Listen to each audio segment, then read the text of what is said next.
Everybody watching online. So our workshop tonight, we've got a half an hour for the IGA. And then 50 minutes for business support options and personnel handbook updates. So let's start with the IGA. Victoria, do you want to kick us off? Sure. I did put a brief cover memo on, but I wanted to let you know that after our last meeting where we discussed this, I was able to meet with the full slate of Boulder County staff. And the map has been updated, and that was in your packet to reflect what we talked about last time. That we went through the map.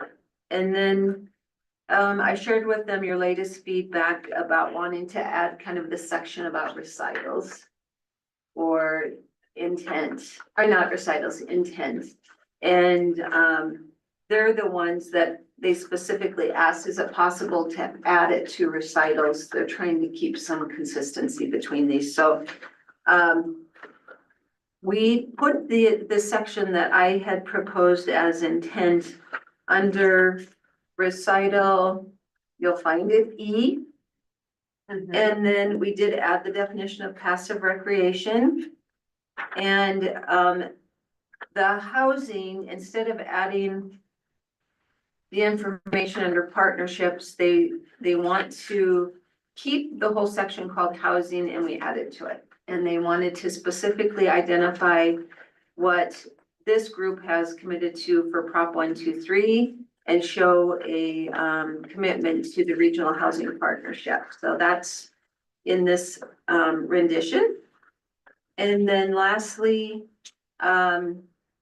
we didn't go further into partnerships, but after I got back and was putting in these changes, I realized that there's a couple areas we haven't talked about. And if that's something the board is interested in, we may want to ask for something under partnership about wildfire mitigation. Or the other topic that came to my mind that I hear about when we are working at the county is that herbicide use in our LPA. So, and then anything else that we might want to consider that we have left out of that section. So the meeting was fine. They were trying to identify how could we get through this under the time frame that's still committed, which is the end of June. So at the bottom of my memo, I did put out ways that we still have 1, 2, 3, 4 opportunities for public input on this potentially. And as well as then giving it to the county by the beginning of June, so they have a full 30 days to do the same. If that doesn't work, that's okay. We're scheduled to meet again after this meeting. So, but this is the latest and clean version now of everything we've been talking about. Thank you. And Commissioner Loachman has not had the opportunity to review. She has not. Okay. She has not. This was at the staff level at this point. Did they indicate at what point they would give it to her to review? Yes, they indicated that if this appeared to be somewhat, the final version from our side, they were ready to give it to her. It was me who recognized that partnership may need a little more. Yeah. So And thank you for that. yeah. All right. Who wants to kick us off? Or can you find me? On the partnership area, it seemed like to me another area, I agree that the statement of partnering on wildfire mitigation is You just went important. black. I agree that partnering on wildfire mitigation is important, and in fact, the task force has met with Boulder County Open Space in particular, because that's what surrounds Lyons on its most, so to the south and west, which is almost where the prevailing winds come from. So that's the high risk area. So I think that's a good area. I'm not sure about herbicide use. I don't know if we have to coordinate our policies or not. Maybe. Another area where we don't, I guess, have a formal declared written partnership, but de facto we have partnered with the county and we'll work with the county, I should say, for many years is economic development. An example would be the county zoning for Eastern Corridor properties ag as a incentive to annex in the lines. And another example where it didn't work together was Boulder County Open Space putting a permanent conservation easement on what's really industrial property in the heart of the Eastern Corridor. I'm talking about the Blue Mountain Stone property out there.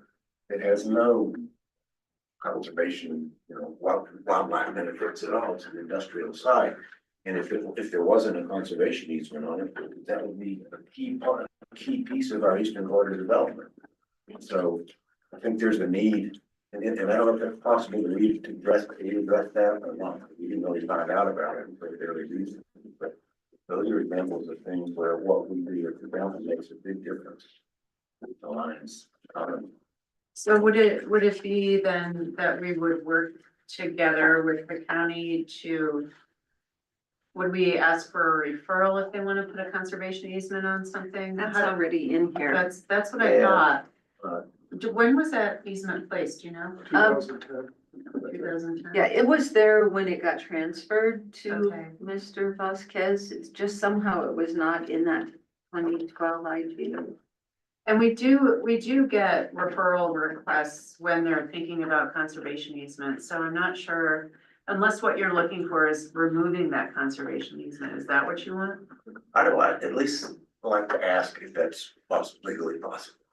Okay, Ask them to look at it. yeah, and I'm Make the not, answer no. yeah, and I'm not sure that that's a partnership that would go in the IGA because it's about, I mean, maybe it is. Yeah, I mean, if we're talking about cooperating on housing, rural preservation of sensitive areas, wildfire mitigation, herbicide use, and those sort of things, all those things go into economic development as well. Well, I did in my staff report put that we were contacted this last week to see if we had input on that other Right. property. So Yeah. they're trying to do that. Well, it sounds like maybe memorializing it in the IGA. Well, and if we talk about, economic development, we can use a conservation easement as sort of an example of that, because who knows what other kinds of economic development activities we might want to ask for partnership on. I mean, that's an example of stifling economic development that lines up with otherwise likely pursued or something. Mhm. A background question to Mayor Rogan mentioned this in a conversation we had recently. When this IGA process started, it was mentioned that Netherland did not have an IGA with the county. But I think you said that there are now other municipalities in Boulder County that have declined to do IGAs with the county. My understanding is that there are a couple municipalities that are considering not entering. I don't know that personally. That was via staff in other communities. So I don't know elected official wise, but from the staff level, it appeared that I think it was Erie and Superior are not planning to renew their IGA. And because there's still a big picture background question here that we have to answer ultimately when we vote whether to to approve an IGA or not, which is, are we better off with one or without one? And then there's arguments on both ways. And I just wanted to see what other.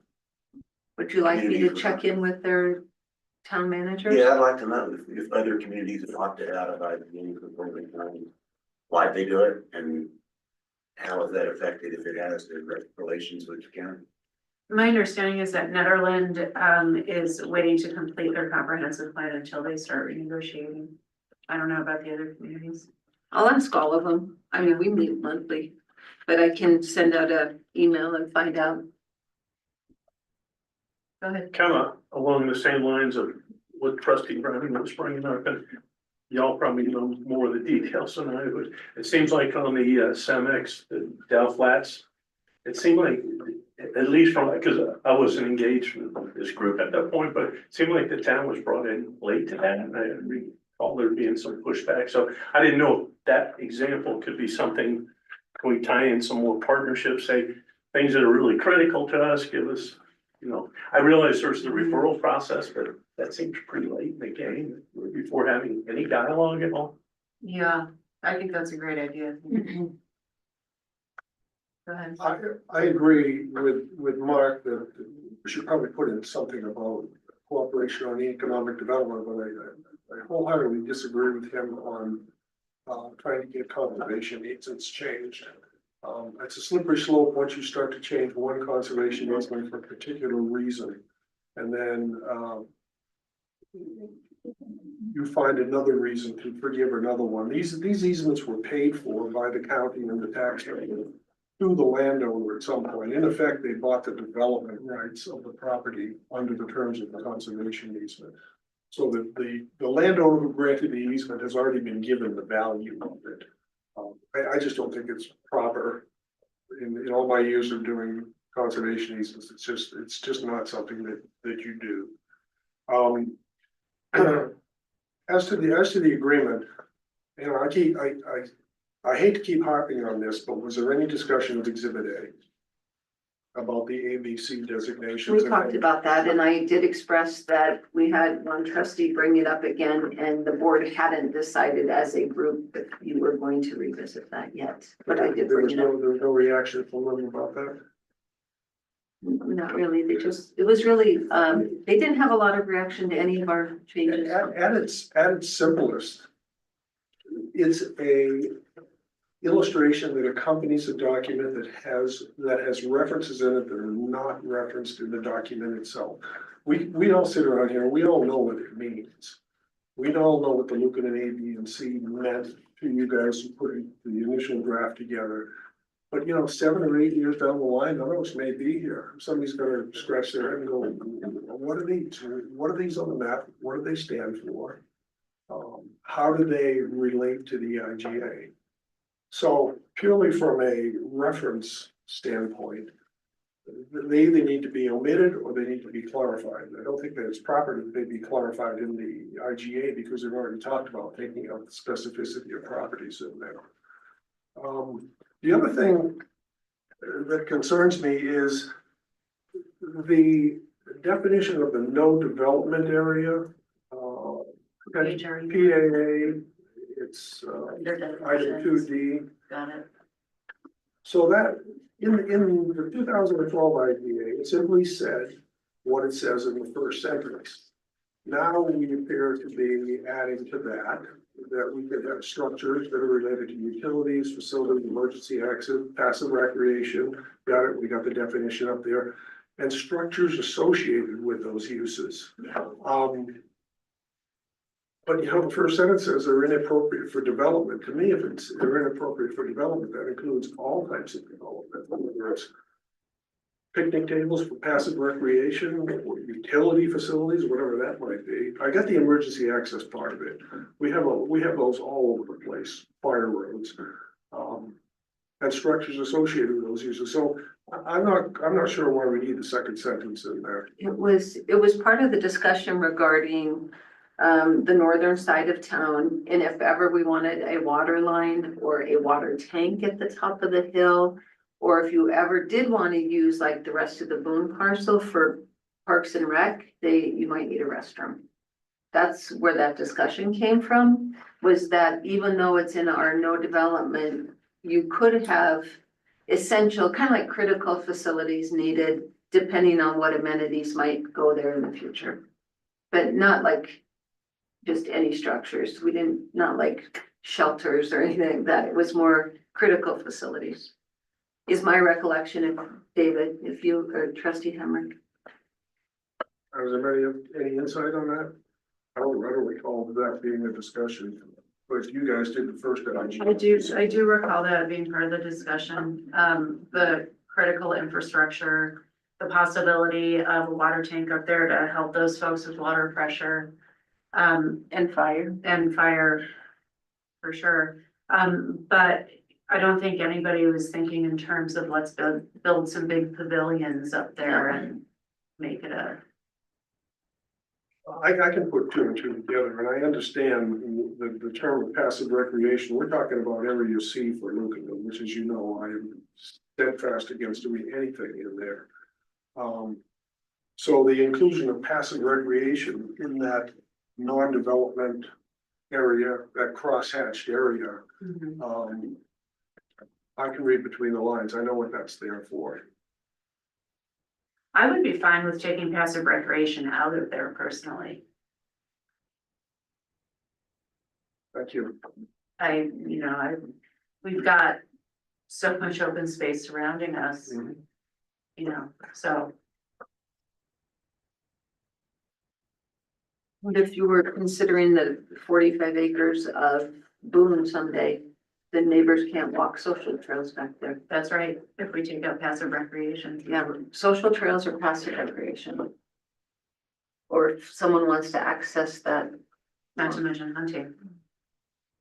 You know, we're talking about, we're getting into specific properties. I don't want to talk about the Boone property in particular, except that it looks like now that any thoughts of it being used for mixed or affordable housing may be gone. Now that the price has been dropped from 4.9 to 2.9, it looks to me like it's being sold as somebody's multi-million-dollar dream home.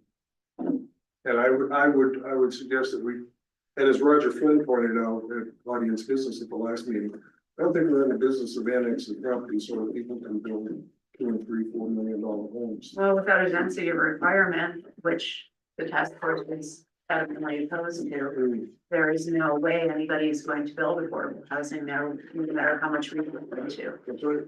It's just the market conditions are what they are. And I do believe just in talking to them over since we got to this version.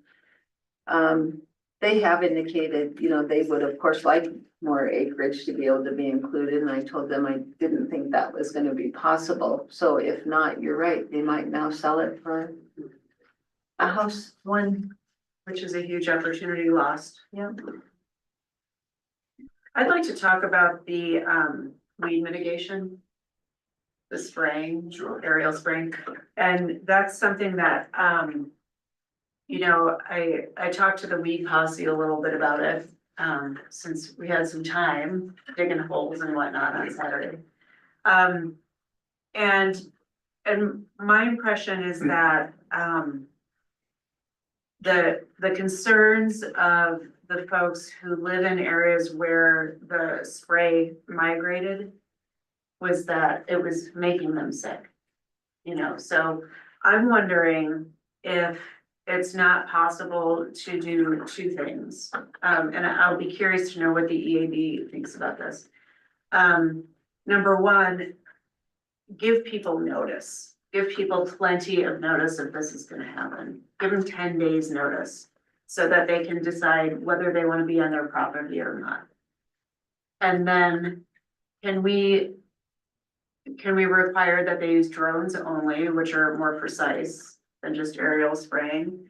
And can we set a distance? Can we set a distance from the town of Lyons municipal boundary where they cannot spray? So if it's within a quarter mile or half mile, I don't know. And then we would need to think about, okay, if we do that, how are we going to take care of wildfire mitigation in those areas where we're telling them we don't want them to spray?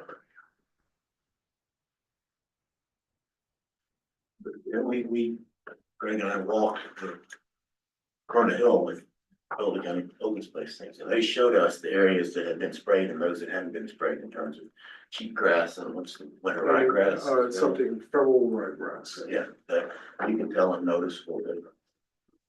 And my understanding is that their current policy at Boulder County Open Space is no more helicopter spraying, which disperses in a wider area, but drone spraying only. Okay. They expressed frustration that when there was a meeting that I didn't attend, and I don't know who was there several years ago, but a lot of the people that showed up, that was, nowhere besides anywhere ever, weren't people that live nearby, and they weren't most at risk for the wildfire risk problems. I think it would be useful to have a local meeting, and anybody can speak, obviously, any public meeting, but to particularly invite those like in the Ely Prospect Uvalde area, and have have Boulder County Parks and Open Space explain, here's how we now do spraying, drones, not helicopters. Here's why we do it. They can show pictures of before and after, what it looks like in the untreated areas that are pretty, very close to those houses. This is the risk you face if we don't do it. And, you know, here are the alternatives. Don't spray at all, let the grass grow. Maybe, as you say, don't spray within a certain distance. It's hard to say the town limits because the town limits include a bunch of that hill. Even why, I don't really know. And it's not town-owned property, but it's in town limits.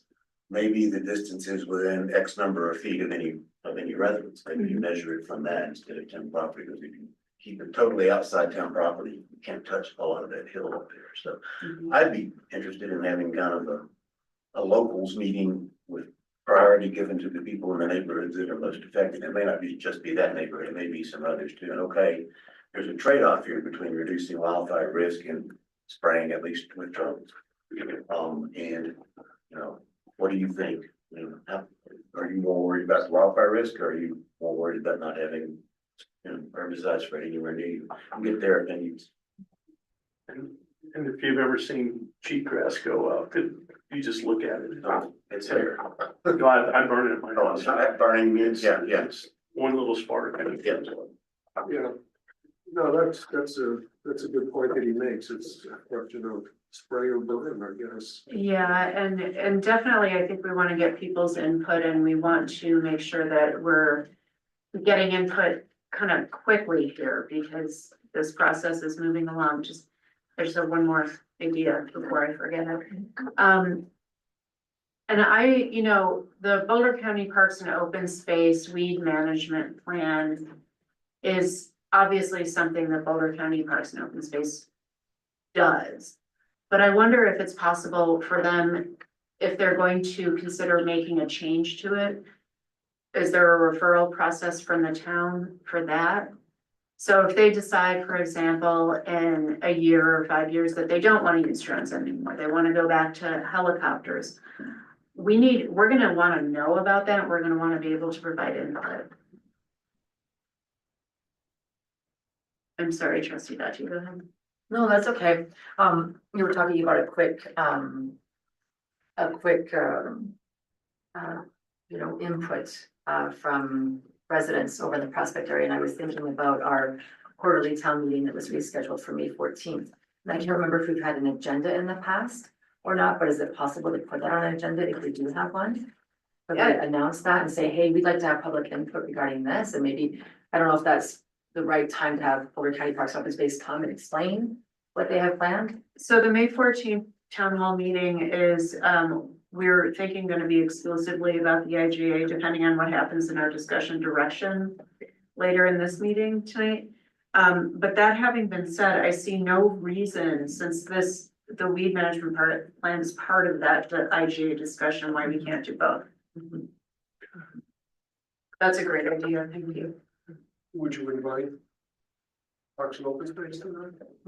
Yeah, The principals? yeah, I think we absolutely could. No, that's in 9 days. That's pretty fast feedback, Yeah, yeah. since we already have a schedule. These are hour and a half, is that what we allow for these town meetings? Up to, yeah. Yeah, I Or mean, we can go more if we Yeah, need we to. can go Have dinner. I'm just thinking about, I don't know, you saw what happened at the library at the last IGA meeting. I don't know if we're expecting that same sort of response. I'm anticipating it, and I don't know if that's true, but I'm anticipating it, and you know, what we could do is see if Victoria, maybe we can see if we can start a little bit earlier and have kind of an optional informational session with Boulder County Parks and Open Space, They can attend that. if they can attend. Are we able to do like targeted emails for that neighborhood? Not really, but we could do, I can do door hangers. Notifying people, and that's pretty easy. We can have code compliance or ask Crystal to put a door hanger on every door That would be great. about that. Yeah, and then, you know, maybe on the door hanger, just let people know if for some reason they can't make that meeting, give them an email address to send their comments to.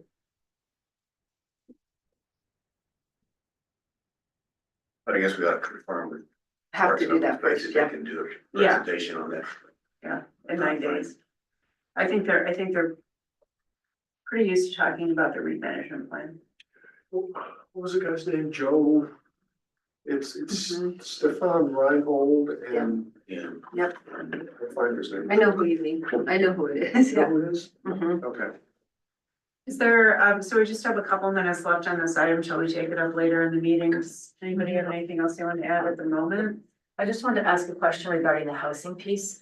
So I had to look up resolution 2017-152 because I didn't know this resolution. Sure. And I noticed that there's an amendment attached, which is referenced here as the regional housing partnership. Priority strategies for extending access. I'm just wondering if that is a document we were planning on adding to the appendix. This was their recommendation. We had two ways to look at it. One was to add that as an addendum. They asked for reference to only because of space. We could reference lots of different resolutions throughout this, so they thought it was best just to list it. It's a permanent document. That strategies document was in the packet. Yeah. And the board in 2017 adopted that resolution, and so that's specifically what they were looking at. And then can we just add Boulder County to the regional housing partnership? Just, make that official.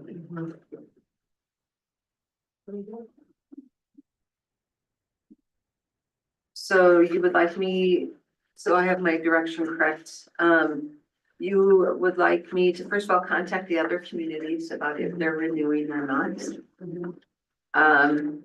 Ask them to see if they could be available to present ahead of the town hall meeting on their weed management plan. And then, also add something to this document about weed management, giving notice, notifying residents. And that, and if there are policy changes or procedures that they would give us input. And then conservation easements and referrals, you mentioned that we have an expectation about those, which they already are doing, but, I was really looking for broader cooperation than just that. But Okay. Like the trustee Hammer said, if you wait till you get the referral and you got 14 days to respond, that's. okay, broader cooperation than just the referral. Yeah, Here's what we're thinking about. Got it. In broad terms, what do you think about it? yeah, Before you get to economic, the referral And then, deadlines. cooperation on economic development. and then Specifically. anything in specifics you want for that one? What sort of statement do you want about economic development? I'd like them to at least look at the property in the eastern corridor that has the conservation easement on it that at one time was proposed to be included in the IGA.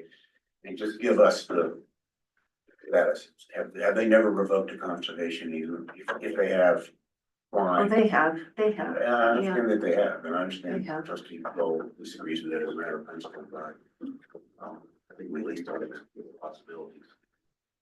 Later decide whether it's something we want to pursue or not. And that might be a request that's outside of the IGA. Well, But I think, but I do think that, well, when I think about the partnerships and the agreement, I think the broader terms, and so for economic development is part of a partnership so what I think about is, for example, the county will offer the town of Lyons technical assistance when we need it for economic development activities. So for example, and I'm just looking at these business support options. So by way of example, if we decide we want to do a DDA and there's somebody at the county who really knows how to do that, that somebody at the county who really knows how to do that can help us set it up. That's more along the lines of what I'm thinking. Well, I see a lot of statements here that begin with the word collaborate. And I just wonder if there's not a way that we can reuse that in a separate phrase here saying collaborate on economic development or something along that. Yeah. I'll come up with something. When we decided on passive recreation, I was disconnected. Did we talk about taking passive recreation out of the? Two of you talked about it, but then I said you couldn't have social trails. Yeah, so let's bookmark that and talk about it when we get to that on general business, because I don't want us to make the decisions in the workshop, but help me remember that. So those are the changes that I will suggest back to them and hopefully get some feedback from them. And we'll review those later on in tonight's agenda. Yes, thank you. Okay, great. All right, let's move on to business support options. Thank you. We have Director Eyestone online and Hello. we have, oh, Dolores, if you'd be able to push the edge of the TV. And Director Mitchell here, who've been working on this presentation for you. So we're going to, if you want to share your screen. Sure. Cassie, that'd be great. Good evening, by the way. Good evening. I hope everyone is well. There we go. Dolores, I sent the request.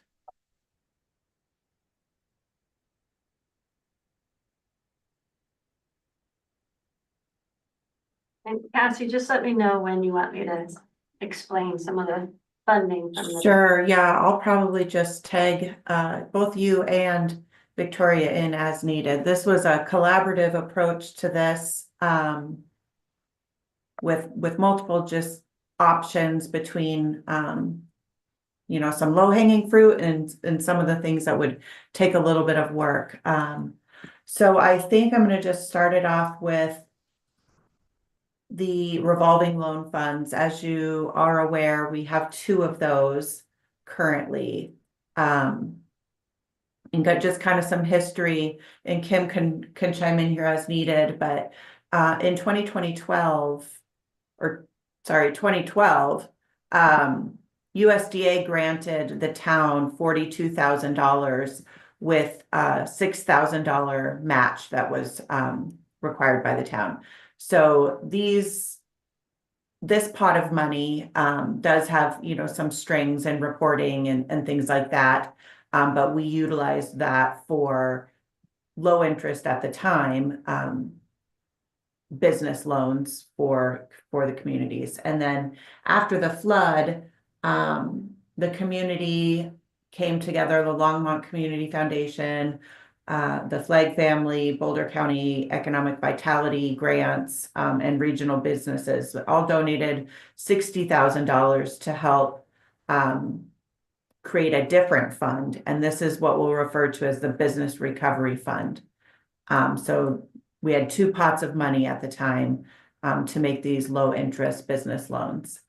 And in 2018, USDA granted an additional $30,000. And then in 2020, USDA granted during COVID an additional $5,000. So that leads us to the two pots of money that we currently have today. Right now, USDA has about 80,000 available. We have 3 outstanding loans and 17 loans that have been repaid with 0 defaults. The Business Recovery Fund is about 69,000 available. We've got 2 outstanding loans, 16 loans repaid, and we have had 3 defaults on those loans, which we can discuss later if we'd like to do that. So a couple just additional pieces. Now the loan terms are negotiated. We do currently do 0% loans. So they might be for 1 year, 5 years. I think typically now they're not more than 5 years, but the loan committee works with the loan applicants, and staff is really very hands-off in the process. We don't see the loan applications. We don't make approvals. We really don't see it until it's approved and the check is written. So that's kind of something to keep in mind as well. USDA does require annual reporting. This pot of money probably has a little less flexibility for the types of things that we're going to be looking at tonight. So the pot that we're really going to be discussing is that Business Recovery Fund. And then recently with the switch to BMO, it's just a little tidbit to mention is that each account incurs $90 in fees, which is pretty high. I've worked to get them waived. And then every time we get a new business manager, I have to work again, and the current business manager is a little bit of a stickler on it. So it does eat up the little bit of interest that we have earned or are currently earning, because we do still have a couple of outstanding loans, I believe two, that are paying interest. But again, the interest is maybe like $5 or $9 a month. So just something to keep in mind. So really the idea of bringing this forward is to discuss what are some other options that we might be able to use this funding for. If we were to use funding, we could use the Business Recovery Fund with really no additional hoops to jump through, that like the USDA. And kind of what our thought is if we utilize it, it would be more of a grant situation, and it doesn't necessarily return back to us. These funds are very administratively burdensome, I would say, sometimes. Staff is not supposed to be reaching out for missed loan payments. But we often have to, and follow up, and again, the expense of the monthly fees is up there as well. So we do have a few ideas for additional uses for the funds if the board is interested. Again, out of all the options we're going through tonight, this is probably our low hanging fruit. And I think I might leave the ideas and the options up to Victoria to chime in a little bit as we go through, because I'm not quite as knowledgeable on the details. But the Main Street right-of-way furniture for outdoor seating, that could be an option. Victoria, did you want to discuss that one at all? Sure. Can we ask a couple, I have a couple questions Sure, before we go get into ahead. this. Does anybody else have any questions before we, yeah? You'll go ahead, you and Yeah. then Mark. I have a question, just regarding the EBC and whether they've been consulted on this or not. I was gonna mention that, is that the EBC does talk about this, and maybe you remember that when you were the EBC liaison, but we talk about trying to advertise, promote the loans more, and then other ideas that we could use some of the funding for to support businesses. Well, I was just wondering about these ideas. I was just wondering if these ideas have been presented to the EBC. No, not this sheet particularly, no, but ideas certainly have been floated with them. Mark? Yeah, following up on that, it's been discussed just in passing, but not in the form of a list of, out of these, 4 options, what do you think is the best use, which I think is a discussion that would be good to have with them at their next meeting. I have a question, because I was involved to some degree as a volunteer when the BRF fund was set up.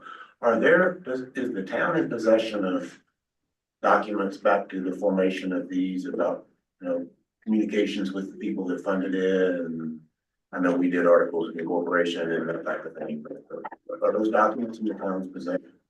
So I have a folder for both loans, pretty big, and what I can find documentation wise from the BRF is a check from the Longmont Community Foundation, like a copy, the Flag family, and Boulder County Economic Vitality, which is a department within Boulder County.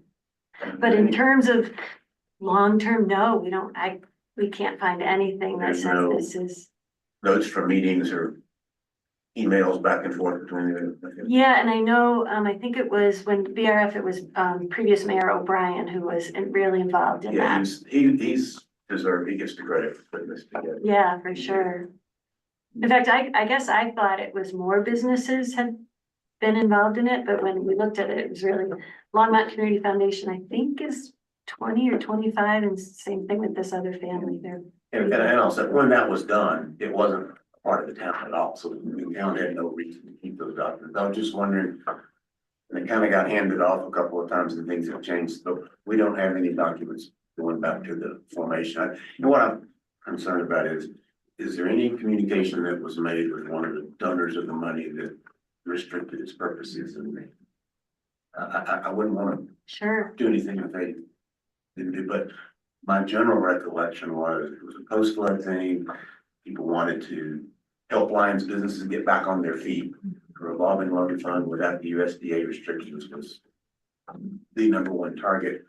But I don't think at that point, post-flood, when we're still trying to do that, I don't think anybody thought, okay, what do we do 10 years from now if we've only loaned out 25% of the money? I don't think it ever got there. That's my recollection. I just wanted to make sure Yeah. we weren't violent, we weren't doing anything contrary to the donors' intent. But if we don't have records, we don't have records. And I think what you're saying makes a lot of sense, because my understanding is everybody kind of understood that FEMA would help infrastructure and municipality and residents, but the businesses, other than small business, were really on the hook, and it's come in very handy, so I don't think, we're advocating one way or the other, because certainly COVID, it was heavily used. But it was just kind of a discussion for you all to consider some of the ideas, should you want to. And then I think Trustee Browning, we're happy to do it, reach out maybe to Longmont Community Foundation. I think the CEO is still the same person, Eric, You over can there. reach out to all three groups if you would like us to. But I reached out to former Mayor O'Brien. Again, he wasn't mayor when he was doing this. He was The leg chair, maybe, yeah. Lions yeah, Economic Gardening Group. Maybe Chamber of Commerce chair at the time, I don't remember, he was active in Chamber of Commerce, and also the, whatever the EBC used to be, Economic Development Commission, I think was at the time. I did reach out to him and ask him if he remembered any of the details, and at this point, his recollection is pretty fuzzy about it. Mm.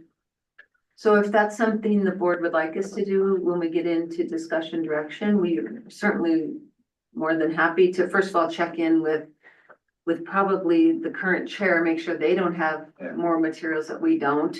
And then if it isn't clear, we could contact those groups. But what we identified were projects we felt helped the entire business industry, so that there wasn't, that those funds weren't going to any one particular business. Thank you. So the question I have is about the utilization of both of these funds. Yes. Has there ever been a point at which the folks managing them said, oh gosh, we're getting kind of low here? COVID was probably the closest. You said how- 20,000. Yeah, we could look, I think, yeah, Just ballpark. I think it was around 20,000 balance at that time. And that's for both funds combined? No, it was for, yeah, probably. yeah, it might have been, I guess. But it was during COVID or after COVID, it got low. Yeah, yeah. Okay. But as you saw, we have a really good return rate. Absolutely. To have three who've defaulted over this last 10 years at $3,000. And one of those wasn't even in the town limits, which if, you know, that was up to the group that decides these things, had that not been included, it would be lower. I guess the reason I'm asking is, I just want to make sure that if the board does decide to spend some of the BRF funds on, you know, something tangible, then those funds obviously wouldn't be available to loan out. And I would hate to have us be in a position where there are folks who actually need the money and we don't have it. That's true, but at $90 a month, we're going to eat through it quickly. Yeah. In bank fees, you know, we still have the USDA balance, so. Director Eystone, just to clarify, the BRF right now has a balance of 69,000. Correct, 69 or 59? 69, Okay. And the revolving, the USDA? 80. So I guess that's my overall concern here, or question is regarding the intent of this. So it sounds to me like we aren't, I guess I'm just trying to figure out why we're trying to spend this money. Is it because we don't think that the businesses need these loans anymore? They just need the USDA loan? Yeah. Is it because we're concerned about this money sitting there? Is I that think the it was, overall? yeah, I think it was brought up at budget time is my recollection. It was brought up at budget time, that this was a possibility when we were discussing, the hardship on businesses with property taxes and things like that. It was brought up. And, we said we could bring it back at a later date as an option for discussion. So We were it looking- stemmed months ago. So we're just bringing it back as that option. So is our intent to zero out this fund or, and just stick to the USDA, or is it? We don't This have was just to. this was one of the options, we're presenting as ways to support your businesses. Okay. Local businesses. This is just one of the options, and then we have other options for you to consider as well. Yeah, I'd like to see if the EDC has any other ideas, So and I just thought of one too. And I think Share it. when you talk to the EDC, I think it's important for the EDC members to realize that, I personally, and I imagine, and I think the intent is any suggestion improvement needs to benefit the entire business community, not just one business or two businesses. You know, although if you offer things like, we'll help you with undergrounding, that's not gonna reach all over town.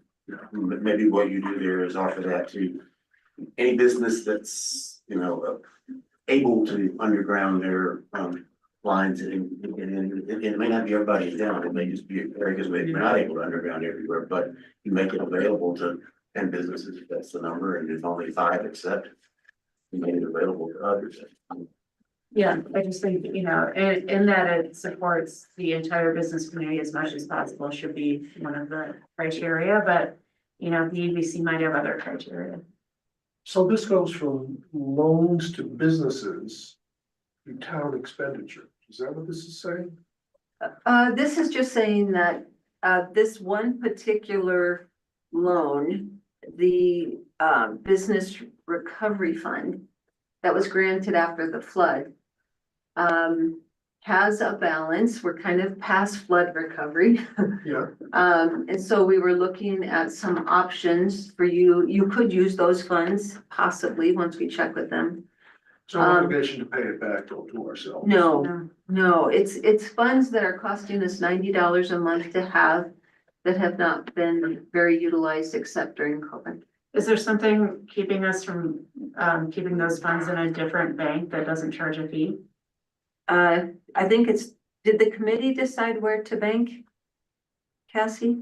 Oh, I don't know, but deposit wise, it's Local. yeah, it's difficult to for deposit purposes, how we would, you know, do that. I've honestly would love to look at other banks as a whole. But You for tried deposit this? purposes, it might be a little difficult. And in 2014, we had the two banks for the flood, and then the one where Leaf is now left. Yeah. So we just had Bank of the West. And if I may, you know, thinking back to, you know, my suggestion about reaching out to the Economic Vitality Committee, I would almost love to see this as a survey sent out to businesses who have licenses with town and to see where their priorities lie. Like if you were to give them this list, and I would love to see what they think is most important. Because when I was on the EVC, there was a lot of talk about wayfinding, for example. I don't know if that's because we were kind of steering that, that report and that survey, we talked a lot about it. So I don't know what the EVC That's is. down here as one of the options. Yeah, what you're talking about currently, but I would love to just consult the businesses directly even. Because I don't know how familiar, I mean, there are a couple of business owners on the EVC, but honestly, I'd love to hear from you, entirely, everybody who has a business license. Let's see, if we were to give them this list, would, you know, if they were to put them in, rank them in order of priority. What's Or priority keep number the one? fund. Or keep the fund. Or keep the fund. That's great. Okay. Let's, if it's okay, let's move on then to the districts and authorities because this is. Okay, look, this was just page one of some ideas. The next slide has other ideas that you could consider. Spending a portion of it on some of these items or one of these items and then keeping some for, you know, an emergency needs, just bringing it down a bit. I think these are all great ideas. Yeah, we just wanted to make sure the public saw them too. Thank you. So, okay, then, the next section of this presentation, you wanna go to the next one, Cass? Yes. Is I'm some gonna other have to tag, yeah, I'll have to tag you guys in for these ones. Are some different types of authorities other than an urban renewal authority that other communities use. Again, so most of the examples in this case are larger communities, but Kim, do you want to take this one? I'll do my best. So we have the DDA, which many use. I think my understanding is. Which is what? Oh, Downtown Development Authority. Mhm. You know, certainly that you have to go through an ordinance, voter approvals. My understanding of the different districts is also who gets to vote on it.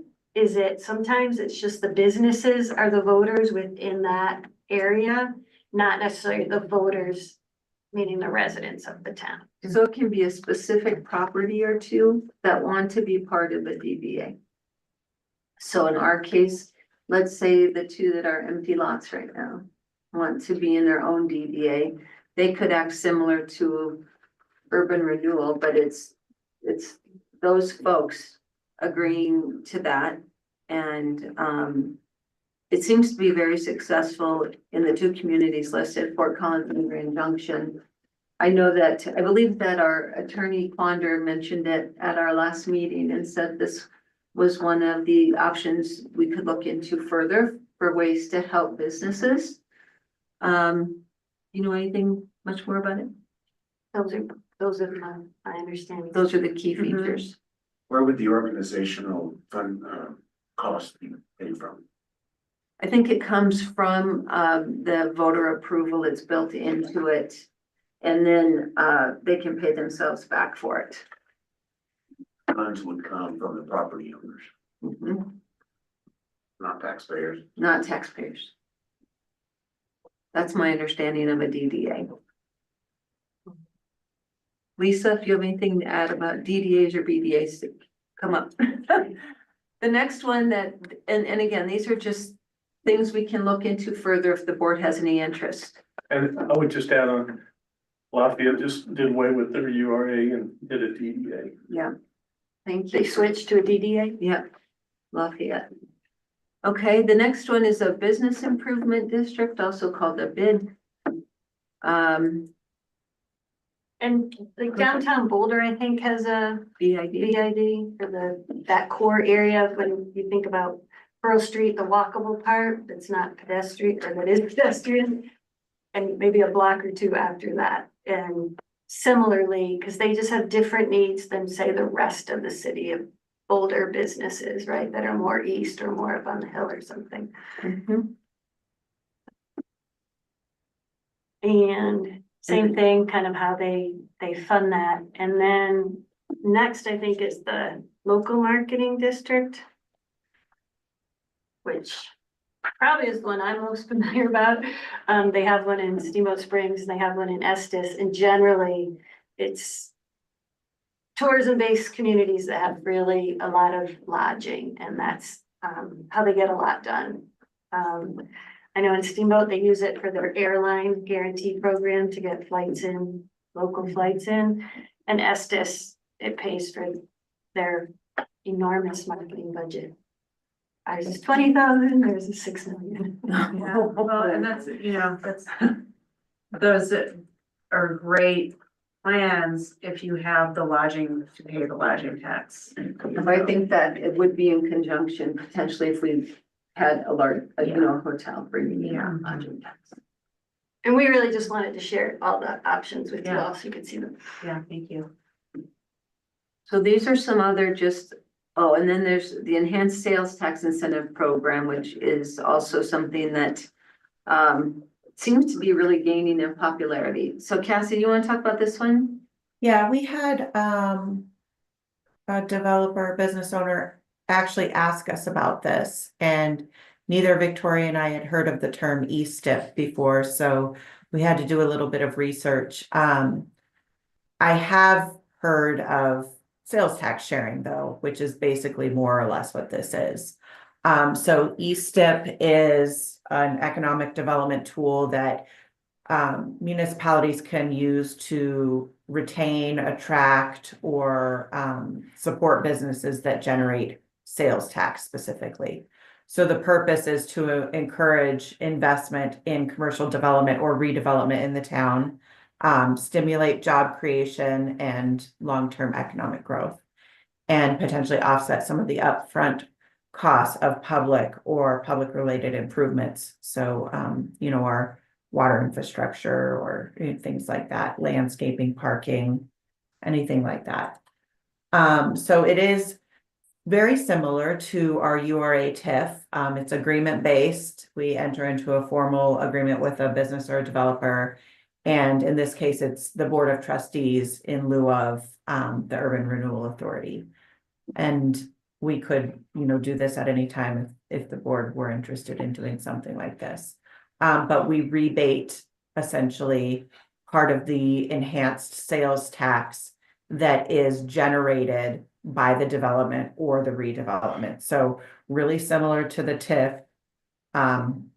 Way easier, I will tell you, for me to track because I see all the sales tax data internally, but it's that incremental increase above the base level if it was an existing business. Now, if it was a brand new business, obviously that would be very easy to calculate. So typically the rebated funds are used to reimburse businesses for eligible costs, very similar like the URA. A lot of times they're time limited, 5 to 10 years. So the sharing lasts just a fixed period of time. But it encourages businesses or developers to bring good retail that they feel is going to have longevity and success in the town. So they must have to increase, obviously, sales tax and generate sales tax. Now, I will say that there are some communities that really have a lot of program stipulations lined out. And one of those is, in order to be eligible to share, it has to have a minimum sales tax generation. I believe the one of them that I was looking at was Erie, and that was $20,000 in annual sales tax generation. Now, obviously, the board would have the ability to play with that however they would want. And then a lot of times, the improvements must serve a public benefit. So infrastructure, job creation, accessibility, etc. And of course, must comply with local codes and zoning. And but in this case, the town board must approve the agreement. So some of the benefits to the community would be improves infrastructure and aesthetics, enhances the local sales tax base, because obviously we wouldn't have the enhanced or the additional sales tax if, the new business or revised business didn't come into town. And then it encourages reinvestment in areas. It's all of this probably sounds very similar because we hear the same things with the URA and TIF. With some of those unknowns with the large URA area, this could be another tool for the board to consider with some of those unknowns on TIF and the URA areas. So a couple examples here, just a restaurant expands and adds ADA accessible outdoor dining. So that could be one of the costs that it funds. Renovation for declining commercial areas, or adding infrastructure for a shopping plaza, sidewalks, lighting, etc. So here's a list of other communities that I could find that utilize this. There are others that use incentives very similar to ESTIP. They just may not have it labeled as ESTIP. For example, rebates and stuff for use tax. We did do something kind of similar to this with Summit, where we rebated use tax, and that was in a residential setting, but the board does have the authority to do some sort of sharing for some of these upcoming future businesses, depending on what they wanted to attract or what the options were. But it's just another tool in our tool belt that could be utilized. And so are we thinking about these options in addition to the URA? That would be up to the board.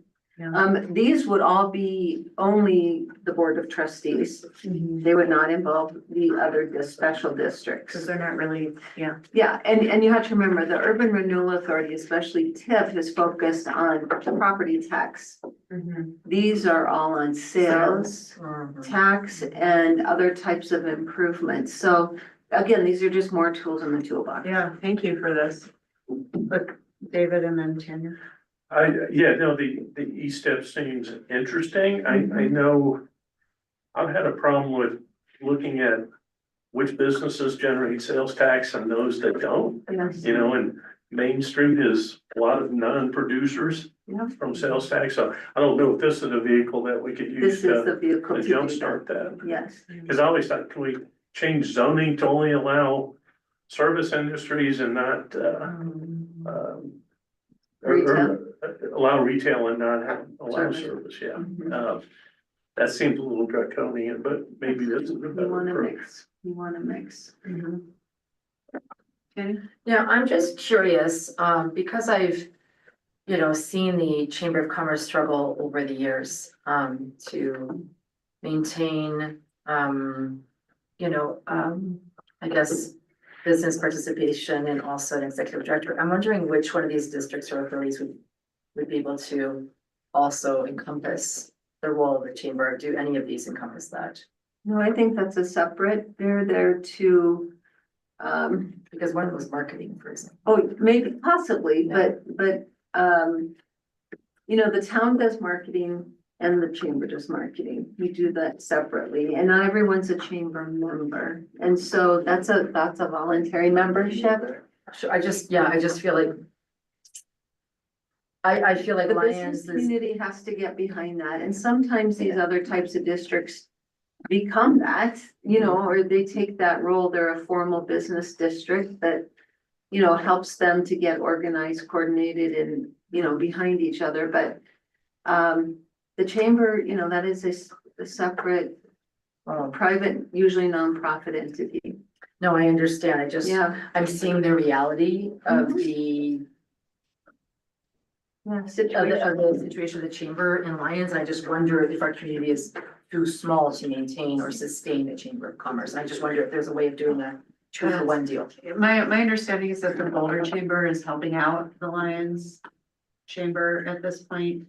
And so, and I think it's, it's definitely something to be concerned about, and it is not the responsibility of town government to make sure there's a Chamber of Commerce. No, of course not. I was just looking if there was if there was some way that, I don't know, I was looking at this marketing district, which I'm not familiar with. I'm just wondering, could this possibly double, or could there be could it be somewhat encompassing that? Just because I don't see the chamber functioning here, I just haven't seen it function. Yeah. And I just don't know that our community, our business community can sustain a chamber of commerce. And so I'm just wondering what could support that really. Yeah. Well, and I think, like the BRF funds, I think that the business community should have input into these. I got some input from Sarah Lorraine, Some gave really good input. really great questions. I'd be happy to distribute that to the board. Yeah, As one of the owners of 402 Main, she said that she saw this in the packet and strongly supports the E-step and DDA as models that could really benefit our small town and what she sees as the barriers to success. She really liked that the E-step was just a 5-year program because so many businesses here are only open for 1 or 2 years and aren't able to make it, where that additional sales tax, if they could keep it, and it really was driving their motivation there was retail sales, it will help them to be successful and get through that really difficult first couple of years. So she really supported that. She thought there was also some ways to maybe we could incentivize specific services we're looking for with E-step. Like, if we were looking for healthcare or pharmacy or other wellness options, we could incentivize them with a different level of E-step sharing, or if we wanted to create family friendly or after hours, things that activate our downtown after hours, offer an incentive or a higher rate to those folks who share. But she had a great feedback and I will be happy to pass this along to the entire board. and this also will be in our general business Yep. later. So these are just some more tools based on our discussion about, are there other ways to help our businesses? Thank you very much for putting these together. Yeah, I think those this is great. two were very, helpful with that. Whoever did that. Yeah, it's group effort, Kathy, looking at you. group effort. Collaborative. Yeah, great. Okay, let's move on to the personnel handbook Sure. updates then. Sure. We have a couple slides. As you guys know, after we had, this past year, we had an agreement, with, an employee who left our employment, and we were required by part of that settlement agreement to update our civil rights and discrimination clauses. So we sent our handbook over to CIRSA, our insurance provider, who has experts on staff. And they updated our personnel handbook to reflect all the latest federal and state regulations regarding those areas. And that, it was quite a bit, actually. And so that kind of spurred staff to then start looking through the rest of the handbook to update it, because it has been since, what was the last update? 22. It's only 3 years, but it's amazing what can change at the federal level in that amount of time. Thank you, Kim. This is some of the background on it. They had recommended updated language to harassment and discrimination sections of our handbook. As some of you will recall, back in 21, we converted a separate vacation and sick leave policy to a combined paid time off policy for our employees. And recently we've had quite a bit of staff feedback that our PTO combined is not staying up with what other communities that we compete with for employees. So we did a survey. And sure enough, it does appear that we are quite behind on our PTO. And so we have some ideas there. And then this last year, our benefit provider, we changed benefit providers from Blue Cross Anthem back to United Healthcare, which allowed us for single employees to cover 100% of their premiums, where prior, we were with that same budget, we were covering 85% of their premium with Blue Cross. So it changed that. And also led to us reviewing our description of what is a full-time and part-time employee. And this was really interesting in communicating again with our neighbors within Boulder County that we compete with for employees, as well as other communities our size. And we realized that we have a handful of positions, not a lot, but a handful, that our current description of full-time is working 36 hours or more. So we have a handful of employees that are only working 36. So when you add up what we budgeted, those other 4 hours across the year's time with those few people, we could have had another whole full-time staff. And so it led us to review, do we need to have a separate classification? And do we need to describe full-time as 40 hours where we need those positions, and have lesser hours with partial benefits for those folks that, because they're seasonal, is usually the reason. We have several folks that work 40+ hours in the summer, and then in the winter it's less. So it just led us to really looking at all of this. And it takes board authority to update our handbook. So we wanted to have time to present this to you, for you to think about it, and then take a few weeks with whatever direction we get to talk to the staff. So Cassie, if you want to start through this presentation, that'd be great. Sure. The first, we're not This gonna is- present anything on the discrimination and the harassment. There really isn't anything to present. It's what it is. Yeah, so, but there is, I wanted to show the survey comparison for PTO. Right now, what this does is it lists out the communities and shows which ones offer sick, which ones offer vacation, and then some still do a combined for a total. So this is total days per year for a full-time new employee of PTO or vacation combined sick. So as you can see, we currently do 15 days, which is one of the lesser of. It is the least. It is the least, actually. It is the least. Meat is higher and they get an increase after a year, where our increase is after year 6. So really don't get any additional time after that. And then this just shows you the maximum. A lot of times it's after, in this case, you reach a maximum of 24 days after 16 plus years. So that was just kind of just showing that piece. And then the total available at the maximum is actually still the lowest. And then additionally, the holidays. We currently do 11 holidays. We used to do 11 plus a personal day is what we called it. Now it's really being used as that is no longer in place. A lot of communities offer a floating holiday for various religions, ethnicities. Some people just like to take their birthday off. That's a holiday to them. So that might not be recognizable to the greater community. So this just shows you what other communities are offering. And so then we compared that and came up with a proposal to show what our current policy is and what the proposed policy would be.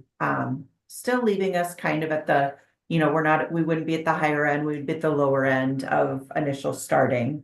But hopefully allowing us to retain good staff and keep everybody with a good work-life balance. Any questions on the PTO piece before I move on? I'm sorry, go ahead. I'm sorry, I have a question for Victoria. Do you find that this is a detriment in your hiring? I'm finding with I'm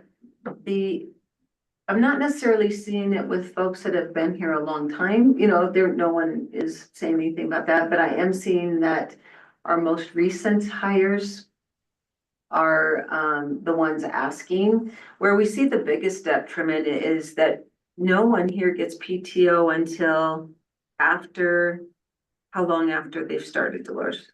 No, they started accruing right They away. started didn't accruing. used to before. Oh, they didn't before. No. So sometimes people didn't have any time, and so if you got sick that first. For 6 months, you didn't, you would accrue it, but it wasn't available. You didn't to have you for anything 6 to take. months. Yeah. So if your kid got sick, you ate it. Yeah, so we want it to be where people start accruing every month.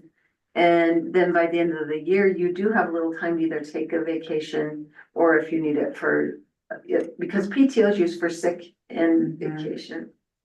Do you have the wherewithal to negotiate or to allow negotiation with a prospective employee, or is this cast in stone? This is cast in stone once we hire. Hmm. Mhm. I mean, unless I want to make that exception, but I don't really want to start that practice. It is, I'm the only employee in the town that has an employment contract. Everyone else falls under this personnel handbook. Yeah. Other questions? I'd just make a comment on what Greg mentioned, but it seemed like my experience in business was, if this was cast in stone for a long time in my career, but in the last decade or so, it's been more of what experience do you bring to the table? So if you have 10 years experience, you start off at 10 years, instead of making somebody restart the clock. Usually what has happened in the last few years anyway, is that people, when they start, say, I already have vacation plans here, here, and here, and I just say that's not a problem. That's not a problem for us, but we have not used, well, because I guess I could understand that if it's a similar position, but a lot of especially our public works staff and things aren't coming with any. Yeah. And that's our I just biggest think it's struggle. good to have the ability to negotiate, especially if it's. We could add a clause in here that allows that. Cause this is for certain people very key Very important. for switching jobs. And I am seeing it now that people and their spouses are working remote. Yeah. they want more flexibility. And some of our positions can allow it, but just some cannot. So I would be okay with adding a clause for some flexibility. But I don't want that to be used against me for, not getting a good person. Do you wanna, continue on, Cassie, and then We'll this is gonna be get on through our this, we can discuss it. agenda later too? Sure. This next piece just goes over the position classifications that we're looking to add. Full-time would be 40 hours a week, 100% medical paid for just the employee, max PTO accrual, retirement, and then currently as we have it, is 1.5 times salary for life insurance coverage that the town pays for. So then we have two versions of a part-time benefited. And the first one is for positions budgeted anywhere, and most likely it would be a 36-hour position. We're not gonna probably budget a position for 39 hours. That doesn't make sense, but we added on there just as the category. So then, if you're working 36 hours, the town will pay 90% of your medical coverage and you'll be prorated on your PTO accrual. You'll still be eligible for retirement. And then your salary for life insurance would be one times the salary. Instead of 1.5 as it is for a 40+ hour position. The second part-time benefited would be 32 to 35 hours. Again, most likely would be a 32-hour position, but these are all to be determined by staff, by supervisors and the need for the town. And in this case, it would be 85% of the town paid medical coverage. And we did run these calculations and it's still less than what the employees were covering before. So it's definitely still a good deal. And then these two don't really change. Part-time non-benefit is anything less than 32 hours. They still receive prorated PTO, but they're not considered benefit eligible. Which is very common. And then temporary and seasonal, they can work full-time or part-time, but they're only employed for a specific period of time. They don't receive PTO and they're not benefit eligible. And that is the end. Great, thank you so much. Great timing.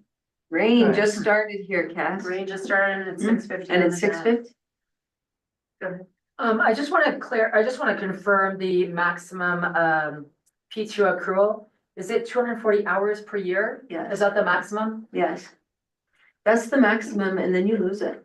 So if I don't use mine, or not in my case, but in we have an Dave. employee that's been here over 20 years, who they hit 245 and they don't use it during that pay period, they lose it. So it's an incentive to take your vacation. And then we always know how much we'll have to pay out if someone leaves. And Cassie can budget for that. Where if it used to, some communities, when you look at that, they allow a max of, well, some of them were, oh, maybe this didn't show it. When we were doing our research, some were unlimited. And I thought, how do they allow that? And then they have like 200 staff and they could be unlimited. It's not unusual to have unlimited PTO. I can imagine that in the private sector, but in the public sector, that is a huge liability. Yeah. If people all left at one time, like during the silver tsunami or something. Yeah. But we cap ours at 240, which is 6 weeks. And we want people to use it. And so we do enforce it. But there's only how many that are at that limit? 2 of us, 3 of us? 2 or 3 people. And then, Two. and then when they do, if they do leave the town, they only get paid out for 80 hours, not for 240. Okay. So that's it. That's what we do for everyone. So if you want that extra insurance that you have PTO in case you need it, you decide if you want to carry more than that and move forward. And that's worked really well for us. Worked well for us. Great. Well, thank you. Thanks for putting this together. We'll talk about it later on. Okay. So let's take a break until 7:02 and then we'll start the regular.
General business.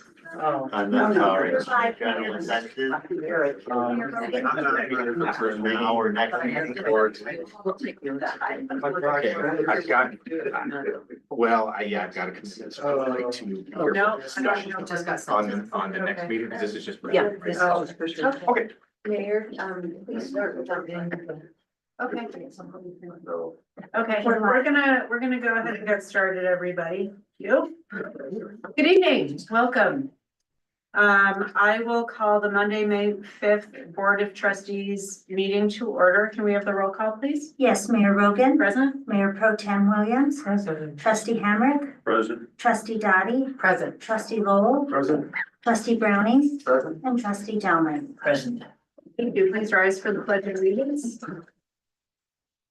I pledge allegiance to the flag of the United States of America and to the republic for which it stands, one nation, under God, indivisible, with liberty and justice for all. Thank you, everyone. I'll read the land acknowledgement, then we'll take a short reflective moment of silence. We must acknowledge with respect as non-native people that the land on which we stand, live, and learn is the traditional territory of the Ute, Cheyenne, and Arapaho peoples.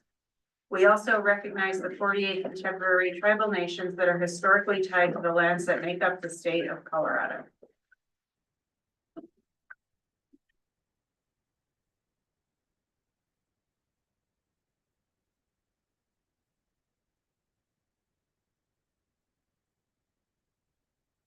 Thank you, everyone. Is there a motion to approve the agenda? Is there a second? Second. Anything anyone would like to change on the agenda tonight? Okay, we'll call for the vote. The motion passes unanimously. Thank you. Okay, now is the time for our audience business. There's a sign up sheet that the clerk has. So we'll go through the sign up sheet first, and then if anyone comes in later, wants to address the board, we'll do that. So when your name is called, please come on up to the podium. You'll have 4 minutes. Please state your name and your address for the record. When we're all done and everybody has spoken, then the board will have an opportunity to respond member by member, and then staff will have an opportunity to respond. So that's so that, you know, if your item is not until later tonight, you don't have to hang around to hear what we have to say about it. And then we ask that you address the entire board and not just one person, and that you keep your remarks pertinent to the business of the town of Lyons. Okay? Okay. First, we have Crystal DeCoster, followed by Lana Cinnamon. Okay. Hello.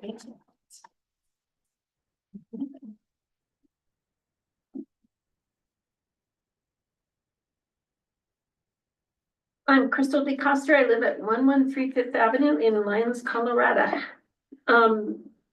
Happy Cinco de Mayo. I'm here personally to thank you and muchas gracias. I suppose you all don't hear that enough. This is an update from the Lyons Creative District. I just returned from Grand Junction for another Colorado Creative Industry Summit, a hopefully still to be around event alongside Claudia Paterno, the LHC Chair, and Kristen Bruckner, Town of Lyons Arts and Cultural Services Coordinator. We strategically scheduled different breakout sessions so that we could bring back as much arts-related content as we could while making important connections and gathering ideas. I had the opportunity, thanks to y'all, to attend my first summit in 2014 while chair of the LHC, and came back with a vision of Lyons becoming a creative district someday, and proudly hosting one of these summits. It's been inspirational to see Fort Collins, Carbondale, Crested Butte, Steamboat Springs through the filter of the arts role in economic vitality, and witnessing the pride that these communities have about placing their arts and artists as the centerpiece of their town's thriving banquet tables. My key takeaway from this year's summit: placing emphasis on the importance of the arts as the ecosystem hub of economic vitality helps bolster an authentic, homegrown art centricity within the newly turf fenced green pastures in these liminal times. I heard their wake-up call and their urgency. Thanks on behalf of the Lions Creative District for encouraging local arts in all the ways you do, and for helping to find Lions representation at these events, where seeds are harvested for the bounty to come for the good of the whole. The LCD's current executive board, consisting of Jeannie Moore, Betsy Burton, Eliza Pullivan, Craig Ferguson, Grace Barrett, and myself, met today to review and approve the impressive progress that has been made by the LCD team, led by interim creative district manager Jocelyn Farrell, on the LCD's long-awaited application opportunity for formal creative district distinction. Thanks to Tim Mitchell for all her help. Letters of support for the LCD have been received or are en route from Dale of Oscar Blues, Barney Drystat, Neil Sullivan, Claudia Paterno, Simone Paterno, Gil Sparks, Melinda Wonder, Lori Barton, artist Anita Miller, Christine Knapp, Lauren Click, Diane Danino, Kara Bauman, Paul Dreyer, Zach Taylor, and Jerry Johnson.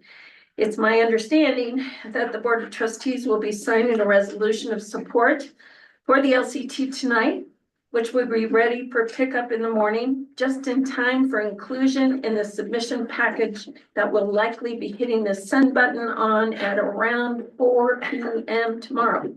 Thank you for that, your leadership, and for all you do for the good of the whole. My best, Crystal. Thank you. Next is Lana Cinnamon, followed by Eric Janik.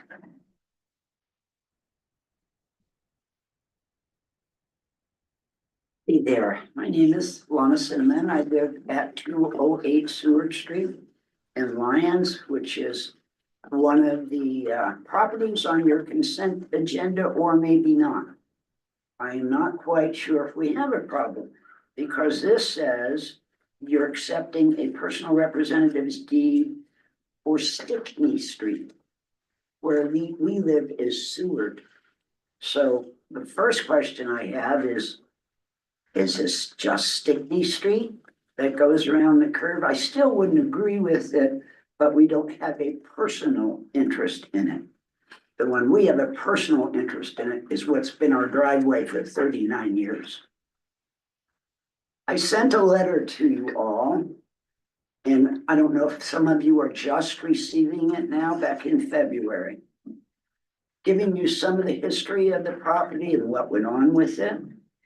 A personal representative's deed is not a title policy stating that the Russell family actually ever owned this property.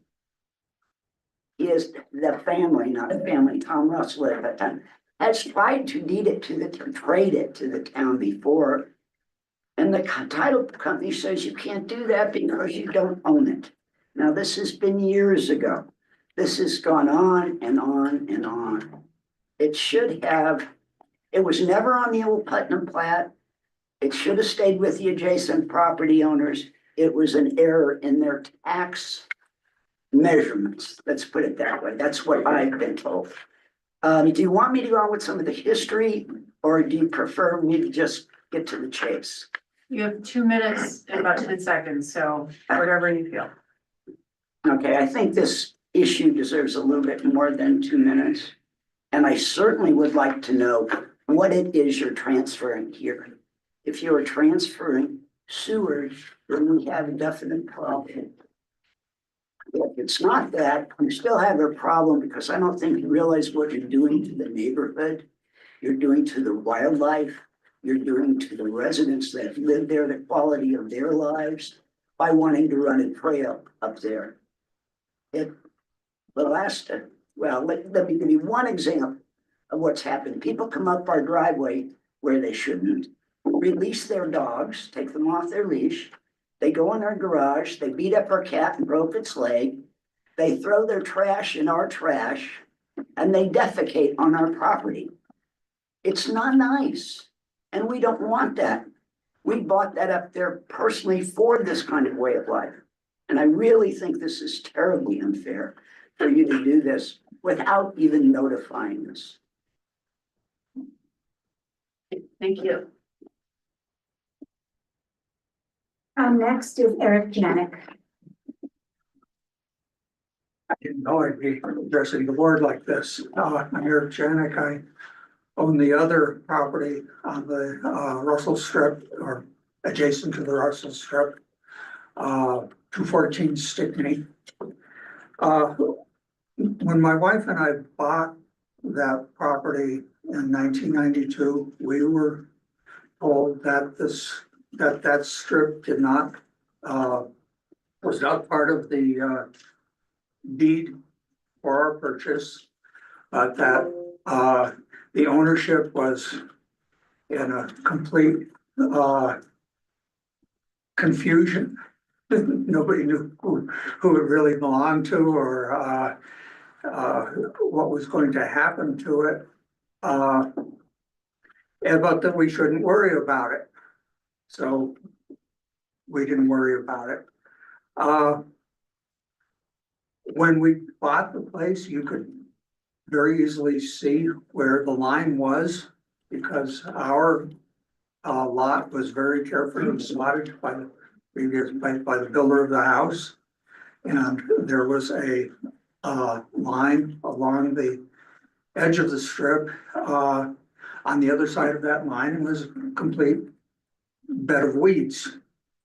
The Ottens, the previous owner and builder, had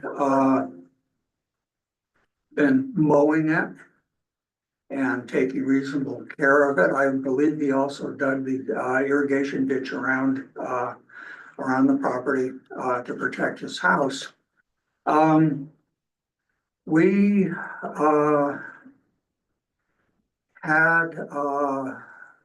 got tired of dragging hoses around to irrigate our yard after a couple of years, so I had some an underground watering system installed. And I instructed the contractor to put the sprinkler heads on our side of the property and hopefully spray up the hill to keep that strip irrigated so that we could improve it gradually. He didn't listen to me and he installed the sprinkler heads right on the edge of the strip on the other edge. And but I don't know if you go by the neighborhood now, you can't tell the difference between what's our yard and what the strip is.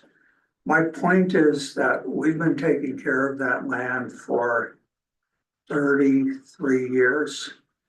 We've been mowing it, irrigating it, fertilizing it.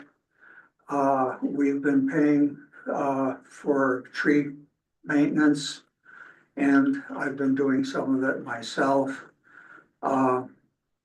We've been treating it as ours.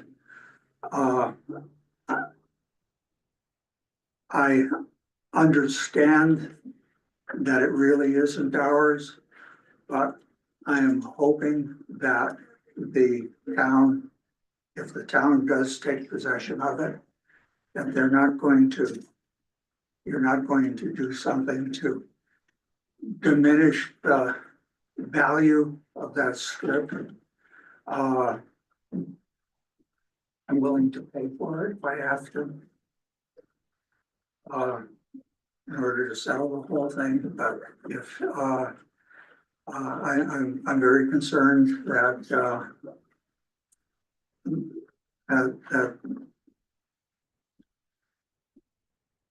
that there might be some changes to that strip that are going to seriously diminish our enjoyment of that property and also the neighborhood Thank you. enjoyment of that area. Thank you. Do we have up next? That's all I have unless someone else would like to speak. Anyone else like to speak to the board tonight? No? Okay, then we'll close the audience business. Trustee Gentlemen, we'll start with you. We'll go around and then staff will have an opportunity to respond. I don't have a response other than to say thank you. Trustee Brennan?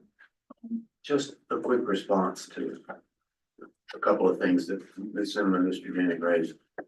in terms of what property is involved here, I wouldn't suggest that anybody go by the address of zero Sydney or whatever it is.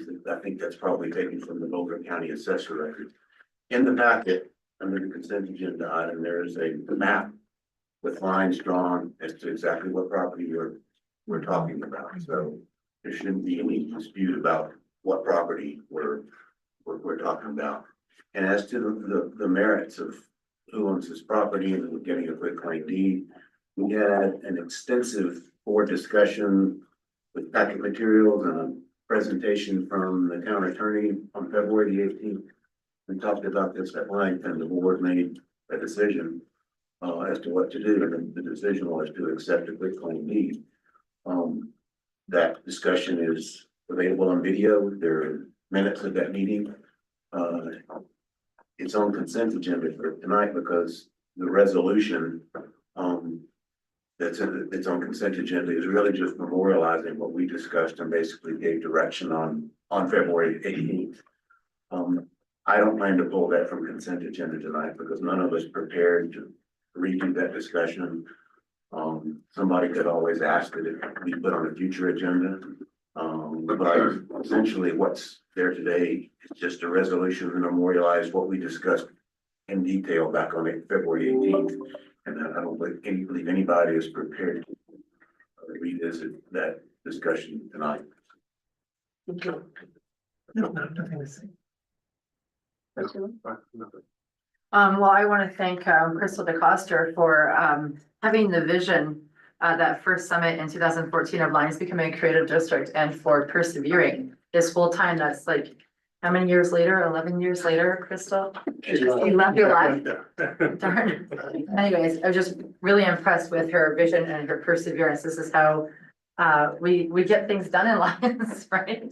So thank you, Crystal, if you're listening. Trustee Hammer? I'll just echo what Trustee Dottie said, Crystal's leadership and perseverance is, hopefully it will come to fruition tomorrow, and, yeah, that's all I know. Thank you. And I'll echo that too. And I remember when I was first running for the Board of Trustees in March of 2020, April of 2020. One of the things I really wanted to make happen was a creative district in Lyons. And here we are 5 years later, and it looks like it's actually going to happen. And I'm just so appreciative, Crystal, if you're listening, or anybody else, of the work that's gone into it. I think is really great for the town. And I'm gonna let staff see if there's a response to the concerns raised by Mr. Janik and Ms. Cinnamon. Yeah, as trustee Browning said, the staff was carrying forward what the directive of the board was to pursue the current owner's desire to transfer this parcel to the town. I do want to let the board know that I did contact 3 adjacent property owners on Friday about this parcel in tonight's meeting, so they were fully aware we would be discussing it. And I did express to them what the board had told me, that you would be open to looking at an encroachment easement for the portion of this parcel that they utilize. So, if, you know, I'm planning to do that if this passes tonight, to contact them and work with them on an encroachment easement. Unless I'm directed otherwise. And then in regard to a personal representative's deed versus and a title policy, I'm gonna let Attorney Dittman respond to that. I'm not an attorney. Attorney Dittman. Yeah, so I mean, you need to realize that the deed type and the title insurance are 2 different types of things, right? A personal representative deed is just simply a deed from, you know, the heirs of a deceased person. It's the only type of deed they can provide, but it's similar to a quitclaim deed in that it doesn't provide any guarantee from the seller that the title is good, and that's not uncommon. You know, we do quitclaim deeds all the time. You know, we'd always like to have a deed which offers more protection, but in these types of unique situations, it often ends up being a quitclaim deed of some kind. In this case, it's a personal representative deed because Margaret Russell is deceased, but it's basically the same thing when it comes down to the legal side of things. Title insurance is just what it sounds like. It's insurance, and what's an insurance for is that the title is good. And so there's two different types of title insurance. There's owners and buyers title insurance. Owners title, owners titles insurance insures the person who's selling the property. If they get sued by the buyer for the title being bad, it protects them. The seller's title insurance protects the seller, or excuse me, the buyer's insurance protects the buyer from any future claims that the title's bad. And so if somebody were to sue, the insurance company would step in and indemnify the buyer from, any claims of the title's bad. In order to get title insurance, it costs money. It's not free. It can be expensive, especially in these types of unique situations, because the title company has to go back and look at the chain of custody and figure out what the risk is. That there could be a title defect. And so with a unique property like this one, it may be difficult to obtain because there isn't always a clear chain of title. And so I think, the board already understands that there's risk here. But we also have utilities on there that have predated pretty much anybody else on the property, which, would also provide prescriptive rights as well. So yeah, title insurance and deeds are not the same thing. They're kind of two pieces of the same puzzle, but by no means is title insurance required for any sort of real estate transaction. And I just want to add, that I walk that loop every single day with my dogs on leash, with my poop bags in my pocket. And it's true that they are meticulously kept. And I want to thank you for that, because it really is a beautiful, peaceful place to walk up on that loop. So that's much appreciated. I would also like to add that if the town does accept this, it would allow us more opportunity to be able to sign it. Dogs must be on leash, stay on this social trail only. We would be able to actually have more control over how it's utilized than it is under this family. And we could put up private property signs like Sure. we do over at Riverbend. Whatever we decide to work out. Okay. All you have is a. I'm sorry. Brandy. I'm sorry. You don't No, own this no. property. I'm sorry. We're not discussing this anymore. Okay, we'll see you in court. All right, let's move on to staff reports, please. Boulder County Sheriff's Office. All right. I'm up. Well, I am thrilled to be back at an intern position.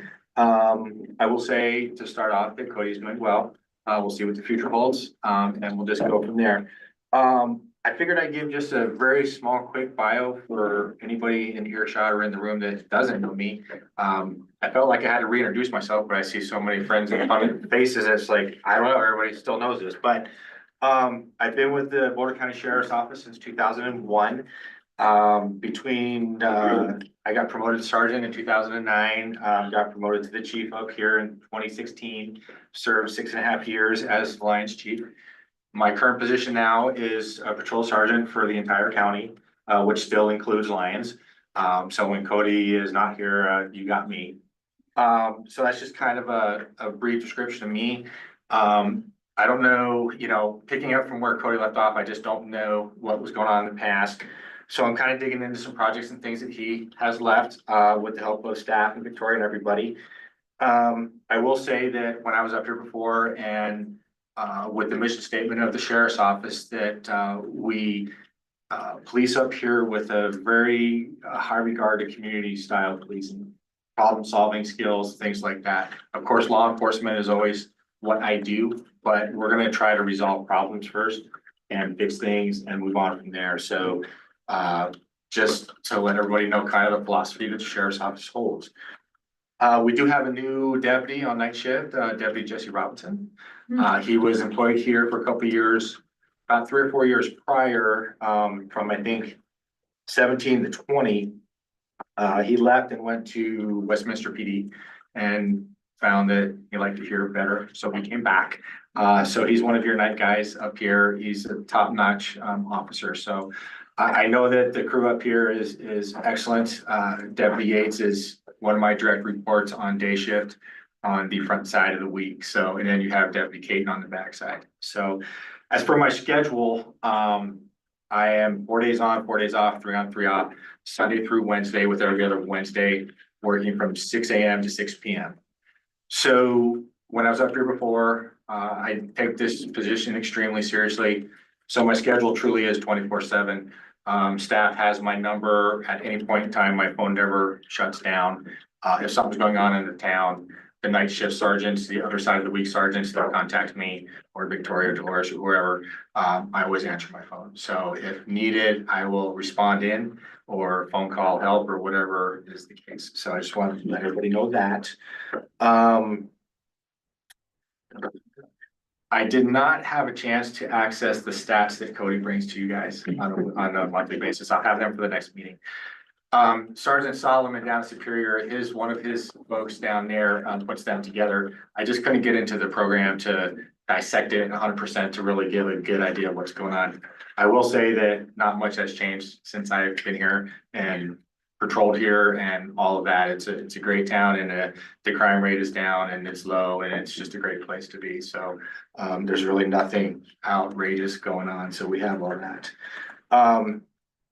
I will not be able to stay for general business for the first reading of the general offenses, but on the next meeting, I'll be here for the discussion on that.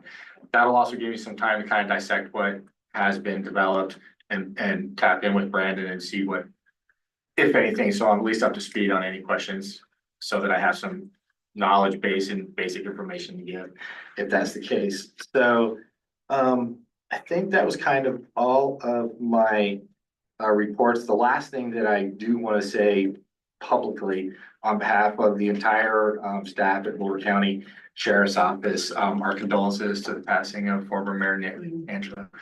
We were all very saddened to hear the news. I don't know if Cody was here when that happened. I heard it from Cody, but I didn't know if he was able to address the board. But I'd like to say that on behalf of the Sheriff's Office, he was a good person and a resident here for a long time, and a lot of us know him. So that's all I have for tonight. Thank you. Welcome. Other questions for Sergeant Chris? Yep, first I want to welcome you back. Thank you. Good to see a friendly face. Good to be back. And I'm just curious when, and I realize that you're not always in, you say was Sunday to Wednesday, 6 AM to 6 PM, unless you're called away, correct? You're typically in lines unless you're called away. So I am doing double duty. Right. Right. That's So, what I was concerned about with your, So my office is in Boulder at our headquarters, but I'm gonna have a part-time office where Cody was. So I'm gonna do my best to at least be up here 50% of the time. The county is obviously huge and it's a giant responsibility. Right now, I'm the highest ranking official on right now. So, and I've had that title since 5 AM this morning. So, responding to just about everything in the county has been tough. It's been a busy day. But that's where that balancing act comes into play. But all of my discretionary time will be spent up here. I have a solid partner that works with me, Sergeant Paul Dumpy.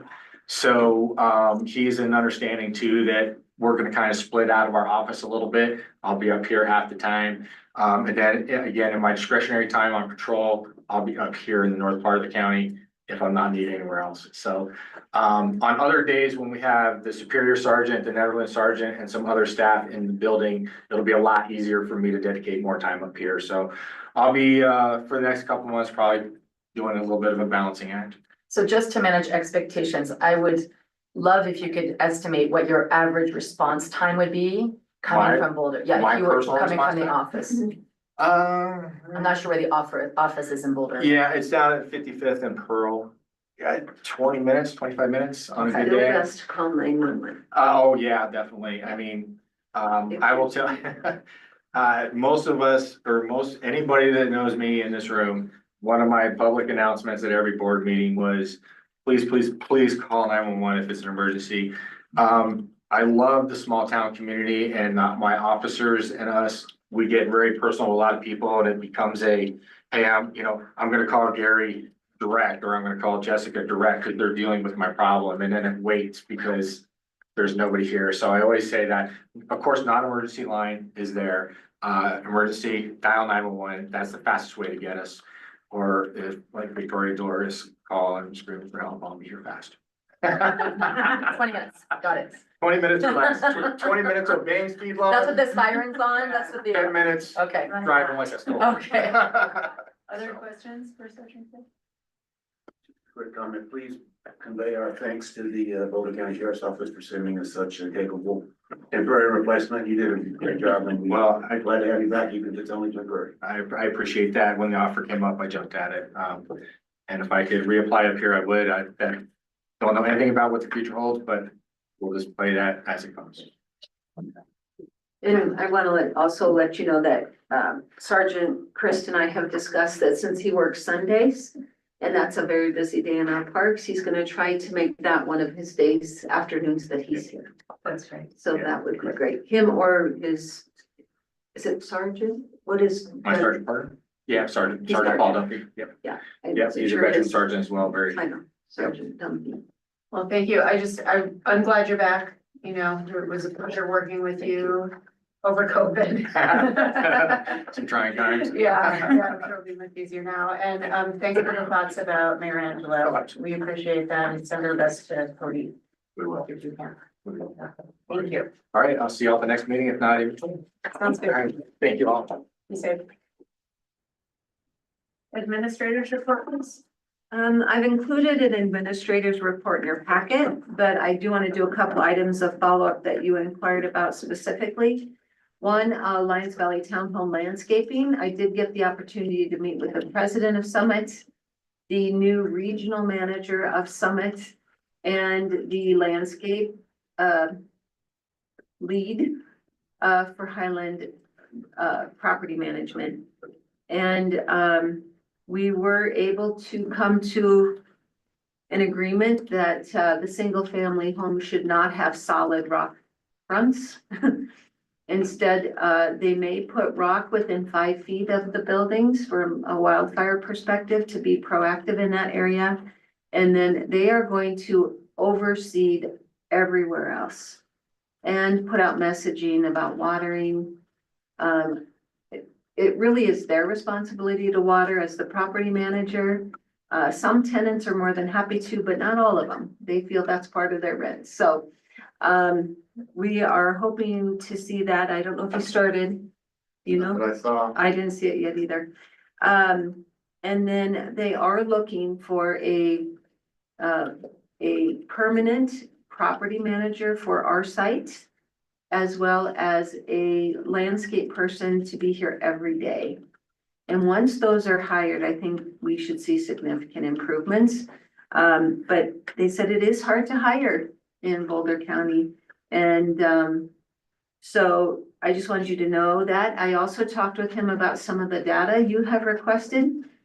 He didn't, Mr. Capps didn't seem to remember being asked those things. So I'm going to be working with the regional manager, the new person, and getting the data we've asked for. Also met with the Boulder County assessor and one of her staff regarding properties in our commercial district that aren't being valued, assessed as commercial. We had a very good discussion. They sent us their spreadsheets. We do have several properties that are listed purely as residential. And I think all of you know that our commercial zoning requires a commercial business in the front of the main level. So we are going to be working with them and doing our best to identify through building permits and other things what we know to be those uses. And they are able to go back 2 years if they find there is a discrepancy. And or if that gets challenged, then I guess the other is they're not meeting our local zoning code. So then they can choose which battle or both battles they want to have. But we had a very productive conversation and now we have some good data to work with to continue to follow up on that. 160 East Main Street has had quite a bit of communication this past week about the appearance of that building. This is the building at the corner of Second and Main. And staff has been working with the attorney in regard to what are private ownership rights versus public nuisances or violations of our sign code. And I think that Attorney Dittman is now working with code compliance directly and has come forward. I think you're gonna be ready with the recommendation tonight. Yeah, we can talk about what we're already looking at in terms of enforcement, so. Okay, we can come back to that one. The only other, the rest are all just updates, of things going on for spring and summer preparation. The only other one I really want to point out is this, county referral regarding open space. There are 4 properties along the old South St. Vrain Road that are requesting, conservation or selling to the county, I guess. And, I'm wanting to know how the board would like to give input on that. Do you want to do a full referral to every board and commission? Do you guys want to talk about this? How would you like us to respond regarding these properties that are in our planning area, but appear to be, some of them have a single building on them now, but the majority of the properties do tend to be more in line with the topography for open space. Trustee Hammer, what do you think? I think, I just lost my train of thought. No, I think we should pursue,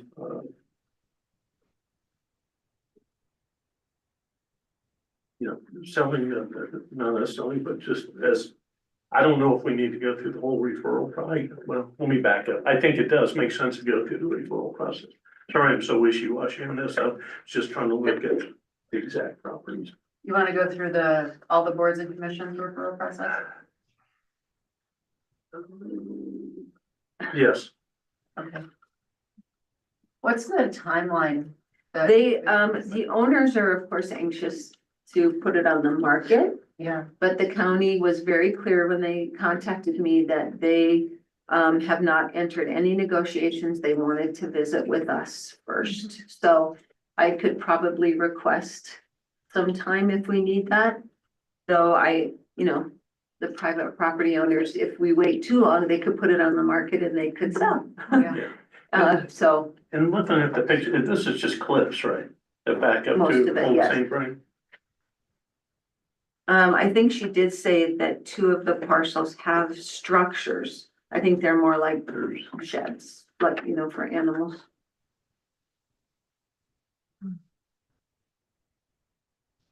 But I did not want to respond without touching base with the board. I appreciate that. Or we can talk about it during trustees too, if you want, or something, if you're not ready now. I'll let trustee Hammer finish his thought. There wasn't much thought to begin with, so. Okay. I'm just still, trying to look at the property here on the assessor side. But Trustee Johnson. I will just add though, I mean, based on our earlier conversation with the IGA and having Boulder County engage us sooner than, I think, This thank is you. a good example. It is, so thank you for that. Trustee Dottie and trustee Law. I would be happy to make a decision as a board of trustees, but I would also be happy to consult with the Parks and Recreation Commission. And their meeting, it looks like on May 12th, so I feel like we would have time before our next board trustee meeting or by the next board trustee meeting, May 19th. If we wanted to revisit, if we wanted to get their referral. But I don't see another commission that would be. Planning commission, Ecology. Oh, maybe ecology. planning commission. It is in our planning Okay, so area. maybe there are a few commissions. I know, I'm like, who's meeting before? Are they all meeting? So the PCDC is also meeting May 12th. I'm just trying to see if we can possibly get that referral back in time for our next board meeting. That's what I was wondering. Trustee Lowe? I'm somewhat familiar with these properties. The one that the structures are on, I think there's a residence there, there's an apartment over a garage, then they have a very large riding or for horses. And other than that, those properties go straight up the hill. I think it's a wise move from Boulder County Parks and Open Space to require these. I'm all for the conservation of these. As to sending them through the referral process, yeah. I just don't want to see it get hung up in PCDC and parks and ecology. If it could be expedited in any way, that'd be great. I can't see anybody having either an objection to these or an alternate use for these. because the lay of the land doesn't permit it. So When does the ecology board meet again? they're meeting the third Tuesday of this month, so you could probably get that in. So that's after. And that's at the 20th. yeah, they're on the 20th, so So they're after. that's like, yeah, 2 weeks. Mayor Pro Tem? I ran past these properties today, and past them often. I would rather see this move quickly. Do parks and open space for the county. I'm just concerned if we send to the commissions that a lot of times they'll happen. These folks might lose interest. They've lost interest in caring for their properties. I think they probably want to move them along quickly. And I'd just like to see that happen as quickly as possible. So I'd be in favor of saying to the county, go for it, without going to the commission. Thank you. Trustee Browning? I would like to see this referred at least to the Parks and Rec Commission. These properties are out along South St. Clair Road. Boulder County Parks and Open Space already owns a substantial amount of property there. I would at least, and I'm not as probably as familiar with the physical characteristics of these properties as other people, I would at least like the Parks and Rec Commission to take a look at it, with a view toward whether these properties, together with, the properties that Boulder County Parks and Open Space already owns in that area, could perhaps contribute toward a connecting trail between the town and Hall Ranch, which has been a goal of both the town and specifically the Parks and Rec Commission for many years. I'd like to see what plans Boulder County might have for their, if they end up acquiring these as parts of open space. Do they have any plans to do any kind of recreational development on these properties? Or would Boulder County Parks and Open Space operate these as closed spaces like they do the Corley Hill property, that they've refused even honor their promises to allow the town board and town staff to go walk the property with them? And they have basically thumbed their nose at the town's comp plans and expressed desire for a regional trail system centered around Lions. So I'm concerned about Boulder County Parks and Open Space adding more closed space and then refusing after they've got it to deal with the county, to deal with the town, excuse me, in a cooperative manner to try to integrate that into the town's expressed desire for regional trail system. So I'd like Parks and Rec to look at that. I think this is a good opportunity for the town to reopen discussions that were basically closed by Boulder County Parks and Open Space. Do they see any way in the long term for the town to add access to Hall Ranch from town existing town trail system to enhance not just recreational opportunities for our citizens and visitors from out of town, but also I think it relates to economic development. I think we could be a much more attractive town for outdoor recreation. People keep proposing that. If we had a cooperative partner with Boulder County Parks and Open Space, and from this point, they are most uncooperative, and I think this is a good opportunity to reopen those discussions. So I want to get referrals from them, at least the Parks and Rec and probably EDC as well. Thank you. Trustee Dillman? So I agree with Trustee Browning. I would love to see a trail get as close to town and connect to Hall Ranch through here if possible. And I do think that the Parks and Rec meeting is 1 week from tonight, and I think it would be good to take it and see what they have to say about it. So it sounds like the majority of the board wants this to go to Parks and Rec. Which is, say again, next week, a week from tonight. And what about PCDC?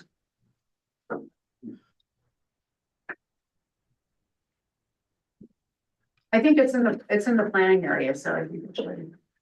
We could add it to the May 12th agenda. We could add it to Monday's agenda.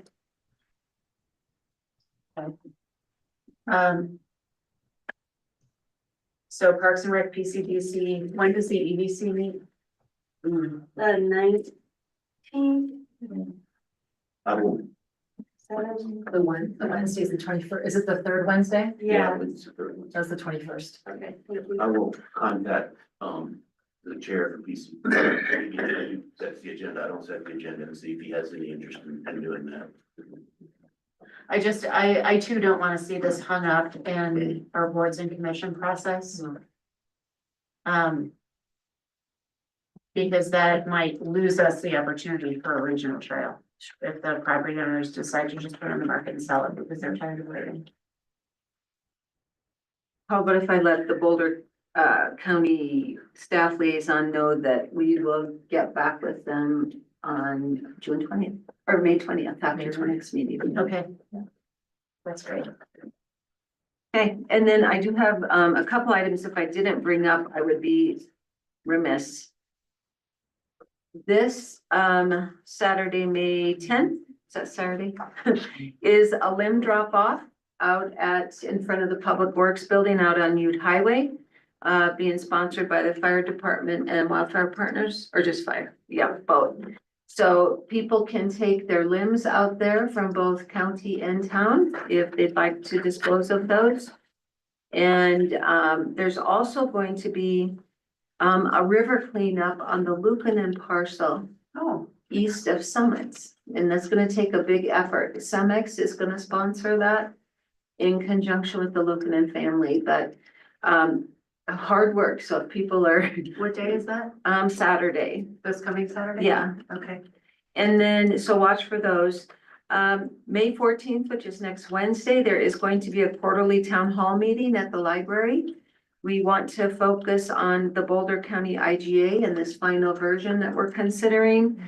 We will be e-blasting that after your discussion tonight to get that out several times before then, 3 times probably, as well as, of course, taking input at audience business, and it sounds like we'll have a public hearing as well.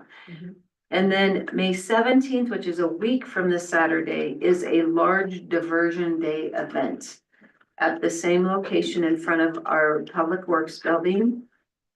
Posters are showing up all over, but this is diversion of all of the hard to recycle materials. There'll be paper shredding, there'll be, Kim, name them. Tires, mattresses, yard waste, scrap metal. All sorts of goodies, Thanks. so watch for those. They do want you to sign up for an hour drop-off window, so make an appointment. And then following that at 1 o'clock that afternoon is a concert at Bone Park with Joe Kukla and his group. So want to mention those things coming up, so starting to wind up for the beginning of summer season. Yeah, I just want to clarify for diversion day, I've signed up and I noticed it's only in the morning. So because there's no time mentioned here, I just want to clarify. I think it's between 9:30 and 12. Is that right? 9 to noon. 9 to noon. 9 Did you want to volunteer? And we do need volunteers still, so if any of you are interested in helping with the station, we can use help. Okay, and then last but not least, this is another example of a very last minute grant opportunity and staff needs to know. Do you want us to go for it? This is Safe Streets for All through USDOT that DRCOG is planning to apply for. We did this one other time and they didn't get the grant, if you recall. This is the next round. We have the opportunity to apply with DRCOG. They do all the work. We just do a letter of interest and pay our 20% match if it's awarded. Or we can apply individually as the town ourselves for this grant. There are pros and cons to both approaches, of course, but we need to submit a letter of interest by May 7th. Application due by June 26th. The focus area for this round is, in our case, will be left turn crashes, which would be improving Broadway, Highway 36 to the corner to Broadway, bicycle involved crashes and pedestrian involved crashes. And our highest incident of that is that intersection. So, right now, the action plan we just approved, that's what we needed to be able to do this. If we want to go with that intersection, was anticipated, the estimate was 1.1 million, which means the town would have to come up with 200,000 over the next couple of years.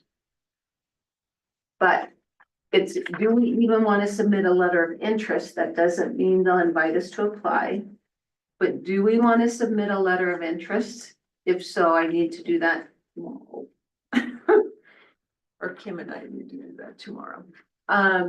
This is how that works, and it doesn't always fit with the board schedule very well. So I don't know that a letter of interest hurts to submit. We could figure out the funding over the next couple of years.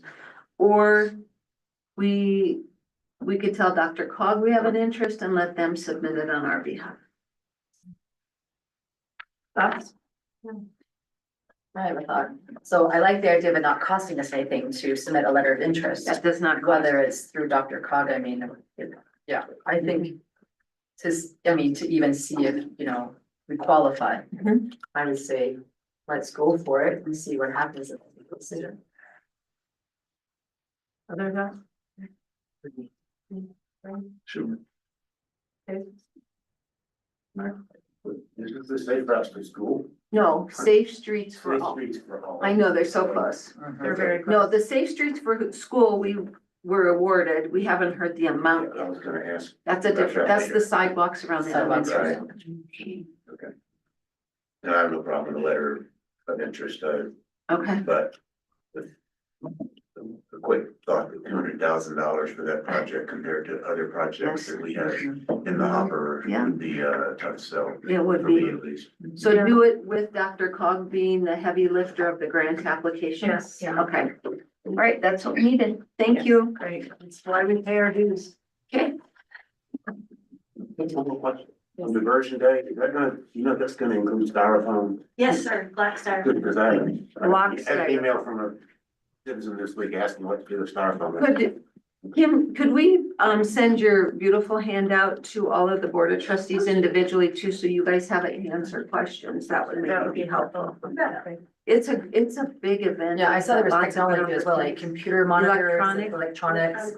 Yep, all of the above. Great, thank you so much. Just board tires though. Okay, legal update, please. Victoria, did you want to address the creative district? Why don't you go forward and I'll look that one up. Okay. That came in today. So yeah, I wanted to address a couple things for today.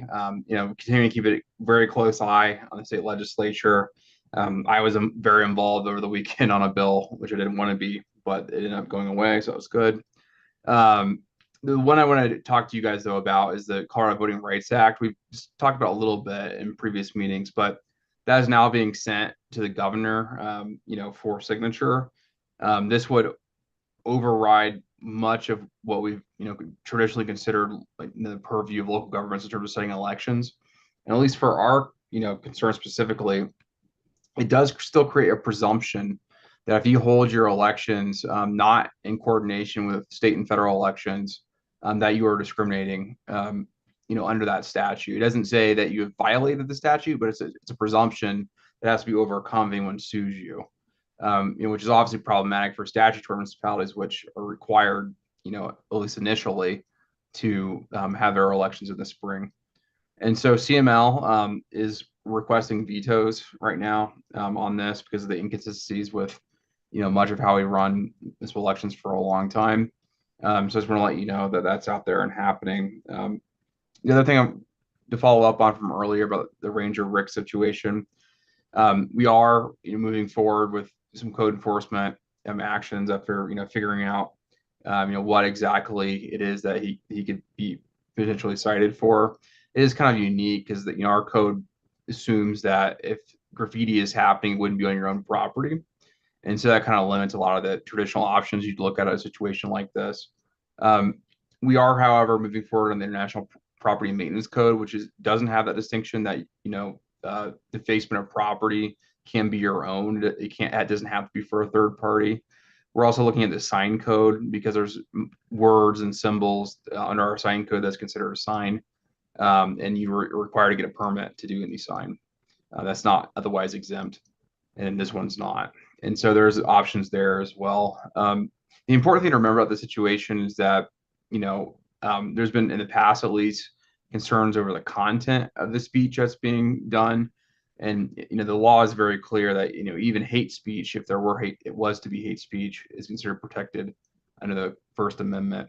And so anything we do, it can't be, because it offends someone, or, anything along those lines, right? It can't be the content of the speech, just be content neutral. And so at least the tools that we have at our disposal, the property maintenance code and the sign code seem like the best ones to proceed under. And so that's what, my recommendation has been. We're still working on the details, what that looks like. But that's where we're, currently working on it to address the situation. Thank you. Anything else? Yeah, the Lions Community Foundation. We have a request to amend the agreement that the town of Lyons entered with the Boulder Community Foundation regarding the marijuana sales tax revenue that we are dedicating or that we are transferring to them to distribute for mental health and other wellness types of grants through the Lions Community Foundation. The Lions Community Foundation is listed as an advisory committee to that fund. But in order for them to have access to the financial records and how that's being distributed, we need to amend our agreement. And so we want to know if the board is interested in us gearing up a resolution to put on consent that would allow the Lions Community Foundation to find out that information from the Boulder Community Foundation. Anyone have an issue with that? I hope I said that correctly. Yeah, I think it's right. I did. Yeah. Doesn't look like anyone has an issue with it. Okay. And We will gear that. Oh, the one I was actually thinking about, Victoria, which is a little more time sensitive, was the Lions Creative District. oh, I'm sorry. No worries.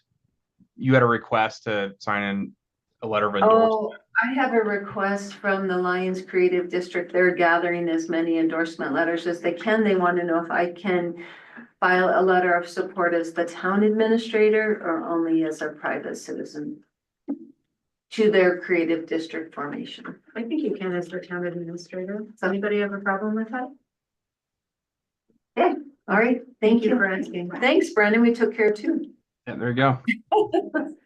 I want to add on to a couple of things, regarding legislation.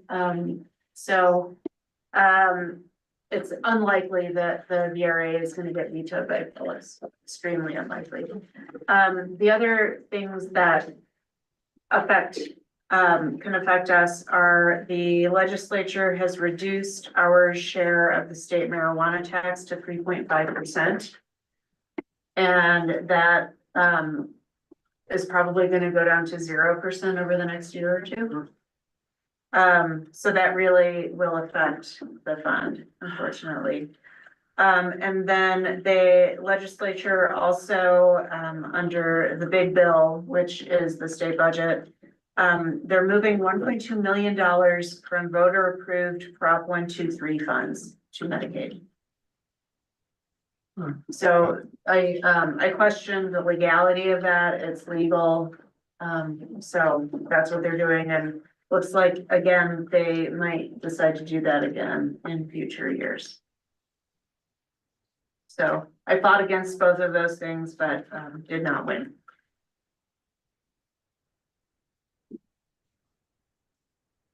I have a question about the marijuana tax money and the allocation we did for the mental health Yes. counseling. Cassie. We ended up budgeting a particular amount from the budget from the marijuana tax, but we didn't set a percentage of overall marijuana tax money, right? They just. We had a minimum. Director Eyestone's on. We did do a percent. I believe it was 25%. And it's 25% of the prior year's collections. So the amount in the budget was just that, a budgeted amount. But the idea was 25% And was of that the 20 local. That was my question. Is it 25% of just the local or 25%? Correct. Okay. It is 25% of just the local, so we receive regular sales tax from the marijuana businesses, we receive the local retail, and we receive this, what they sometimes refer to as the state special tax. It is the state special tax that that is being decreased. And just for reference, now that we have 3 businesses, I can report this. Last year, we received about $40,000 from the state from that tax. We could still do 25% of the local tax, although obviously total marijuana tax receipts would be reduced by whatever the state reduces. That's correct. All right. And we can, at budget time, we can decide on the percentage. Yeah. Too. Okay, thank you. All right, any other questions, comments on the legal update? Okay, let's move on then to ordinances and public hearings. First up, first reading of ordinance 1189. An ordinance of the town of Lyons, Colorado, amending Article 2, Chapter 13 of the Lyons Municipal Code for the purpose of adjusting the rates for electric utility service. Staff report, please. Hello, Mayor and trustees. So we are looking at making some changes to the electric utility rates to help cover an additional $75,000 in revenue that it looks like the electric fund will need. This comes after finding out our wholesale provider is increasing their rates by 9.8%, I think it was, which started April 1st. Few historic notes, right? We hadn't increased our rates since 2016. That time we had set them and tried to really take into consideration what would be coming. We've also incorporated going 100% green without the need to do that rate increase. But now with this current rate increase and potentially future rate increases, our wholesale provider had a rate increase last year also. The Utility and Engineering Board did review what we had, and they came up with a new rate structure. They were reviewing what our rate structure looked like and how the wholesale energy rates that we purchase are not reduced for any type of higher usage or lower usage. So they weren't looking at that.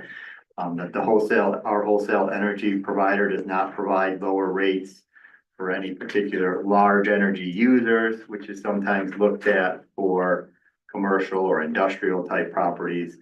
And that the current rate structure unfairly benefits large commercial users at the expense of small commercial users who are charged for the higher base rates. And so they came up, we had the presentation, or you had a presentation from the utility board a meeting or 2 ago, and came up with this rate structure, which is proposed tonight. Questions for Director Kaplan? I have a question, and I apologize if you've answered it before. So we talk about 2S meters and non-2S meters. How many 2S meters are there in town and how many non-2S meters are there, just like approximately? Yeah, I think it was 25-ish of non-2S meters and 1,000 2S meters. Okay. There are not very many non-2S meters. Wait, 26 might have been just one other type. Let's say 100 to 1,000, 10% maybe non-2S meters. Okay, thank you. No other questions? I'll entertain a motion. I move to approve ordinance 1189, an ordinance increasing electric utility rates on first reading, and recommend scheduling a public hearing and second. Thank you. Is there a second? Second. Any discussion? Okay, we'll call for the vote. And that motion passes unanimously. Thank you very much. All right, let's move on to first reading of ordinance 1190, an ordinance of the town of Lyons, Colorado, amending chapters 6, 8, 10, 11 of the Lyons Municipal Code for the purposes of updating the general offenses of the town and other miscellaneous amendments. Staff report, please. Had to get ready to jump right into this one also. So we've had a number of discussions on this over 6 months or so. Staff has reviewed it 2 or 3 times. We heard Sergeant Chris mentioned he'll be reviewing it again after Sergeant Sears was extensively involved in the drafting and putting a lot of this together. It does update the code for some of the changes that the Boulder County Sheriff's Office is used to seeing in a number of other jurisdictions, which helps to simplify some of their processes and procedures while they're in town, dealing with anything that they should come up with.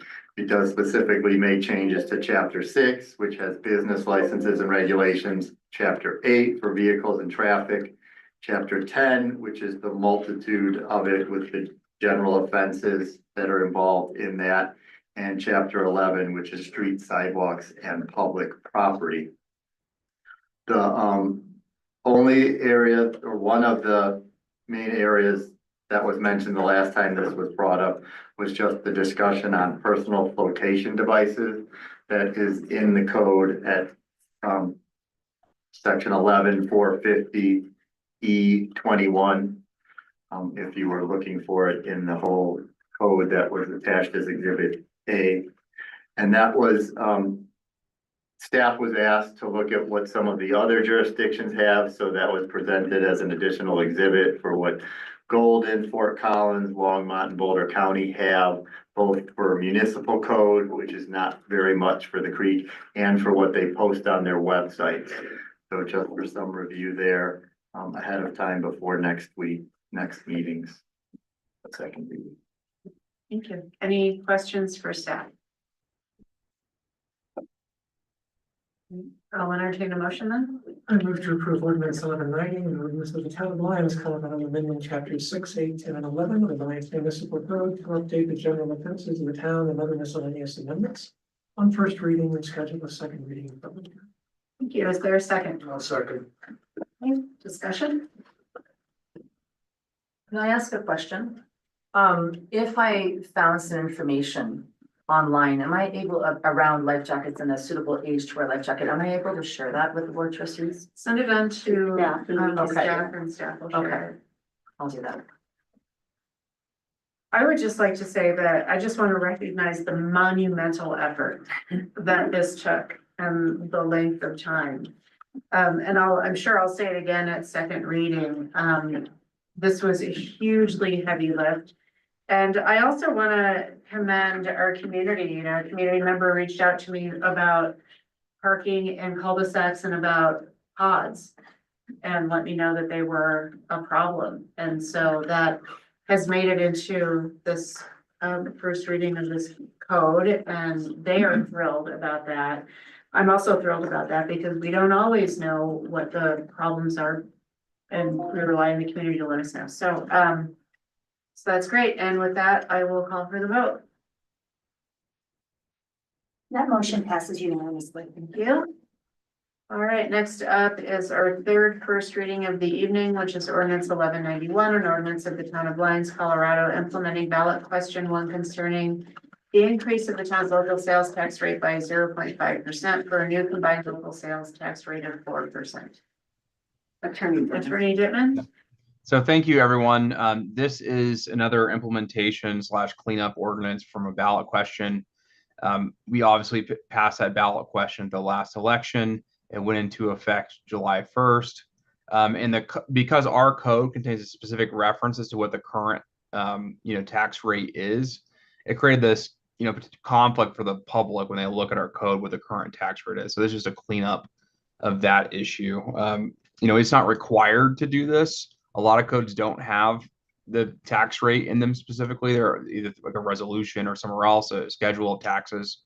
And so it's not entirely uncommon. You wouldn't, immediately do an ordinance for this. But we thought just in the interest of transparency and, public communication, it was a good idea to go ahead and fix that in the code. So that's what this is. Thank you. Any questions for Attorney Dittman? Okay, I entertain a motion. I move to approve ordinance 1191, the town of Lyons, Colorado, implementing ballot question 1 concerning the increase of the town's local sales tax rate by 0.5% for a new combined local sales tax rate of 4% on first reading and schedule a second reading in public. Second, Second. any discussion? Okay, I'll for the vote. Motion passes unanimously. All right, thank you, everybody. Clerk Vasquez, will you please read consent into the record? Yes. Item 1 is resolution 2025-29, a resolution of the town of Lyons, Colorado, accepting a personal representative's deed for parcel number 1203181000009, also known as 0 Stickney Street, from Stephanie K. Stone, personal representative of the estate of Margaret Russell, deceased. Item 2 is resolution 2025-30, resolution of the town of Lyons, Colorado, formally endorsing the Lyons Creative District as an entity within the community in alignment with the 2023 Lyons Comprehensive Plan. Item 3 is resolution 2025-31, a resolution of the town of Lyons, Colorado, in support of America's national parks and other public lands. Item 4 are the April 21st, 2025 regular Board of Trustees meeting minutes, and item 5 are the May accounts payable. Thank you. Is there a motion to approve the consent agenda? So moved. Is there a second? A second. Anything anyone would like to remove tonight? And then we'll vote on consent. And that motion passes unanimously. Thank you very much. Okay, on to boards and commissions. It is my great pleasure tonight to make 3 appointments to boards and commissions. Ian Conley to Housing and Human Services. Ian, if you're watching, thank you. Lee Williams to the Planning and Community Development Commission. Thank you, sir. And Eva Gunther to the Parks and Rec Commission. And so you'll enjoy meeting. Eva has a lot of experience in dog parks, apparently. I So, believe she may have volunteered with us. great, great. Okay, so, thank you to those folks. And we have a number of openings on our boards and commissions, and perhaps the next e-blast can list them out and we can do a little recruiting. That'd be great. And then next up, we have a Bee City request from the Ecology Board. Who are the Bee City people here tonight? We have one online, Oh, great. and Kurt, you can sit here, Okay, if that's easier, or stand. I didn't know how long you were gonna. No, that's fine. It shouldn't be too long, I don't think. Okay. I'm filling in for Bob. Positive thoughts for Bob's not doing too well today, I guess, but. Kurt Carlson with the Ecology Advisory Board. We had heard a presentation from Laura Roast, who's on the, she's in Oregon actually right now, I believe. Which is where she lives, but she's from the Xerxes Society of Conservation of Invertebrates and part of the Bee City USA application. So this started when I was EAB chair last year, and then as we were handing it off, we had a few delays getting it up here to the board, but it seems like a kind of a win-win situation. We are actually, as the Ecology Board, sit as Tree City USA. Through the National Arbor Day Foundation, and this is very similar to that. So as I was filling out the bones of this and how it's supposed to work is you apply for it, you pay an annual subscription or annual fee of $100, I believe it is, and Laura can fill you in on some of this, which is a nominal fee, but we didn't necessarily have that in our budget in the Ecology Board. So as I went through, what you're supposed to do then is take that, pay that, get the resolution, kind of the template. And then before it's passed by the Board of Trustees, send it back to Xerxes to make sure that it's okay, because there's certain things that need to stand, other things that can be tailored for our community. I think Lyons is in a very unique situation here. We're the double gateway of the Rocky Mountains. That's been our calling card for over a century, but that's not just for people, that's for pollinators as well. And so since the Parks and Department maintains a lot of the river corridor, and we got some connectivity to the open space, and we've got a lot of good volunteer energy going with the botanic gardens and the orchards and things like that. We felt that it was a very positive thing. But there are some things that need to be adhered to, some names that, or some titles that are in the resolution. And so we wanted to take and bring it to you guys to get a litmus test before we proceeded. And so with that, if Laura, if you've got any questions, Laura can answer those. I think that it's incredibly important for the town to take some ownership of this, even though it may be that the ecology board sits as the official board for pollinators. Because the ecology board's only a volunteer agency, you know, so if this really takes off, I think that, and it should, that the town should take ownership of getting the application filled out. Of course, the ecology board will help with any of that, paying that fee, and then hosting an event and doing some outreach. This is something the ecology board is already doing that could be folded into what we do already. But I think it's incredibly important that the town takes some ownership of this as well. And so with that, I don't know if you've got any questions. There's a copy of the resolution that's gonna be a few little tweaks to it before it comes back to you guys if you feel that it's appropriate for the town. We also included the power. Yeah, and there's a bunch of slides there. There's a few other cities in Colorado. And there's some campuses, I don't necessarily think in Colorado yet, but there's believe Englewood, Westminster, and Louisville have all done similar resolutions. And so I think it's a positive thing. Of course, it's got great economic impact. Without pollinators, there would be no food. Without no food, there would be no us. And so I think that the board should be in support of this. It's something that the ecology board felt was very strongly. Also, Tyler is the guy that kind of started this locally. Wanted to give him a little credit here. So with that, I think that if you've got any other questions, we'd like to pursue this, work with staff, get the application filled out, and get a resolution approved. You know, it's gonna have to be bounced off of Xerxes before it actually gets approved by you guys. Okay, thank you. Appreciate that. And thank you, Laura, for joining us. Thanks for the PowerPoint presentation. Looks great. We all love these. I feel comfortable saying that. We love these.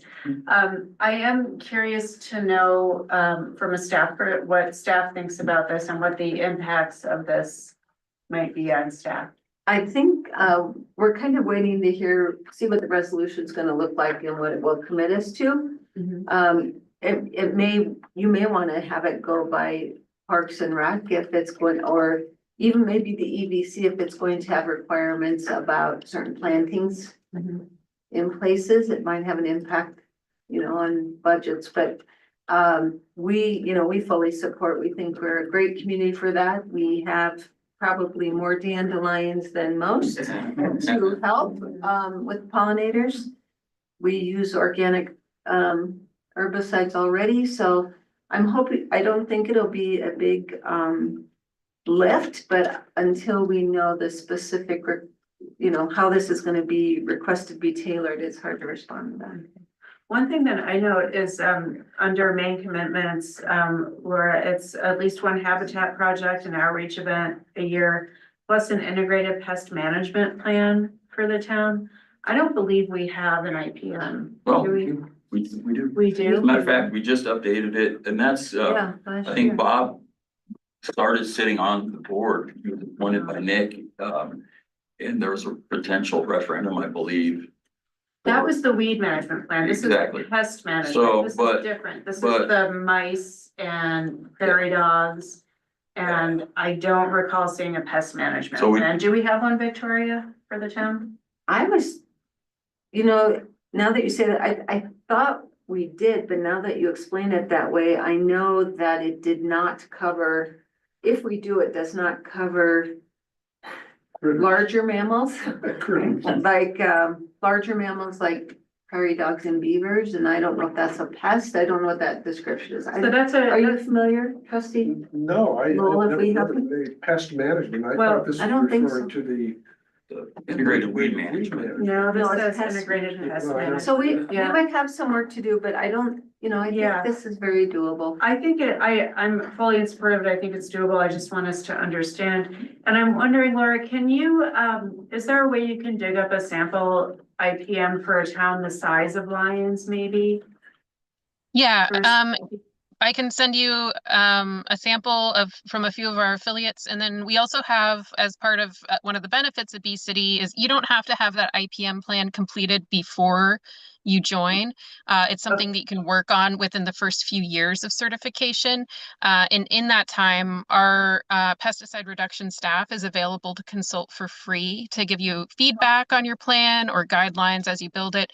And we also have a free IPM plan toolkit online that has a suggested kind of template, a Q&A, sort of FAQ of pesticides, and then also a checklist to kind of make sure you have a structure that is kind of best practices. That's wonderful. Great. Thank you. And that sounds like a great project for the EAB. Yeah. And Tyler actually has some potential for people from the Butterfly Pavilion to come and do some trainings with the Oh, staff as great. well, which would be Will they bring valued the at. tarantula? Maybe so, I don't know. But yeah, they'll train Parks and Rec on native habitats. They'll also do a comprehensive study of the land, so whatever your habitat is, they'll, say, hey, we're having more bugs, we're having more biodiversity, more, and so we can see the impact of that habitat. So we felt that was real value added for the staff as well. And I think Victoria really put it well that, when there's some new planting areas, that's something that we may see a budget impact, that there's when you buy stuff from large places like Home Depot or Lowe's, the prices are lower because they sell a lot of plants, but there's neonicotinoids that are applied to those plants to keep them from being eaten up by a lot of the pests. Those are terribly bad for pollinators. Yeah. And Okay. so we'll have to take that into consideration when implementing this as well. Okay. Well, it sounds, does anybody have any objection to moving forward as a B city? No, but before we put a final resolution, my inquiry was gonna be the same as yours. I wanna make sure this doesn't consume large amounts of staff time. As much volunteer time as the EAB and others wanna put into it, great, but I don't wanna create something that's gonna require a lot of non-staff time. Well, good. It sounds like we're gonna move forward with B City, and thank you, Laura, for joining us. Appreciate it. And I think Bob will work with Laura on a few tweaks on that resolution, and you should see that back, here in a few And then I'll months. go through staff while we're figuring everything else out too. So. Yeah, and in the meantime, we can work on the IPM as opposed to just integrated weed management as well. Yeah. So, Okay, great. okay, thank you. Thank you so much. Thanks for bringing that to us. And thank Chair Breckenridge, hope he feels better. Okay, that brings us to general business. Item number 1 is resolution 2025-32, a resolution of the town of Lyons, Colorado, approving appeal of the town administrator's determination and permitting the PUD amendment application for 317 Evans to be processed as a minor PUD amendment.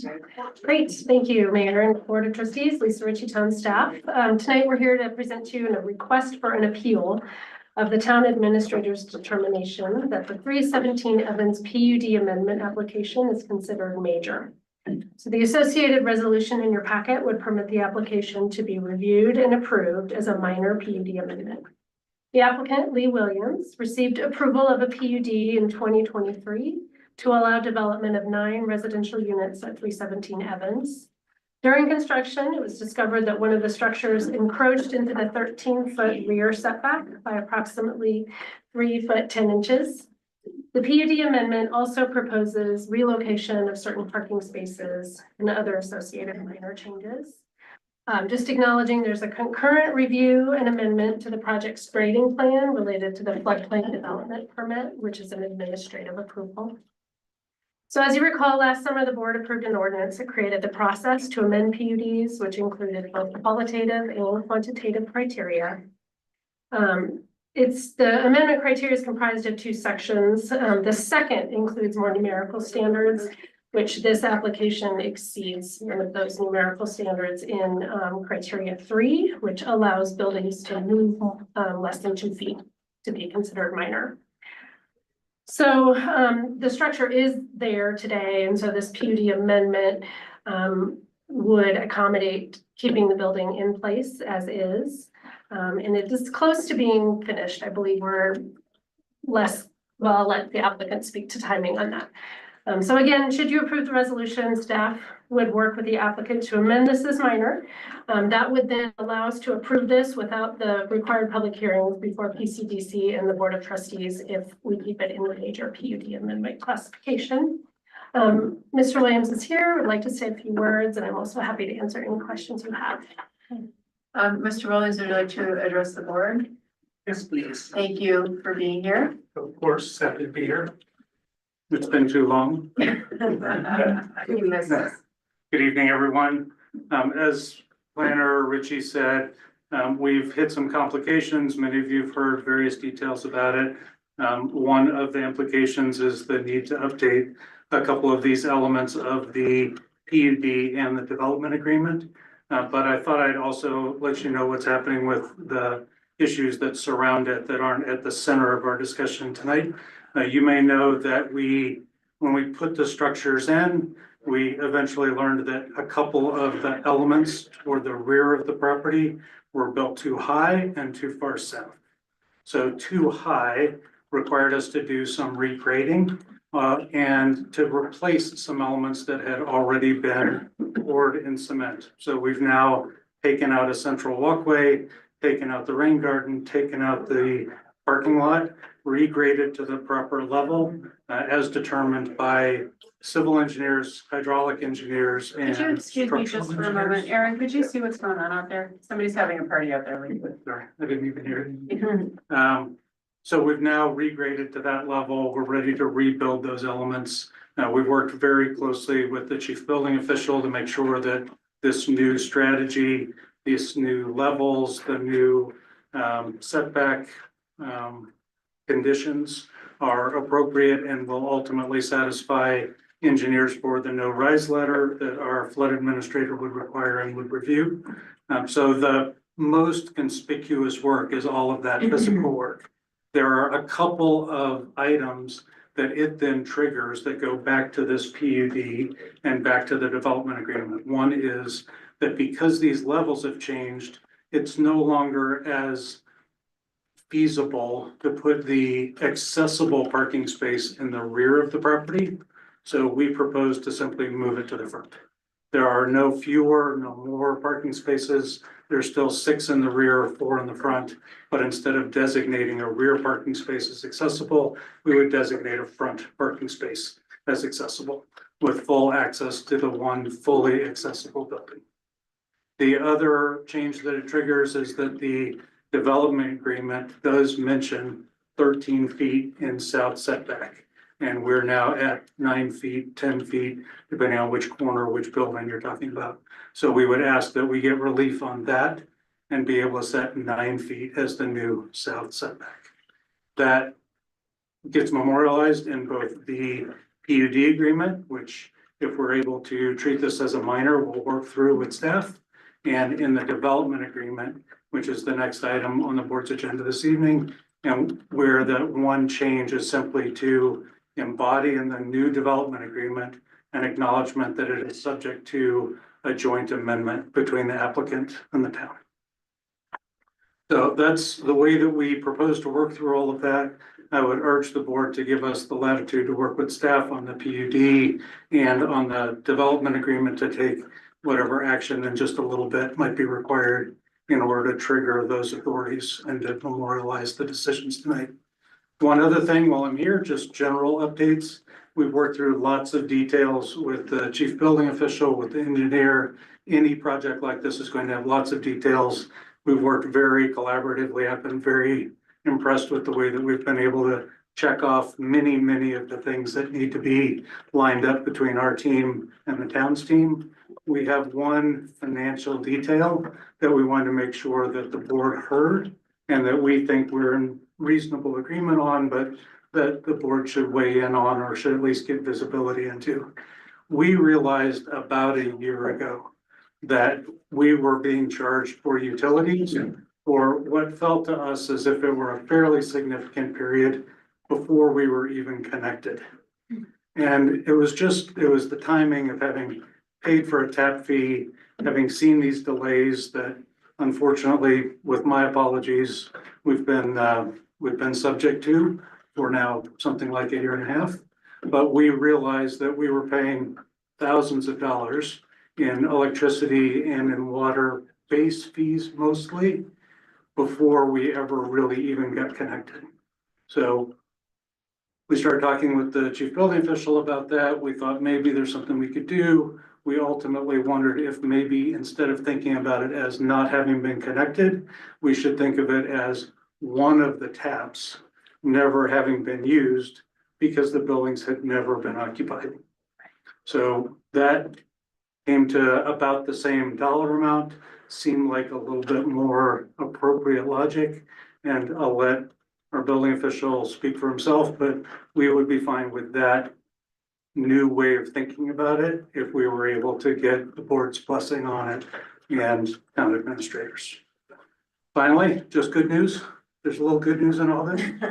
About 10 months ago, 7 people moved into the 2 3-bedroom units. So they've been fully and I think happily occupied now for close to a year. We heard earlier tonight that you hadn't gotten all of the data that you might have liked from the summit team. I'll make sure you get our data.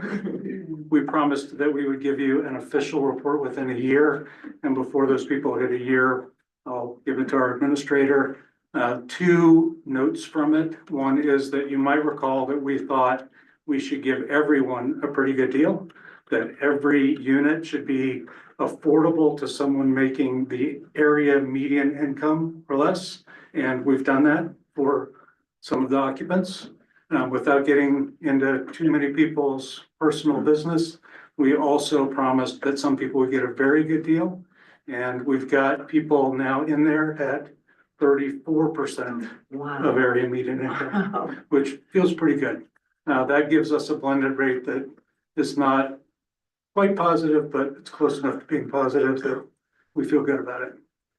So thank you, board members. Thank you, staff, for all the things that you have done and might do to get us over these hiccups, for which, again, I apologize. And thank you for getting us so close to actually getting the full occupancy.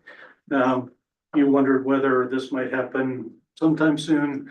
I think it's not a matter of months anymore. Now it's a matter of weeks before we can finish the work. And as soon as the work is done and the property is clean and safe, we will start bringing people in to look at it and get people living there in not just the 3 bedrooms, but on the whole property. Thank you so much. Administrator Simonson. I just want to add before you have your discussion is staff supports both of the requests here. Of course, my recommendation has to follow the code and therefore that's why it was denied. But in talking and working with Mr. Williams, we can support the board moving forward with this exception. Thank you. You're welcome. Are there questions? Trustee Johnson. No, I was ready to motion. Oh, are there questions? Yes.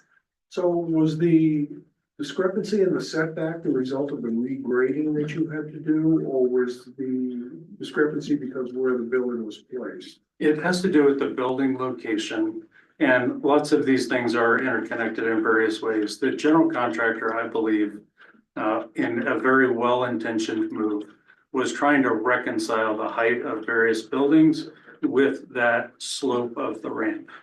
And was wherever possible trying to eliminate steps in places where it turns out that it didn't need to be done and really couldn't be done in a way that's consistent with the flood requirements. So when he took out a couple of steps, that meant that he built a couple things a little higher than maybe he intended to. And once those things got high, then we had both a regrading problem. And as it turns out, all of this some of these elements were also built too far south. So it was two separate problems, but once both of those problems existed, tying them together with walkways and a parking lot and inserting the rain garden triggered some of the other violations. Just to follow on, so the encroachment into the setback was a result of the handicap ramp or the building? The corner of one building is encroaching on the setback. So the buildings are offset just a little bit because the stream comes through at an angle. So one of them is in no danger of hitting the setback, but the one that is unimpeded by the stream is actually quite close to what would have been 13 feet and is now 9 feet. And its location closer to an alley, on the other side of which is a pocket park in a stream. That location is now very difficult to tie in with an accessible ramp from the back. Was this problem picked up by our building inspector or was this a voluntary? Yeah, when they did their survey of where the location was, right, it's up to the builder, the developer, to actually present the survey of where the building is located.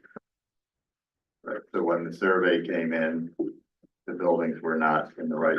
Where they plan to be. Any other questions? I'll entertain a motion. Yep, pursuant to Lyons Municipal Code 16-4-260, I move that the Board of Trustees approve the request for an appeal of the town administrator's determination that the application to amend the 317 Evans PUD is considered major and allow the application to be processed as a minor PUD amendment. Thank you. Is there a second? Second. All right, any discussion? Yep. Go ahead. Well, I would just like to say that I was on the prior Board of Trustees when we worked with Mr. Williams on this project. It is an incredible example of private-public partnership. And I know the need for one-bedroom apartments is there. I learned that when the Lions Valley Townhomes application was going through. I know you have a very long list of potential applicants. And I just want to thank you for having the vision from the beginning to making this happen and also seeing it through and making the corrections. And I'm so excited to get those units filled, as I'm sure you are too. So I feel like whatever we can do to facilitate this process, we need to do this. Thank you. There are people who've been waiting for 18 months to move in. Anyone else? Just very quickly on the technical aspects of this, whether this is a major or a minor, requires a major or minor development review. The Lyons Municipal Code allows the Board of Trustees to basically waive major development review if it wishes to do, which we've done at least once before that I remember.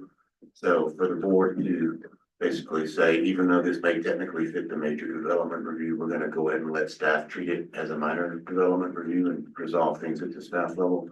That was foreseen in the municipal code when we redid the development review process several years ago to give more flexibility for situations just like this. So I think it's time to use that flexibility and let staff work with the property owner to resolve these issues as expeditiously as possible without having to involve the board in a final major development review.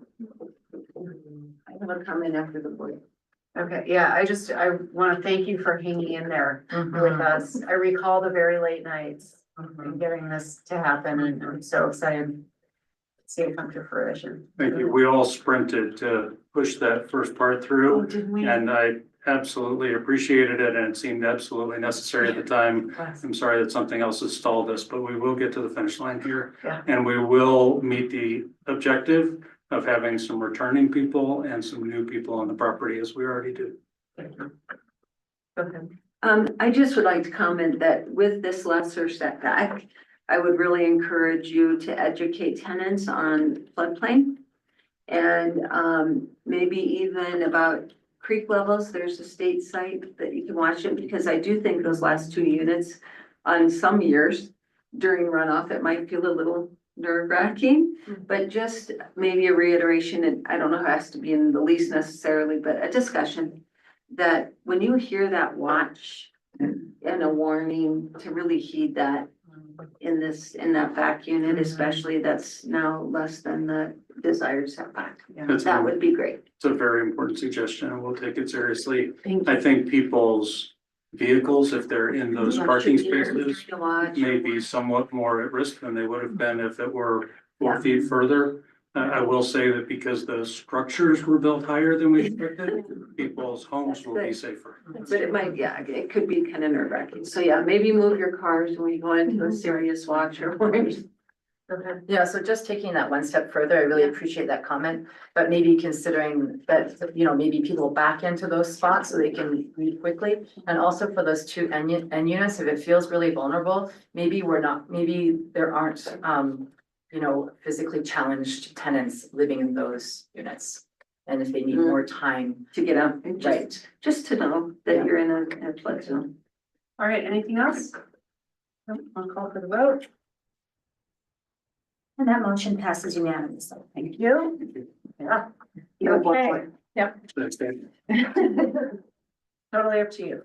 Resolution 2025-33, resolution of the town of Lyons, Colorado, approving the second amendment to the development agreement with Colorado Lookout Lyons LLC regarding 317 Evans Street, Lyons, Colorado.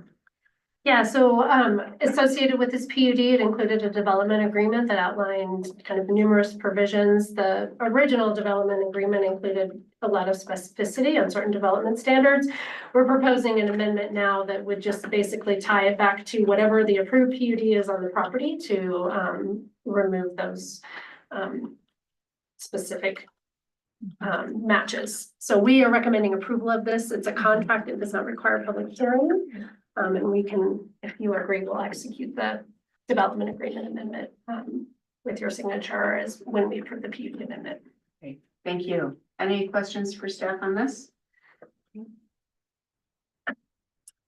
Pursuant to Lyons Municipal Code 16-17-20G, I move that the Board of Trustees approve the second amendment to the development agreement for 317 Evans Street, finding that the terms contained therein ensure obligations of the developer and the town of Lyons are mutually satisfied. Thank you. Is there a second? Second. Any discussion on that one? Open vote. That motion passes unanimously. Thank you. Thank you, Lee. Thank you. Looking forward to it. Okay, let's do the next resolution, since I know the community applicants are here, if you make them wait. And then after that, we'll take a short break. Okay, so resolution 2025-34, resolution of the town of Lyons, Colorado, approving a conditional use permit for 315 and 319 Fifth Avenue for the Lyons Community Farm Project shed. Yeah, and I can start this off. So the shed is behind the two properties, which are in the Dr. Bob lot lease program. So they're currently being leased by the Lyons Community Farm Project. Because of the rules of that program, the shed can't be on those lots, which is why it is an encroachment and we're in town property, very similar to how the Botanic Gardens shed is located. So that's how we got here. And then you all don't see all encroachments, and that's because there's a major and a minor. And it's laid out in resolution 2020-131, but minor improvements, which are usually the types of encroachments that staff sees, are processed at the staff level. Major head to the Board of Trustees. And this was determined a major because it's not easily removable. And then I think we're likely going to require a building permit and a floodplain permit. So that's why it's with you all. So yeah, that's basically it. It is a shed, and that is all I have to say. I hand it off if we are allowed to. I think, does the board have any questions? Yeah, I would like to comment too. Okay. Yeah, I just want to confirm that the applicant would assume loss due to flooding, correct?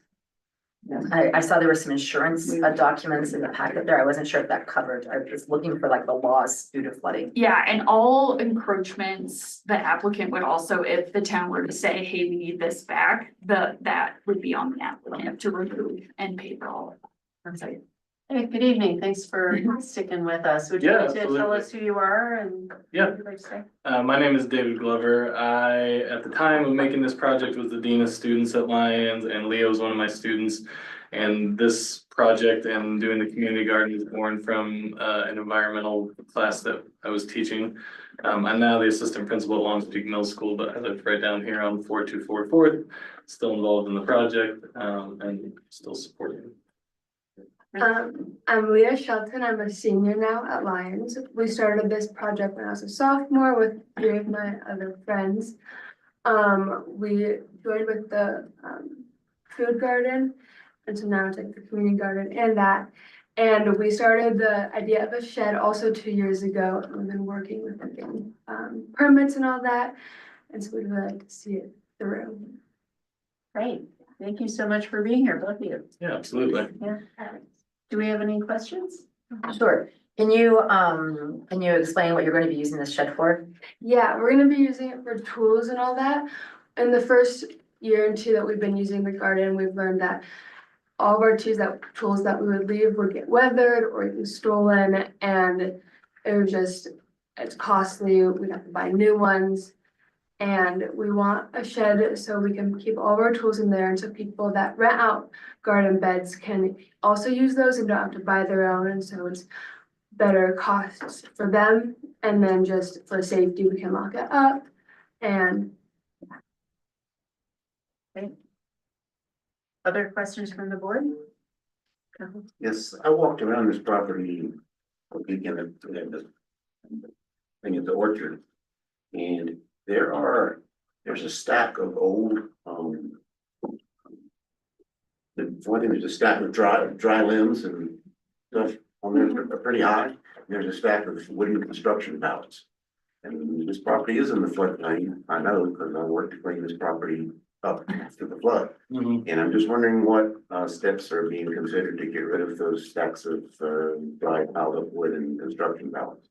We're gonna get rid of all of it. The pallets were donated to us in the hope that we would build the most cost-effective shed possible. However, after meeting with the town and looking at all the extreme FEMA guidelines that were required, we then went to do some fundraising, which we have secured. And we have a little under $10,000 to be able to build this shed and then step in and do things appropriately. And so that was where that came from, was from a donation. That's gonna be getting cleared up as part of the work we're doing this spring to get the property ready. And as we learned, we're gonna have to just build new construction that's quality made to make it meet all the guidelines. Thank you. Yeah. Administrator Simonson? And just to be clear, this is at the end of the right of way. It's the last property. There's not, and the alley doesn't continue past this. Correct, it runs into a cliff. Yeah, I just want to reassure folks that this isn't taking up town right of way to get to another property. It's the end of the road. What is the width of the right of way? Do you remember that offhand? You look exactly. 7, 8 feet, I think. Maybe a little Also, wider. just a reminder, there's a limb drop off Yes, this Saturday, free limb drop off. So it'd be great if you could take advantage of that. yeah, absolutely. I also believe there's a pallet program in the county. Other people want them to build compost Yeah, units, or I believe there's a couple places that take them. It'd be a good question for Kim Mitchell. Since she's on diversion, see if they could take them next Saturday. yeah, absolutely. Yeah, we'll prioritize that over the next couple of weeks and get It'd that be great to taken care of. get that, yeah. And the application was reviewed by Utilities and Parks and Rec. Yeah. So it was reviewed internally. Did you find the right of way, is it more than 8 feet? It should be wider than 8 feet, wouldn't you? Well, right, I was gonna say it's probably 20 feet when you start off of Evans, but Oh, as the they're cliff close. comes in, it might narrow it down. And the shed's only 5 feet deep, right? Yeah, it's not large. 5 by 10. It has to be under 10 by 12 or it needs a building permit.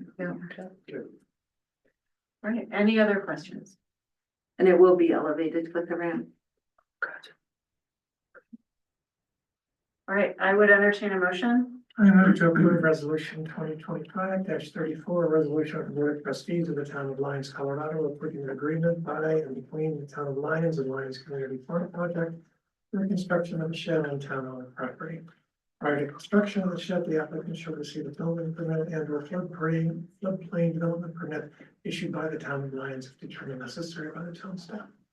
Thank you. Is there a second? One second. Any discussion? I'd just like to say bravo on the fundraising effort. $10,000 is no small amount. And that'll be a fine shed. Yes. Yes. I wonder if we can use the pellets to lift it up. I thought about that Maybe too, we'll but use that. it might be able to with it being small. Well, and I would like to say bravo as well, and bravo to Adrian back there. I recall when this, when the entire, when the entire project was just a glimmer in Adrian's eye. And here we are 5 years later, and it is a thriving thing that is so great for the community, and so thank you. And with that, I'll call for a vote. And the motion passes unanimously. Thank you. Thank you all. Congratulations on your new shed. Yes, thank you so much. For the agreement. Okay, I'd like let's, photos. let's take a break until 9. And also. That's great. Is it orange if they?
Let's get back to it. Thank you, everybody.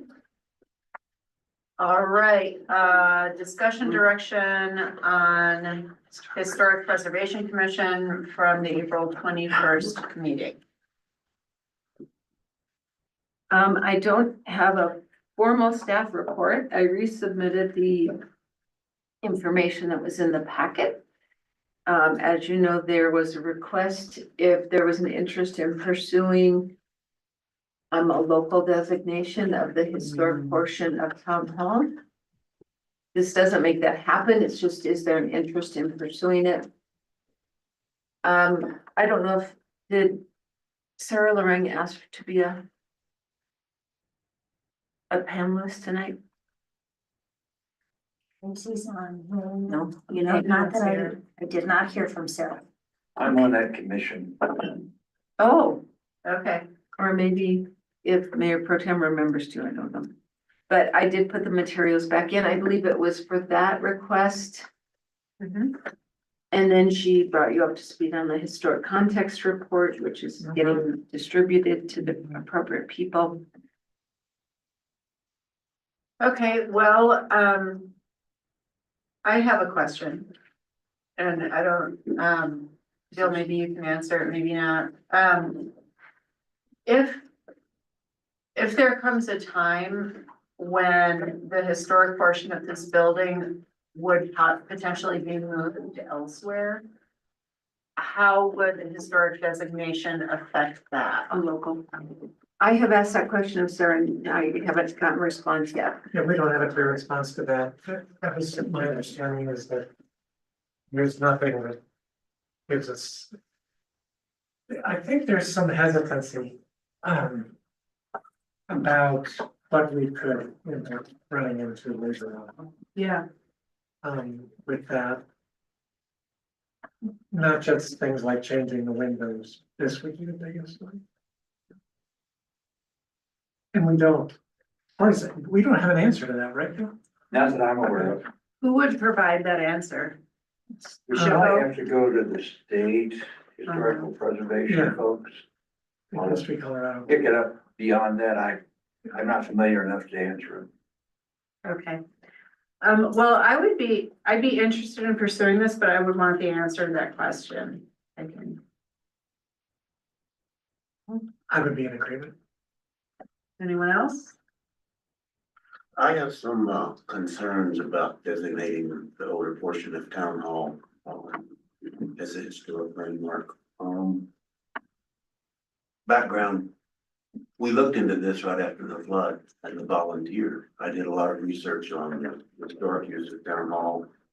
Interviewed members of the Bone family that lived there when it was down Fallow land and everything, and the decision was made at that. And the purpose of doing that, potentially to get it designated as, it was a state historic designation at that time, was town hall had been adversely affected by the flood.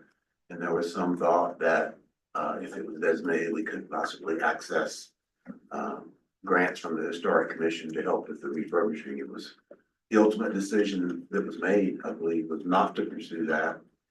And the reason, my understanding, well, that was not pursued was we didn't want to tie future boards in the town's hands in future use of renovations and improvements and repairs to the building, and that the potential financial and logistical difficulties of making changes to a historically designated building outweigh the potential for grants.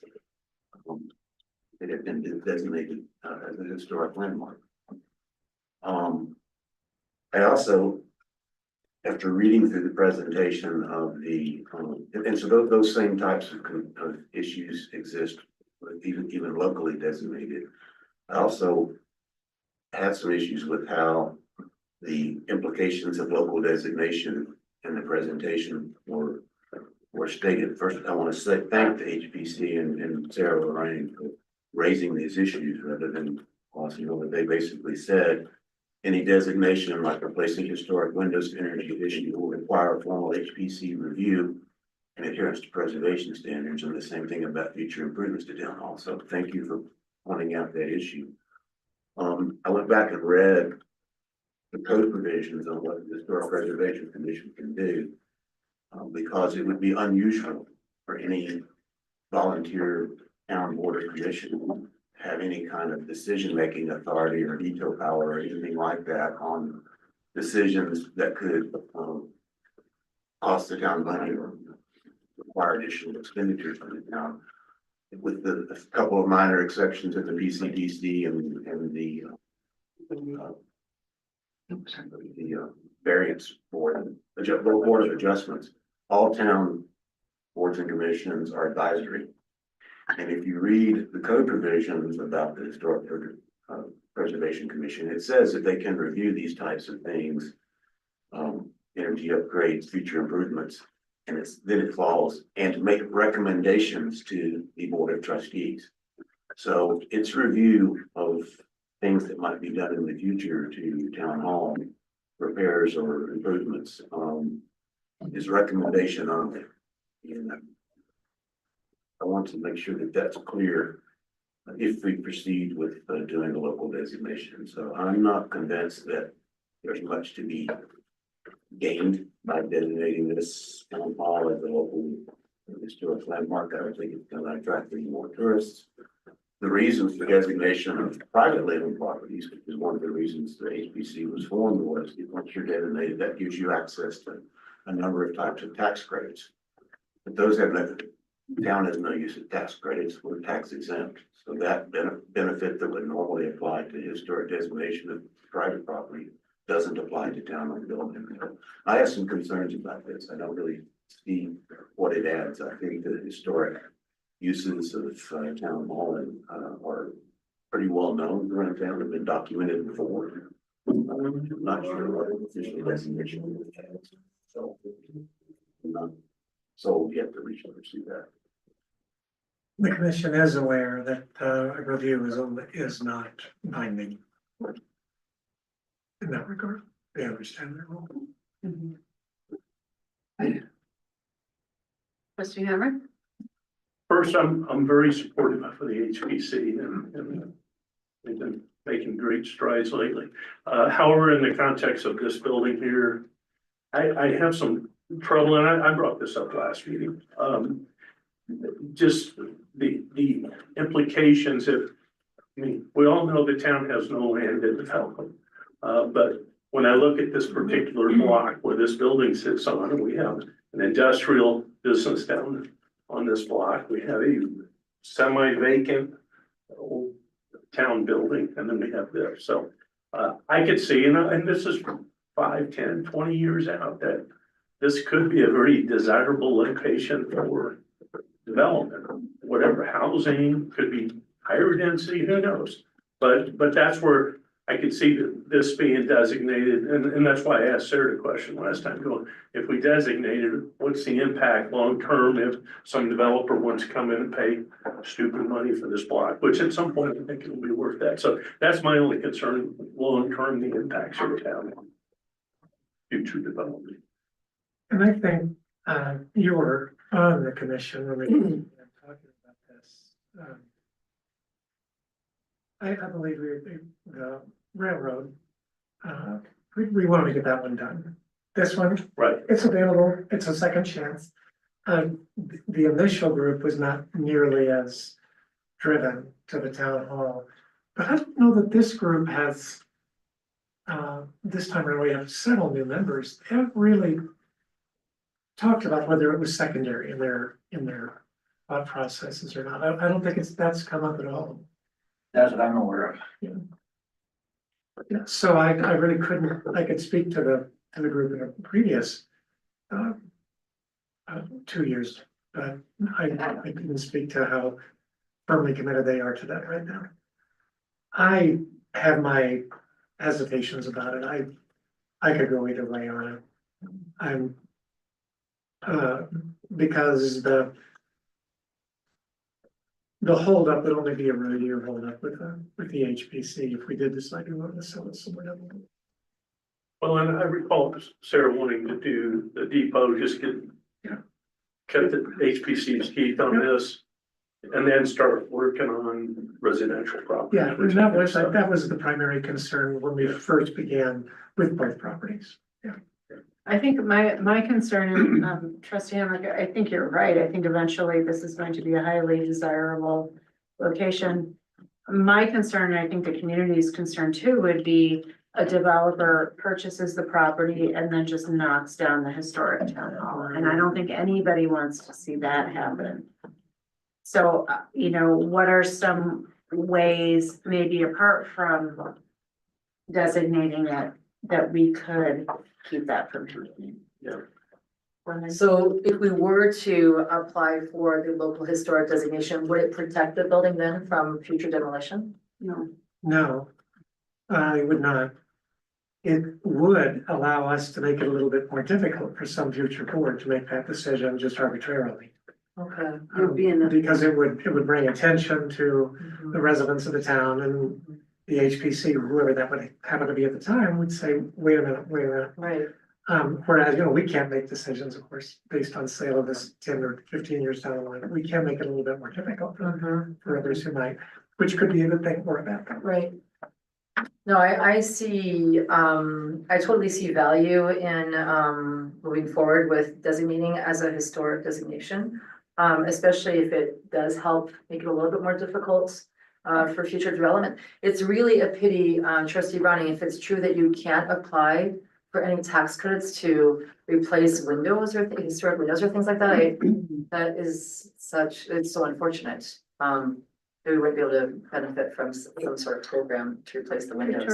No, you wouldn't be able to apply for tax credits because we don't pay taxes, so it would make us eligible for Or grants. for funding. Oh, so we could Yeah. still apply for grant Oh, funding. of course, you'd have better chance. Well, there's a benefit right there. Yeah, that's true. Cause how much would it cost to replace the window? I mean, that's coming straight out of our budget, or we could be putting it Well, towards something replacing the else. windows becomes an issue if it's You historic. can't, yeah, you have to get a permission to replace it with something in kind, because they're concerned about the exterior of the building only, not the interior. The interior is not historic anymore. Do you want staff? Sure. The staff really, we would really support local designation if it would still allow for this building to be moved, if possible, if that ever needed to happen. I think it sets the example that we want to preserve our sandstone buildings. There are not very many. I agree with you and so I think it's worth getting some more information on this, not proceeding tonight, but getting more information on local designation. Because I do want to make it difficult for someone just to come in and tear down any 100-year-old building in town without the steps of public process.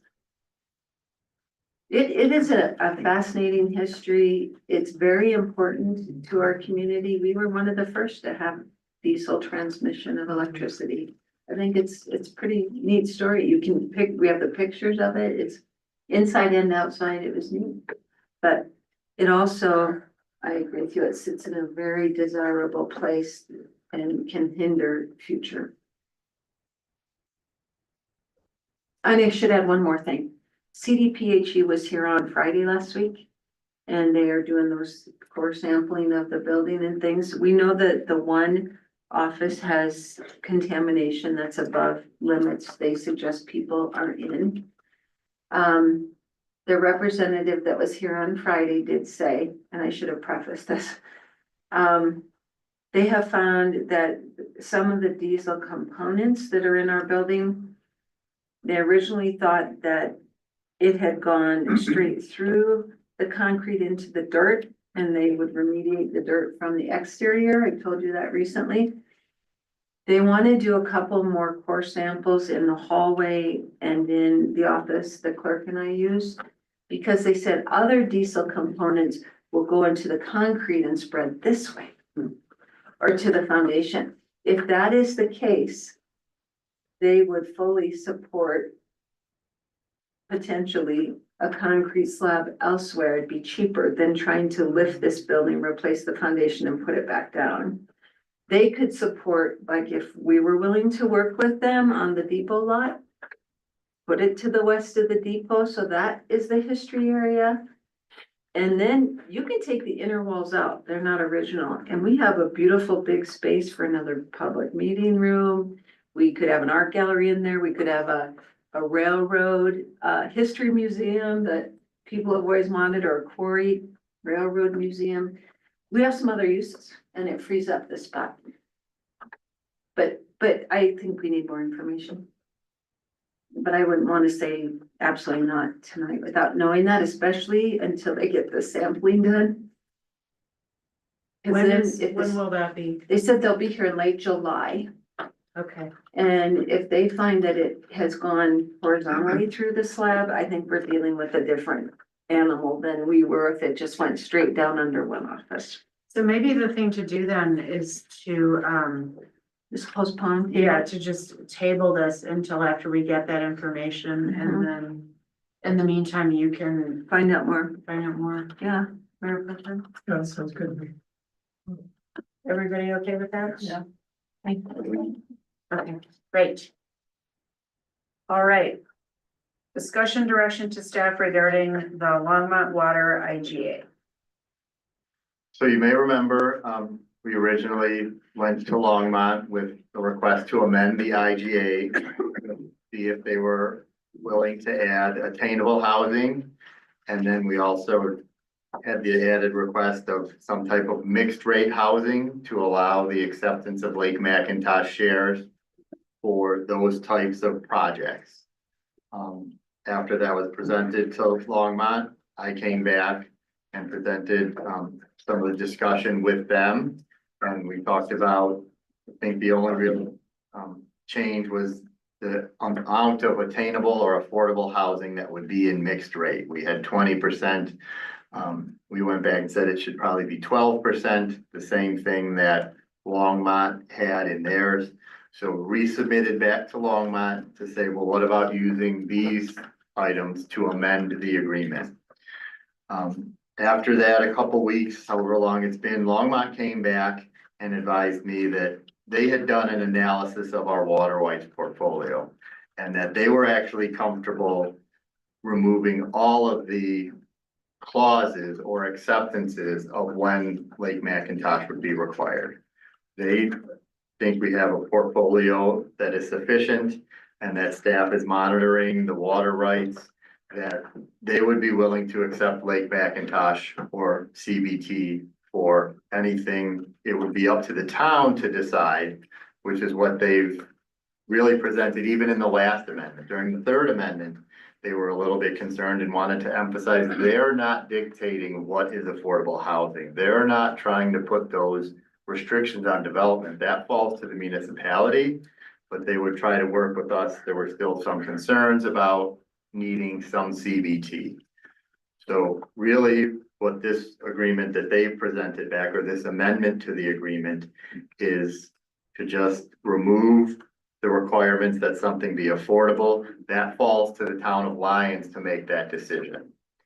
And they would accept either the 1 CBT share or the 1.4 Lake McIntosh for any 3/4 inch connection.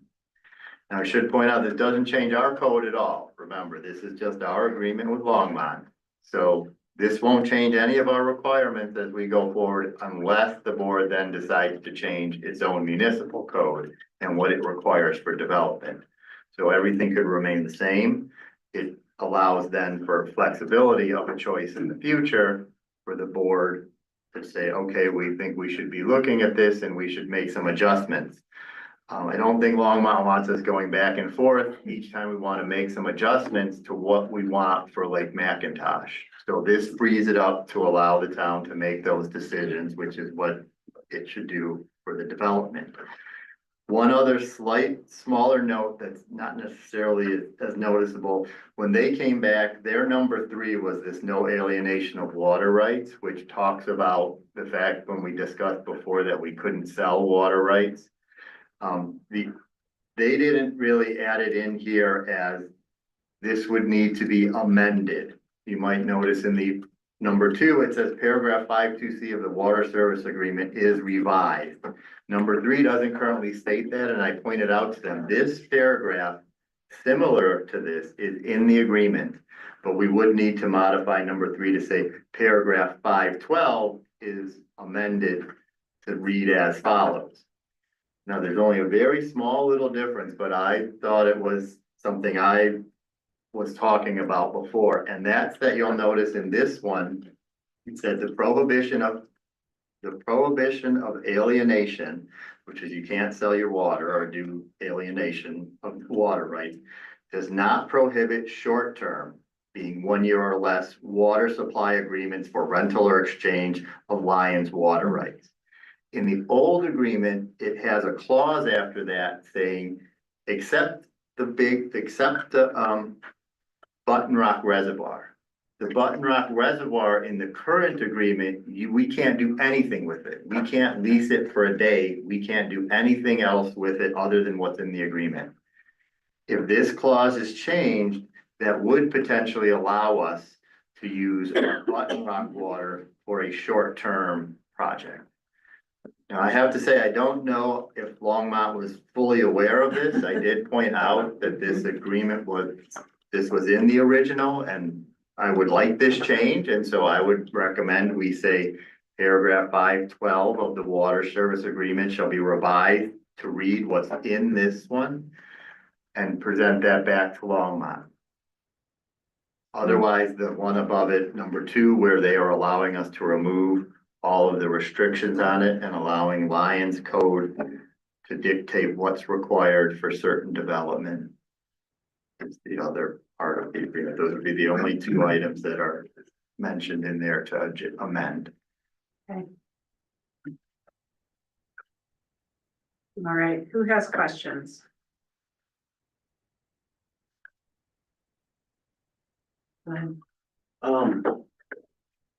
Let's preface this, that I've exchanged a number of emails yesterday too, with UEB Chair Kerr and Utilities Director Kaplan about these changes to our agreement. So I have some comments about them as well as questions.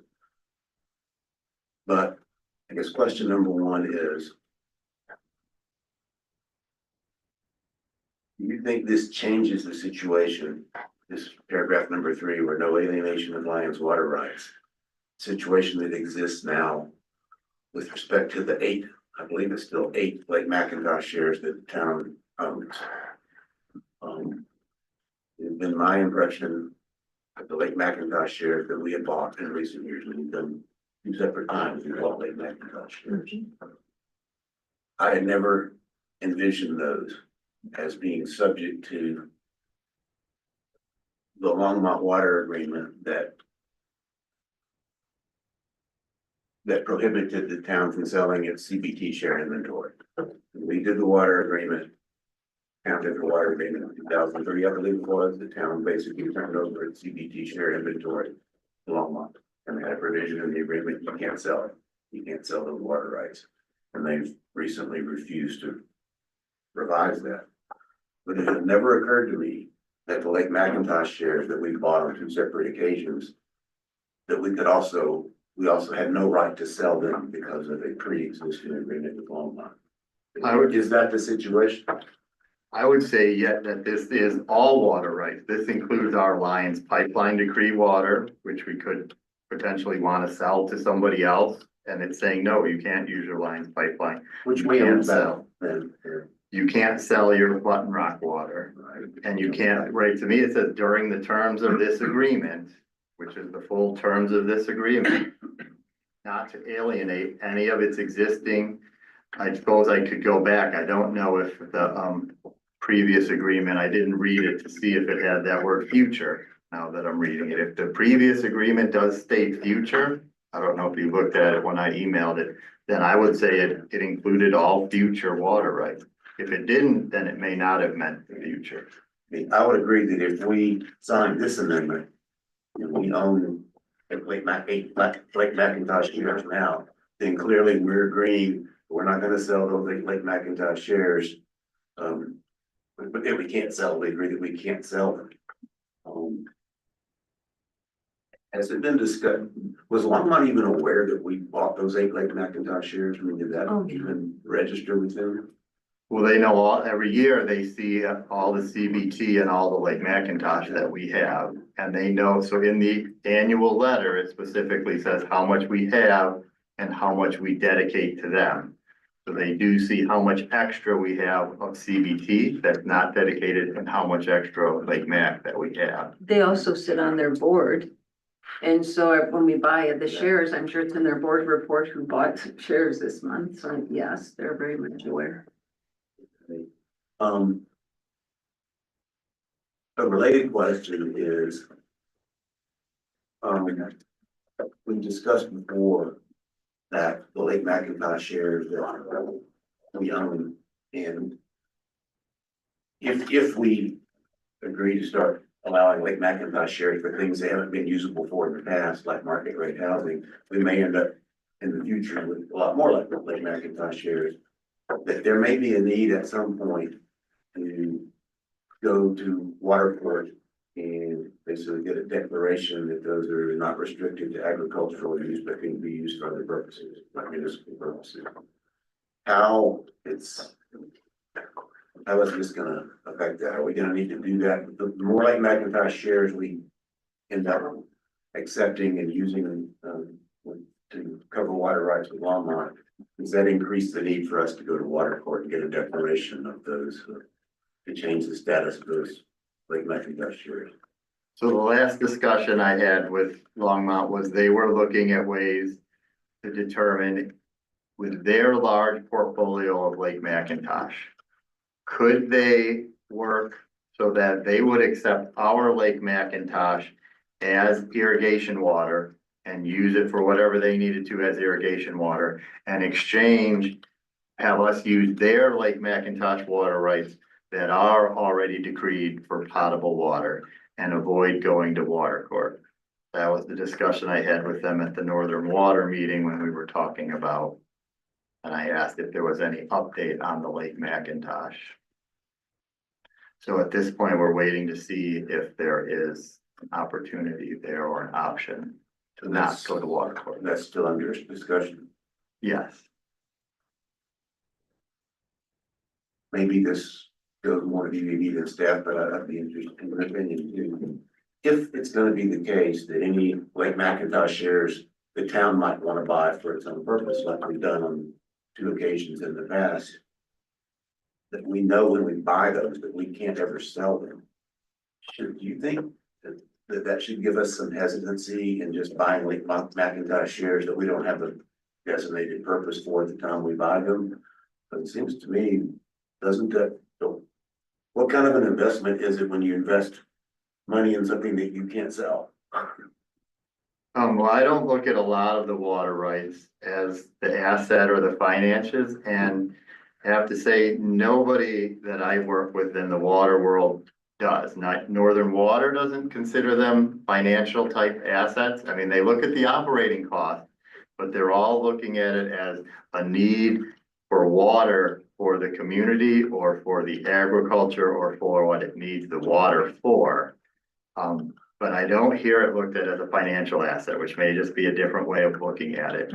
As far as the purchasing the water rights from the town, I was in agreement from my perspective with the UEB, who also said for other reasons also that they did not believe it was wise to purchase the water rights and then use them for somebody else, because we were getting in the situation where we purchased them for A, and then it turns out now they're valued at B, and we have to determine what are we going to use for this new development and what are we going to require from them.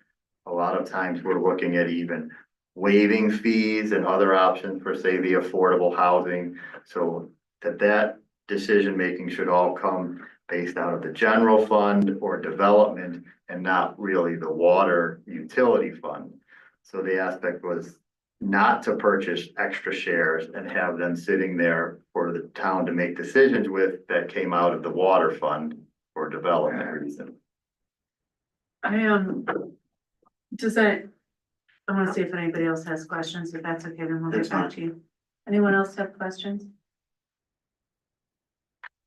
My recollection, over the years is that municipalities should not be speculating. And water is not a financial investment. So that's never how I've looked at it. It's, and particularly as water becomes increasingly scarce in the Mountain West. You know, it's going to be more expensive to buy in the future, and so it makes sense to buy it now because it's never gonna get less expensive. So I guess I never considered, selling it as really an option, you know, in terms of, you know, if we need water for, if we need money in the water fund, you know, then I think that's when we would take cash in lieu of a share. But, so, okay. Nobody else has any questions. What thoughts do we have about this agreement? Mark, I know that you have some, so go right ahead. Yeah, I want to make sure that the board and the extent there's a public, and we lost the audience here, but You know, we lost people online, never know how many people look at this, understand a major change that's being made by this amendment. And I guess the best way to illustrate that is 2 or 3 times within the last several years, developers of market rate homes that are gonna be $1 million homes now are probably $1.5 million homes, and next year maybe $2 million homes. Came to a series, to at least 2 different boards several times and said, we'd like to use Lake McIntosh shares for our market rate homes. And the board each time said, no, we can't do that because our agreement with Longmont says that Lake McIntosh shares cannot be used for that purpose. If this amendment is approved, now they can be used for that purpose. Now you can do a $2 million house using Lake McIntosh shares. Some may regard that as a good thing, that it will reduce obviously the cost to the developers for doing $2 million houses. Others may regard that as a bad thing, in that you are, to the extent you're making it easier to build those types of houses in Lyons by using Lake McIntosh shares instead of CPT shares, that we are potentially increasing our concentration of single family market rate homes. Whereas before, when you could only use Lake McIntosh shares for affordable housing, and Longmont immediately agreed that without much dissent that you could do it for attainable housing as well.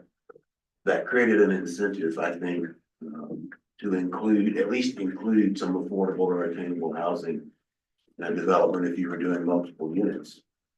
I'm not sure that that same incentive exists when you allow Lake McIntosh shares to be used for anything. So basically it removes a hurdle that exists now, cost hurdle, for people who want to do market rate $2 million houses in Lyons.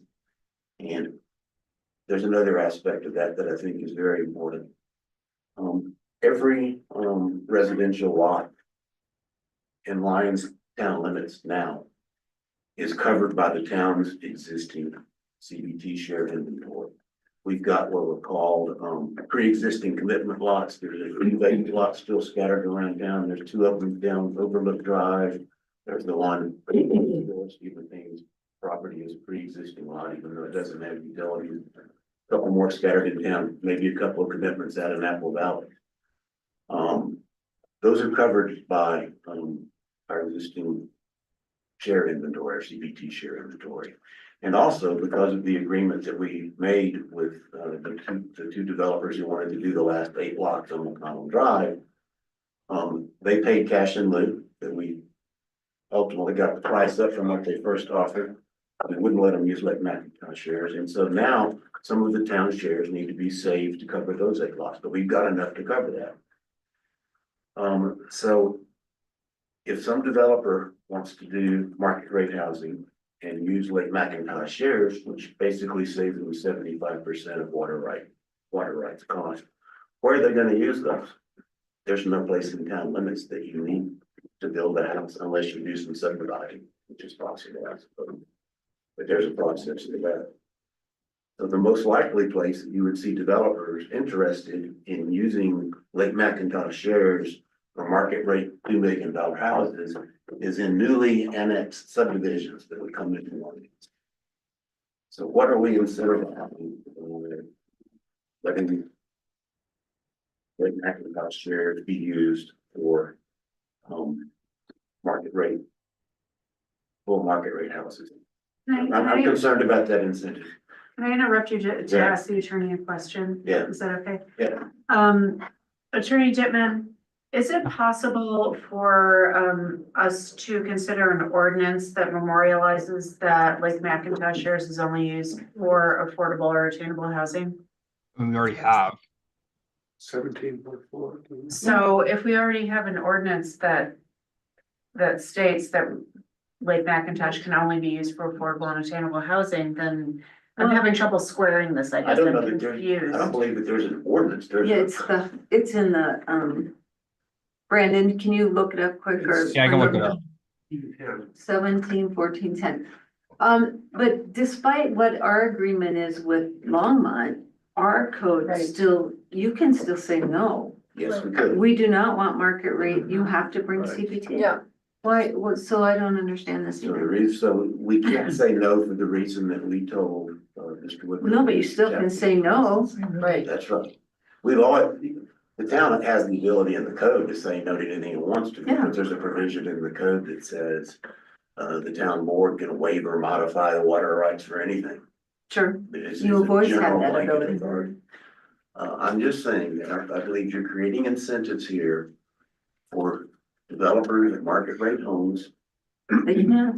You're removing an impediment that has existed for a long time. I don't believe that's an impediment. I believe it's just if the board is going to rely on somebody else's prohibition, that's just a board passing the buck.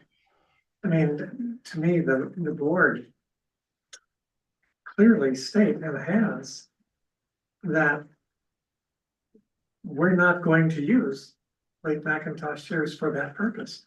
I don't know what it gains us, the difference between saying we can't because Longmont says we can't, and deciding it on our own part. I mean, that to me doesn't make any difference. Well, we would now say, we've decided you can. Yeah. Yes. Right. Before, it wasn't discretionary before. We had a binding We had no contract at choice. Walmart. We had to say, we had That's no choice. correct. Now we do control, because we can waive or modify water rights for anything. Mhm. I'm just saying, I think this creates an incentive, and an opportunity, I think maybe that's a better word, for developers to do market rate housing using Lake McIntosh shares. And the only place that's gonna happen, to any extent is, potentially annexable areas. Okay. I also would like to make a comment on the Lake McIntosh, Can we- on the Lake McIntosh shares. Can we have Attorney Dittman has his hand up? Thank you. Yeah, Okay. I just want to confirm that 171410A1 does speak to the McIntosh shares. This is the town may place conditions on acceptance of water rights in order to meet economic or housing goals. For example, Stock and Lake McIntosh Reservoir Company may be accepted by the town, provided that all approvals are necessary for the town to use the water available for such shares has been obtained, and that shares are dedicated for the purposes of affordable housing, commercial development, economic development opportunities, as those terms are defined in the intergovernmental agreement between the town of Lyons and Longmont, as may be amended from time to time, and as shall be determined in the town at sole discretion. Thank you. Yep. Continue, please. Okay. Now, I'll just speak to a minute to the 8 Lake McIntosh shares that we own. I was on the board when those were bought. I was on the board when the first, I don't remember if it was 7 or 8. But McIntosh shares were purchased, and it doesn't matter too much. Lake McIntosh shares, last time I looked, I don't know if it's changed much lately, are worth $11,000, something like that a share. 14, I was gonna say 15. Let me know. 15, 16. Mayor Rogan was on the board at that time too, and she's spoken to her understanding. I'll speak to my understanding, and I believe if I went back and watched the video, which I certainly don't want to do. One of the considerations in what to do with the cash funds that are going to be paid to us, and these came from, Riverbend was required to put up a CBT share for its the prior development, and it didn't, we ended up in a lawsuit, we settled the lawsuit with a $70,000, I believe, cash in lieu payment, and the board at that time talked about, what do we do with this? Do we take the $70,000 and just put it in the water fund where it'll earn whatever interest we earn in the funds? Or do we buy water shares because originally this was supposed to be a CPT share?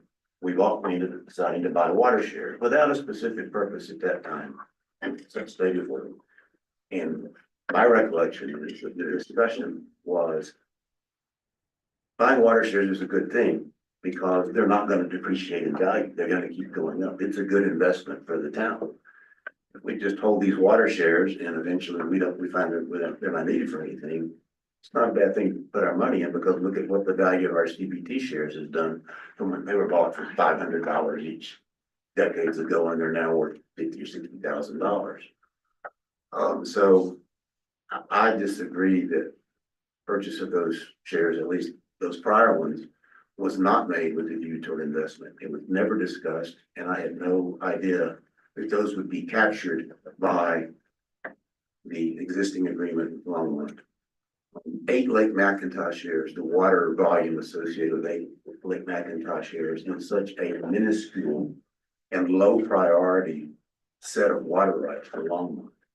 And I cannot imagine why Longmont would have any objection. They're not relying on their shares as anything but an inconsequential portion of their overall water rights portfolio.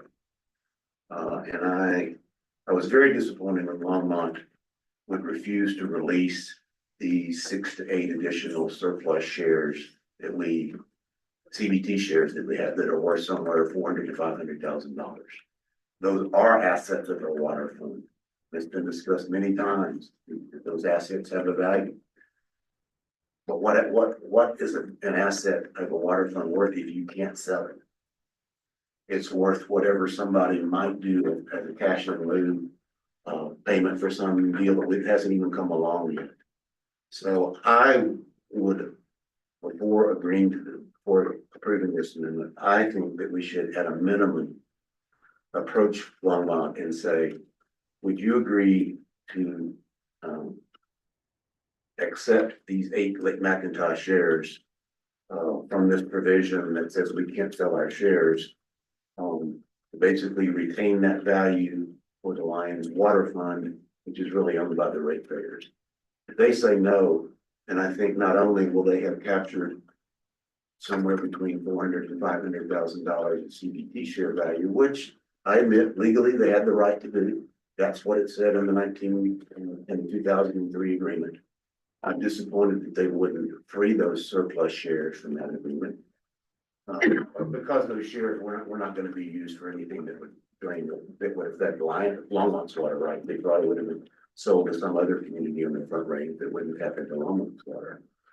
If they also refuse to free up the 8 Lake McIntosh shares that we now own, in my view, that is an expropriation of 88,000, roughly, maybe 90,000, maybe $100,000 of value from Lions ratepayers from our water. I would be extremely disappointed if they said no. If they do, perhaps legally we have no option on that, but I want to make that request before we would approve this amendment. Thank you. Staff, please. I would comment back to make sure it's clear. I don't believe Longmont cares about the financial value at all. I think Longmont's focus was the idea of selling water rights. I think Longmont would feel just fine letting us take all the value we want. If we want to start controlling our own portfolio of water, if we want to hire a couple of people to work with Northern Water and the commissioner, you could do that. They had said, one of the staff said, if you guys think you can control that, I mean, they do currently already work with the commissioner every day on our behalf, working for all the water rights that go in and all the water, right? Every day you have to account for all the water that gets used. We're doing that with the Bone Park decree for water to come in. They do that for us with the Lion Ditch. They do that by documenting how much water we have come out of our pipeline, how much water is used from CBT each day. So there is some value there to having them do these things for us. I mean, I don't see right that this amount of shares would really matter to them for a financial value. I don't think they're doing it to keep the financial. That's not what I'm saying. I'm saying it should matter to us, to Yeah. our ratepayers. I know This needs to be a it's one-shot. nothing to Yeah. Longmont, so it's nothing to Longmont, but $88,000 is important to our water fund. Why would they stand in the way of our water fund retaining that value? Trustee Hammer? I was just gonna add, I guess this seems like a no-brainer to me. I mean, we've talked about getting flexibility in how we use that for affordable housing and, you know, we have Carter Court. I mean, this is an asset we could use to incent developers to build affordable housing, whether it's Carter Court or proposed development over on Seward or even on West Main. So anyway, I'm oversimplifying things, I'm sure, but it just seems like a no-brainer from my perspective.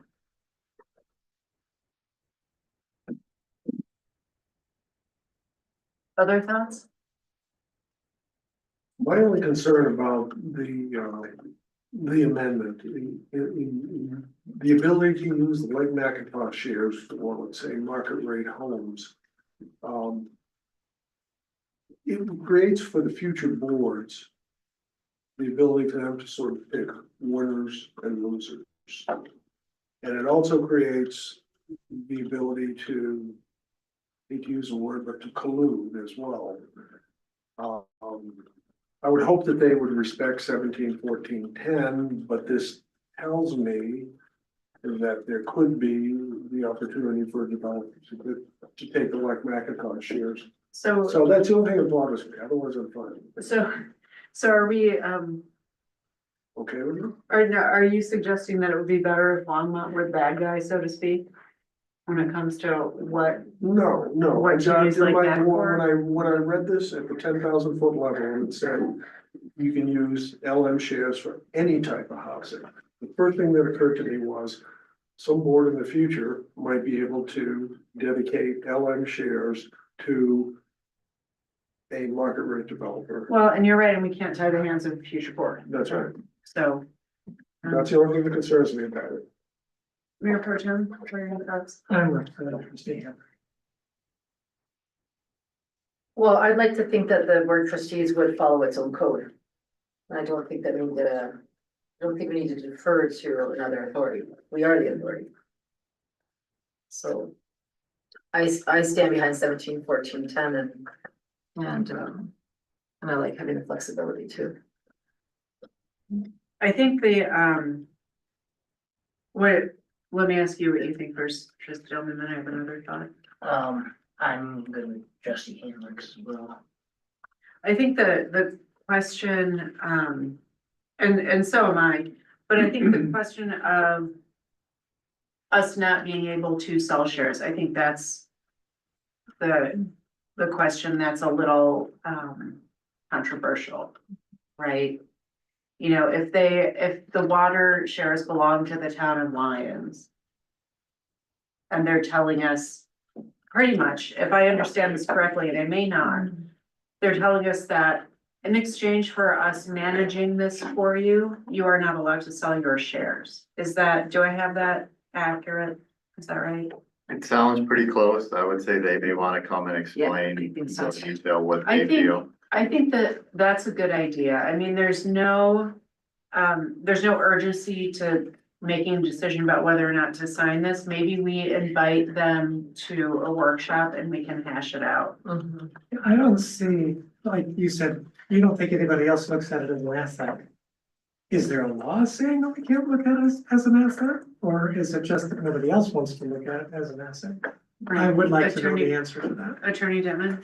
I'm not a water attorney, but for municipalities, there is an anti-speculation requirement. You can't hold on to these things solely for the purpose of later selling them. Now, if the uses of these assets, they are assets, change, you know, and you need to redirect them in different ways, you know, and has a beneficial use associated with it, and that's not speculation. But, you know, it's not, people do not go into this from a municipal perspective to buy them and later sell them, and you're not supposed to. But if you need to sell them there, I don't personally don't think there's any law that prevents that. However, I'm not a water attorney. I don't deal in this area very often. And so I'd want to defer to a water attorney.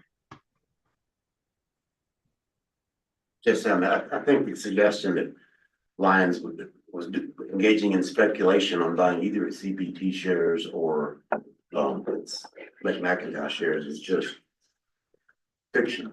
Those CBT shares. Yeah, and I'm not suggesting that. I'm saying that But it keeps coming up. Well, we can't speculate on water shares, that's not policy.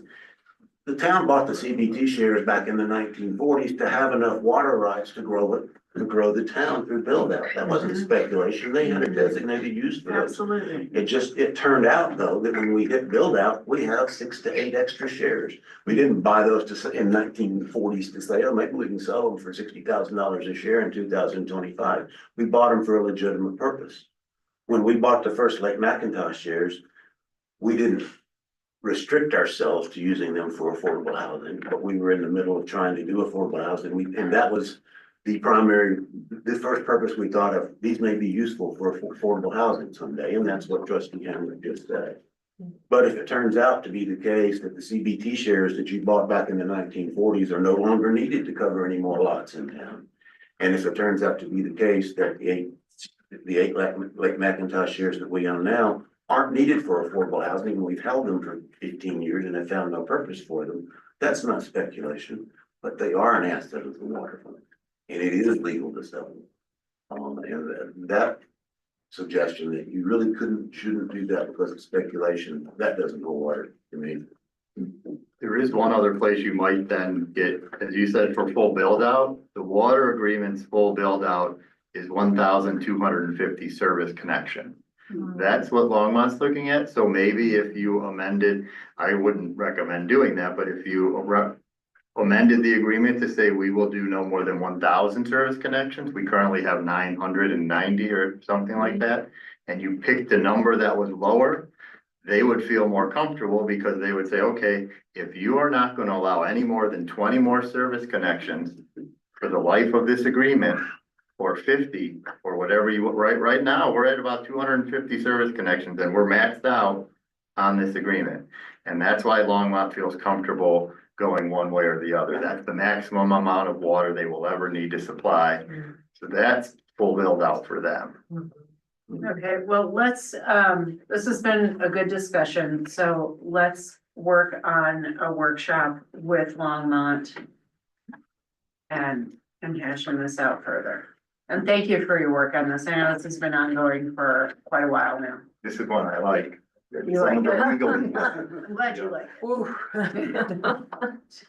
Okay, discussion, direction on, go ahead. It is 10 o'clock. I'd like to ask if we could, consider moving, direction on brick and or the wildfire task force so that staff can go home instead of waiting through formula. Or postpone, I mean, whatever, you usually review the agenda. We do, and I thought we would, when we took the break, I thought it would be easier. So you're wanting to know if, I have do you want to staff on talk about brick? for You want to brick move and the wildfire. order of these? Were you suggesting that we move the order of these? Yes. Okay, so then, Postpone, I don't know what you're doing tonight. yeah, so I would like to get through all these. Okay. If we can, if the board agrees, I think we can do it. So then, is everybody okay with talking about the brick grant next and then the wildfire mitigation? Are you okay with that? Sure. You need a motion, Brandon? To amend the agenda, we need a motion, yes. All right, I would like to move that we amend the agenda to discuss next the brick grant. After that, the wildfire mitigation task force update, then the Boulder County IGA, and the business support options and personnel handbook updates. There's, all right, any discussion on that? Great. Motion passes unanimously. Thank you for that consideration. Yeah. Okay, brick grant. We have Tracy Sanders on. Good evening. Joining us tonight and, is seeking, just wants confirmation more than anything else that the board is comfortable moving forward with our brick grant. Tracy, you want to give a quick background? Sure. Evening, everybody. So yeah, we did receive our BRIC grant agreement for 163,000 for design, stormwater design for Third Avenue. We have received some communications that the BRIC program will no longer exist through FEMA. However, the pass-through for this funding is with DHSEM, and I've been in continue contact with them, and based on the timing of when we received the award and that we do have an agreement in place, they're saying their communication is keep moving forward with the funding that has been allocated. And the only thing that they're saying is you can't get an extension on the funding, and the extension deadline is October 2027, which we would have no problem getting design completed by then. So Engineer Doles and I have started drafting up an RFQ to procure a consultant, but have not posted it as of yet, and just wanted to confirm that we still have direction to move forward with this funding. Thank you very much. Thanks for your work on this. I know it's been a lot of back and forth. I have an opinion, but I'm gonna hold it. Any questions for Tracy? The source of funds that we would use to cover the $163,000 total cost of this, if we don't get the BRIC funds, would be what? We have an agreement with the state, so I would say we would ask the state to cover it, because they're the ones telling us to move forward. I'm in our local funds. If we end up on the hook for this, the town of Lyons ends up on the hook for $163,000, where does that money come from? No, we would ask the state in our agreement that there is, just like FEMA, they are the stakeholder for FEMA as well. And if they're approving our projects, they're on the line, and we would go back to the state and say, you're the one who approved this. Will they agree to that, and will they agree to do that in advance? Tracy, you think That's the question. is that the agreement? I don't know that they would, but it is correct that even with FEMA, the grantee of the funds is the state and we're the sub-grantee. I don't know if they would put anything in writing now, because in their eyes, this is a legitimate agreement and funding that is available. I will say I was talking with DHSEM today about our FEMA closeouts, and they were saying in the future, how they're cutting disaster recovery funds, the administration, that it is going to start falling back more on the states to cover their own disasters. So I do have the same sentiment that they will step up to the plate if there's any, because we're not the only one. If there's any projects out there that have not completed their project, that they would help fund and help these projects and process complete. But I don't think they're going to put anything in writing to that effect at this point, because we do have an agreement in place. Does the state have the funds in their checking account for this? No, it's all reimbursement. So we ask for reimbursement and then they ask for reimbursement. So no, they don't have the funding. And it would be 116,000 would be their share, and then our share is the 38,000. And then there is another like almost 8,000 for grant management, which would be like the tasks that I do, which that's something we could not, I'm already budgeted, but that's a small portion. Do you have I know we're certainly not the only community facing an issue like this. Do you get a sense from other communities what they're doing? No, I haven't spoken to any other communities. Some of them are already in process and already expending funds, but no, I do not know. I don't know if there's any other that haven't started.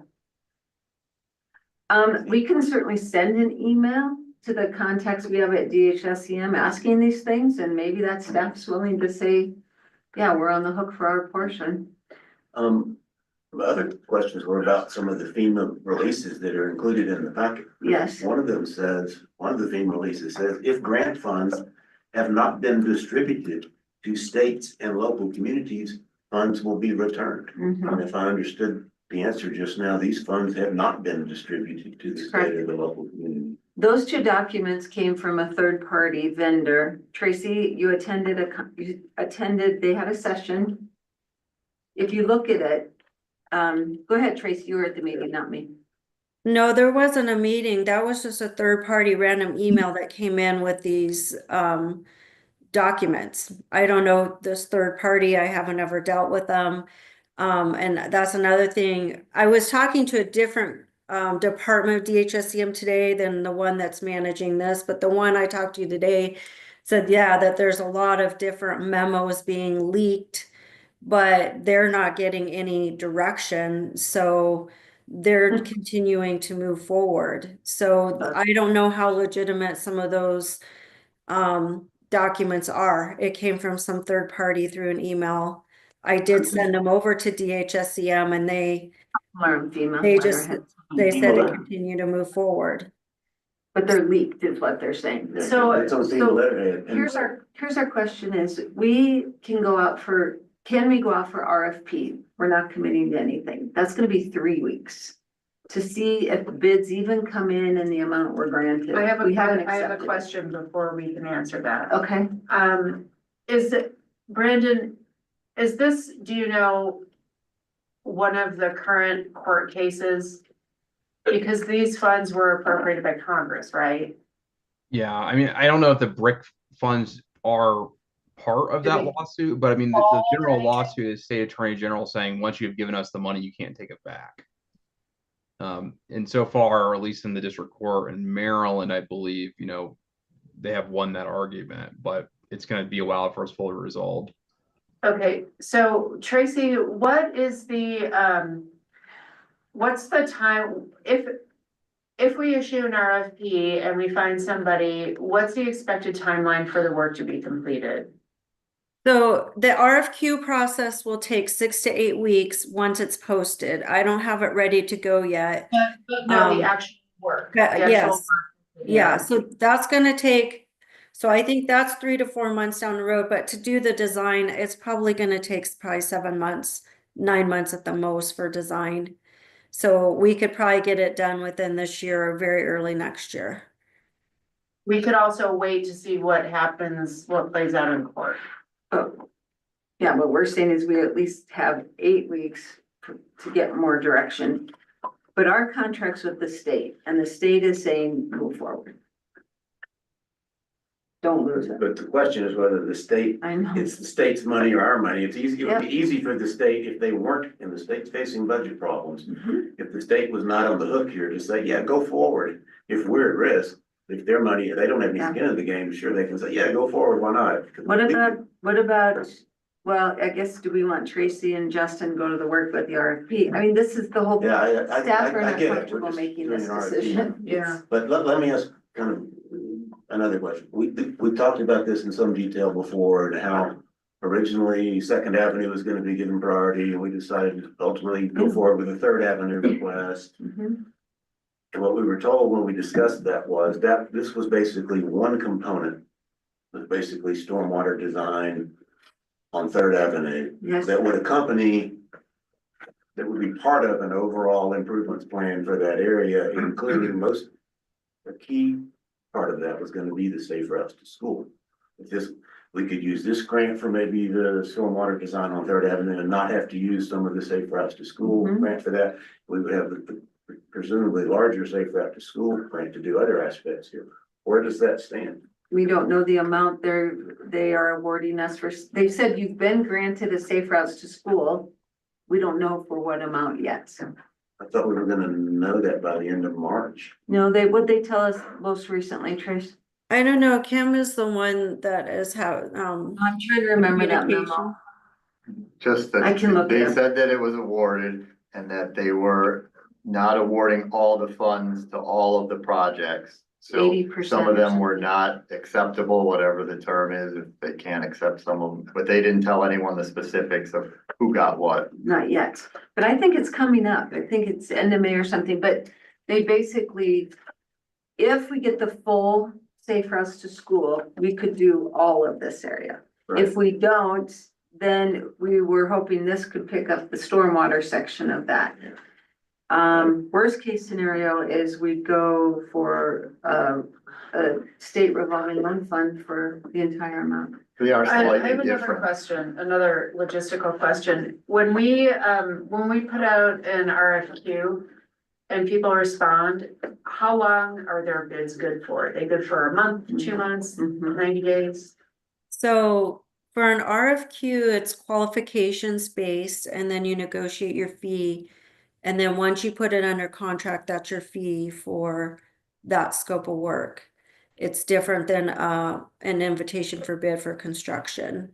So, but talking about the Safe Routes to School, that doesn't cover the entire area that was in the brick grant design. It will take on a portion of it. So that's another thing is I don't know if the two agencies will allow us to do one RFQ to hire one consultant to do design for both projects and then move forward with the safe routes with construction. Otherwise, I have to do two RFQs at this, because we would love to get the same consultant for design because it's the same area.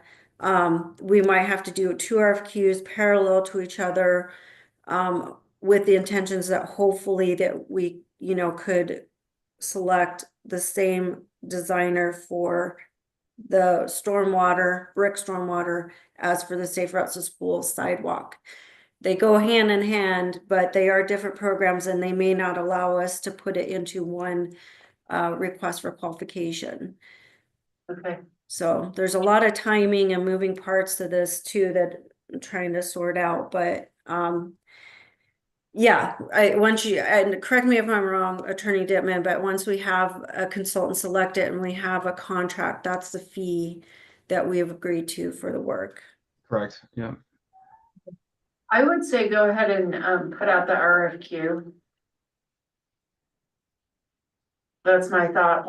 By doing that, we're not making a commitment. But it's just an RFQ, right? And if it takes 8 weeks, we might know a lot more in 8 weeks than we do now.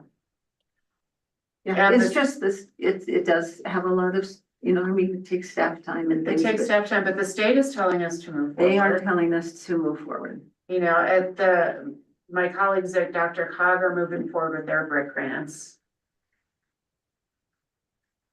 I'm okay with moving forward an RFQ. I'm not content to rely on the state's advice unless the state is financially on the hook. I think it's easy for them to advise us to go forward. If they don't have any money at stake. But I read things like this FEMA memo fits legitimate, fully obligated projects that have not started construction will not be approved and will end. This isn't even a construction project. But it is obligated in the 23 round. And That's yes. It's obligated. It's all words. And they said that fully obligated funds that have not yet been distributed, is that the right word, distributed to the states and local. And that's entities what will not doesn't be make on. sense. Those are two different words. Obligated is different from the other. So that's why we're. And that's But why the this- question is does the state have the money in their checkbook is the question. And they probably don't. And they probably don't. Well, I think we need to find out. But obligated is a term they use, well, at least in FEMA. Obligated means, it's committed to. Yeah, I mean, we do have a grant agreement and they have an agreement with FEMA, but I do agree they probably didn't budget for all these brick programs. So I'm sure it's not budgeted, but we may have a little more than 8 weeks just because I'm not ready to post. I'm waiting for that Safe Routes to School as well so that we can do the timing of the two. So we have some time and it will have to go to the board prior to award anyway. So it may be, 2 to 3 months down the road, we could come back with a selection and then see how the board feels at that time. And who And knows what'll it could change. be a good between now winter and then. design project. If Yeah. it doesn't, we have plenty of time. I'm okay with this going to RFP. Let me make two quick points. Number one is, if the Lions should end up being on the hook for this, not the state Lions, we end up having, once we sign a contract, the feds and or the state don't reimburse us, we're obligated. This is 68% of the amount of that contract is 68% of the fund balance in the stormwater fund. And we needed to discuss what priorities we put on the stormwater fund. This wouldn't be my top priority. Secondly, this is something to watch during the period of time while we're doing the RFP process. There's legislation, I understand it, that passed both houses of the Colorado legislature. It has to do with sanctuary status, that if the governor signs it, I'm not sure the governor's gonna sign it, he might not sign this one, is going to put a big target on the state of Colorado from the federal government, just like Maine has been a target. There already is. Yeah, there already is. There already is a lawsuit, yep. Yeah. Yeah, if that legislation comes along in Colorado and we get a bullseye put on the state of Colorado like Maine has had it put on it, the chances, in my view, go up that any project in Colorado that the federal government can find a way to withhold the funds, they'll withhold the funds. And that's something we need to keep a close eye on between now and the time we make a decision on whether to award the contract. I think that's gonna be a veto, but. Maybe. Okay, great. Are you okay with an Tracy's RFP, got it. everybody, or just two? Yeah, well, but Is everybody okay with an RFP? Yes. Yes, okay. All right, Tracy, one more question? No, Yeah. I just want to add one thing, that if we were to start design and the funding became unavailable, we're not on the hook. I believe we have a clause in our contracts that we can terminate at any time in writing. So if we get into it and we've spent $40,000 and I have submitted 20,000 and got reimbursed for it, but maybe there's 20,000 we are not going to get reimbursed for. We can terminate the contract with the consultant and we might be on the hook for a lot less than the full 163,000 or whatever. So just a note that it may not be the full amount because we do have a termination clause within our contracts. Yeah, and maybe something that we can do in the interim, if the board agrees, is have Attorney Divin think about what other clauses we can have in a contract that would protect us.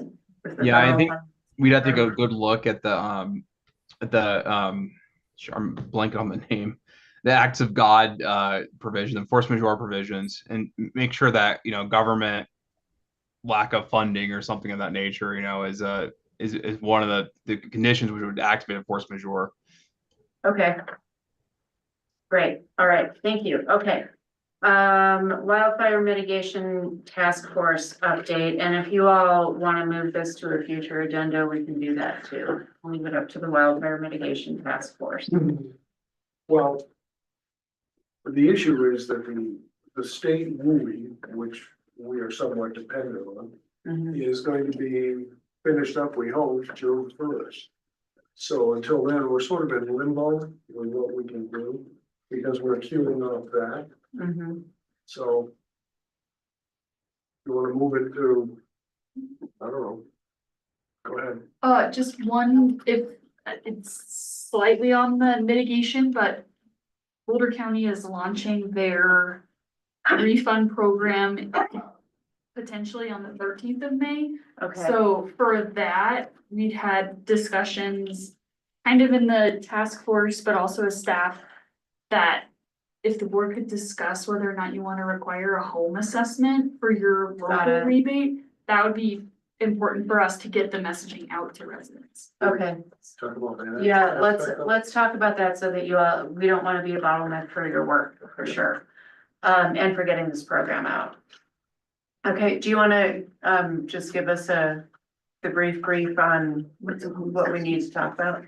Yeah, so the Boulder County rebate program, their $500 is their entry into all things wildfire. You don't have to do any sort of home assessment. You basically take photos. You get your $500 if you spend $500. The question was for the town rebate, do the trustees want to require a home assessment for this section of the rebate for the 500 that the town would give them. What they would benefit from, it's free, and they would get education and theoretically a lot of education if somebody's visiting their house and telling them that their tree is potentially a huge disadvantage that could burn their house down.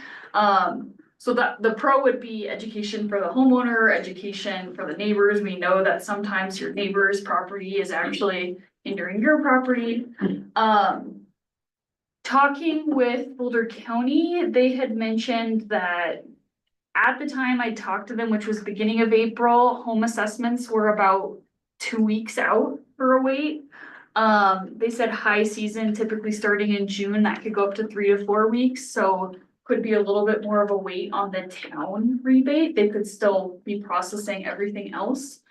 And then they did note that if you were a homeowner and you had a rebate or an assessment a year ago, 2 years ago, if you're still the homeowner, that's still valid. If you sold the house, it's not. So there could be some people in Lyons who already have checked that box and they can move on to the next one. As far as the rest of the rebate program, Boulder County is willing to work with us on, applicants would submit their information to Boulder County. Boulder County would verify and do all the checking for us, and then they would give us the report for perhaps somebody spent 1,500, they would say, we gave them 500. Here is what their eligible funds are. Maybe they spent 750, Boulder County gave them 500, we could just give them the 250. So Boulder County will do that for us, which is great. That's a lot less work on our staff. But they're probably not gonna provide that every single time somebody is coming to them for a rebate, so that might be monthly, that would come to us, or less. So I think one thing that was discussed in the program was that we wouldn't be able to hold funds for folks. It would be, the 500 from Boulder County seems pretty secure. They said they have a ton of funding and it seems likely that if you do the right items, you'll get the 500. The town, we can provide updates as we're dispersing money. But one thing that we probably can't do is set money aside for somebody to do work. It would be a first come, first serve. I think that's the way that the board was thinking about it, is first come, first serve, because this is a pilot program and we dedicated $5,000 to it. So, yeah, I would, time is of the essence, so I wouldn't want to hold money back. I don't know how the rest of the board feels. So Mark and I had talked about the aspect of if you're going to be eligible for the Town of Lyons rebate program, you must have the wildfire partners assessment. And it's the old getting a horse to drink the water you lead it to, because the participation in town right now, not that great. So by having people get a free wildfire partners home assessment as a prerequisite for getting a rebate from the town seemed like a good idea to us. I agree with you. I think I think you're right. I think the education is worth it. And, it's $500 is a pretty big carrot to just call and say, and have someone come out and tell you how to save your house from a And wildfire. it's really 1,000 with the county. And it's 1,000 with the county. Because with the county program, you don't have to have an assessment. She's as- getting as just, she no, mentioned. you're I mean, saying you that. just take a picture. Oh, you I had a week- Well, I the saw it. county has the tax, the county has $500. a lot more funding. So that's the rub.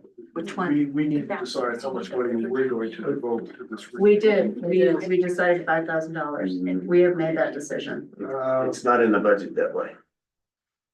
It's earmarked that way. It's earmarked that way, and that's what the board decided during the budget. That was my recollection.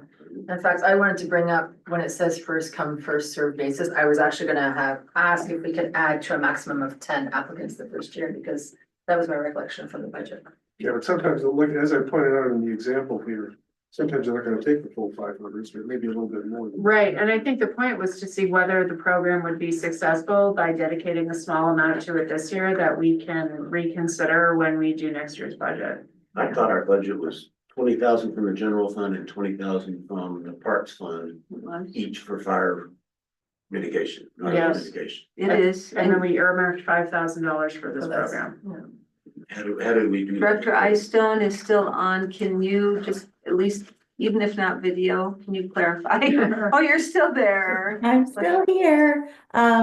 40,000, you're correct, 20,000 and 20,000. I believe there was back and forth on the exact amount, and most people recalled 5,000 being the exact amount, but that amount was not necessarily specified Okay. within the You're- 40,000.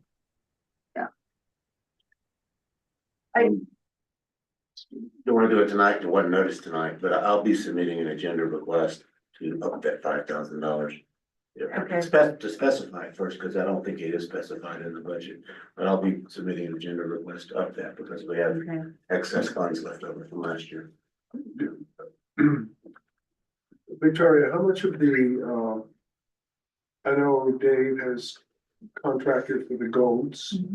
You had also talked about the last time continuing the South Wedge Ditch Trail mitigation for the Lions Valley Town Home. He's Have those working. been contracted out yet? The goats are the only one because they are on a very sensitive time frame. They have to eat in May or June, I think. The others, he's meeting with them to get official estimates. But he's working with a $40,000 budget, thinking 5 of it is toward this. So, okay, maybe what we do, is give the board an update when you have an update from Dave. Give the board an update. I think it's reasonable to me to see how this goes for the summer, and if staff could keep us updated on the amount overall that people have requested for this match. If we start seeing that we're getting low on funds, then we can talk about adding to that. Right. We can make an amendment. We don't even have to, we just, yeah. So to Cassidy's question, and what she needs an answer on, are we in agreement about having people participate in? Thank you. Yes. Are we in agreement about having people need an assessment in order to get It's a good time. to apply? Yes. Okay. What other? What else do you need to know? That's the main thing. When Boulder County releases their program, which should be in the next week or so, we're gonna follow their guidelines. So they'll officially release like the junkyard junipers. They're adding a couple others. Because we're following their guidelines, that's how we can kind of do the verification through them. So then otherwise Kim and I are pretty ready to launch. We just needed that home assessment. Okay, sorry that you had to wait the entire meeting Nope, to get all that good. one question answered. Thank you for your patience. Brief update on a couple of things, and we're not gonna get into the hour, we're not gonna get into a full discussion of it. Let me talk about the timeline real quick, and then plant a seed, or food for thought, whatever you want to call it, about where we're going with this in the long term. The task force met with Commissioner Stolzman, who's also on the Wildfire Code Resiliency Board. I think I got that right. Last week. They anticipate having their draft state WI code done by the end of June. Originally, it was gonna be a 90-day implementation period that local governments would have to adopt the state WI code as a minimum. That's probably going to be extended, she said, until January 1st of next year. So that's kind of like our deadline to have it effective. But I want to remind everybody that if all the town of Lyons is gonna do is adopt the state WI code that we're gonna have to adopt, there's no point having a WI code task force. Because you just do what the state tells you to do, you tell the attorney to draft us a local ordinance, so we do that, because that code is going to be prospective only. It is not going to have any retroactive requirements whatsoever. All the effect that code, that the state code will have in Lyons is to govern the last 10 vacant lots that we've got, plus any substantial remodels, however they design that. The big issue that will cause lots of controversy in Lyons, as it would cause anywhere, is to what extent do we make our local WI code retroactive? What things do we want to make existing homeowners do or incentivize them to do? And I don't wanna get into all that tonight, but that's the tough decision that's coming to this board at some point. Okay, well, now we're prepared Okay, so be when thinking it about comes. that. All right. We'll all be thinking about it, so we'll have answers for you. Okay. All right, if staff has what you need on that, we'll move on. Yeah, thank you. Thank you, Director Kaplan. Thank you, Cassie, for hanging out there. Okay, IGA. And safe driving. Yes. IG. All right, so we had a workshop earlier about the IGA, Boulder County Land Use IGA, and Victoria, it sounds like you took some pretty good notes there. Want me to refresh you? Yes, please. Top page here. Okay, we talked about adding a couple components to the partnership section.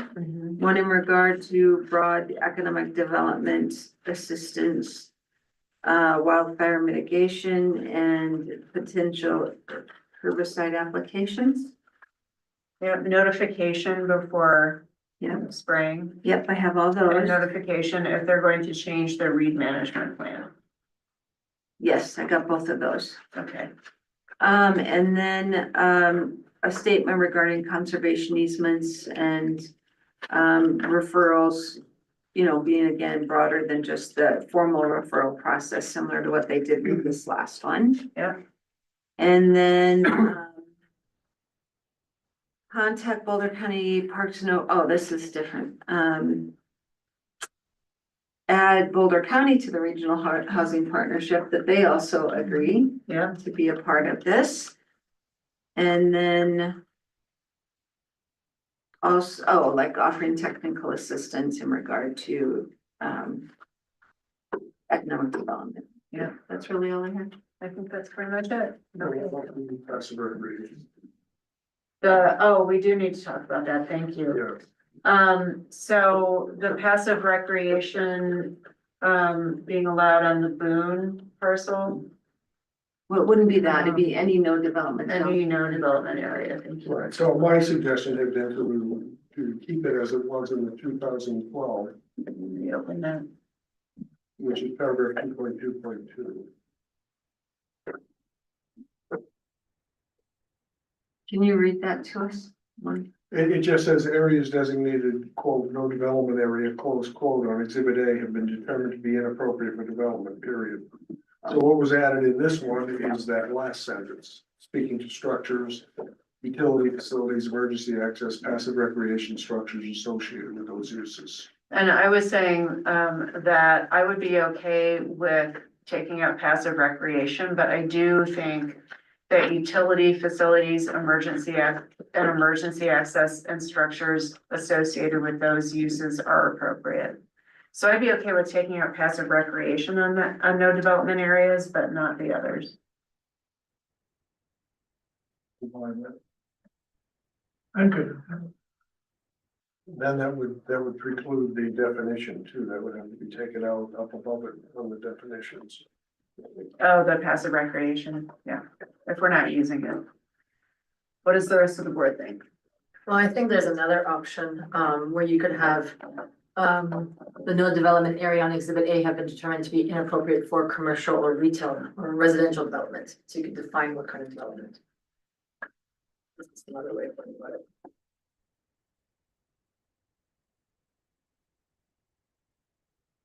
Mayor Pro Tem?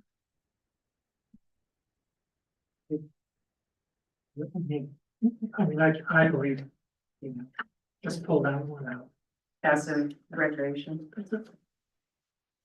I'm in favor of going with the 2012 definition. Not doing development in those areas. Trustee Donnan? I say pull out the passive recreation. Trustee Hamrick? Not so sure, because does that torpedo any, the counter property? So, because I heard your concern was about Lucan and C or where, so now it's gonna apply to all those, is that? It will be all- really what we There will want? be all of them, no It will- passive There will be recreation. no social trails on any no development. And I will have to enforce that somehow, if they annex. I would guess this might say to them, why annex? What are we getting out of it other than paying Lions taxes now? It might stay in the county. No, seriously. Which I always thought was better for them anyway, because Boulder County has more dollars to spend on open space. Well, for those Then who we do. wanted to sell it for development, like the large Lucanum parcel. Yeah, but I'm Would talking take about, that we away. got that letter from the counters that talked about wanting to sell for park space. And I thought, if we annex it, we're never gonna have the money to. And what happens if the owner wants to allow passive recreation on the property? Wonder if Lucanum's okay with those people passing through there? I'm just trying to figure that out, like, they don't stop people now. I don't know why this is, I don't know why this is a big issue. It's clearly on the map, it says no development areas, that's what it means, it's no development But areas. passive recreation does mean no development, but you can have other uses. The definition in here says, that was chosen, I however have found other definitions of passive recreation that specifically precludes any change to the topography of the area. Yeah. That would be trails, that would be campsites, that would be bridges, that would be things of that nature. So let's just get rid of the 800-pound gorilla in the room and do away with the passive recreation aspect. There's 3 right now. Well, I think the question you raised about whether a personal property owner can, if they want to allow passive recreation on the They property. would not be able to according They to wouldn't this. be able to. No, you're And taking so, another and is that property. even legal? I mean, if, I don't know. You put it in an annexation agreement, it is. Yeah, I mean, annexation agreement could address it. I mean, it's a use restriction, so theoretically it could be illegal. Anytime you're taking away someone's property rights, of course, you're worried about, inverse condemnation being a cause of action. But yeah, I mean, it's tough to say. I mean, if you say you can't do anything with your property, no development at all, I mean, that sounds like a regulatory taking, in a lot of ways. But it's hard to say without knowing the exact details of what their economic plans are and when, if ever, it'll be, actually annexed.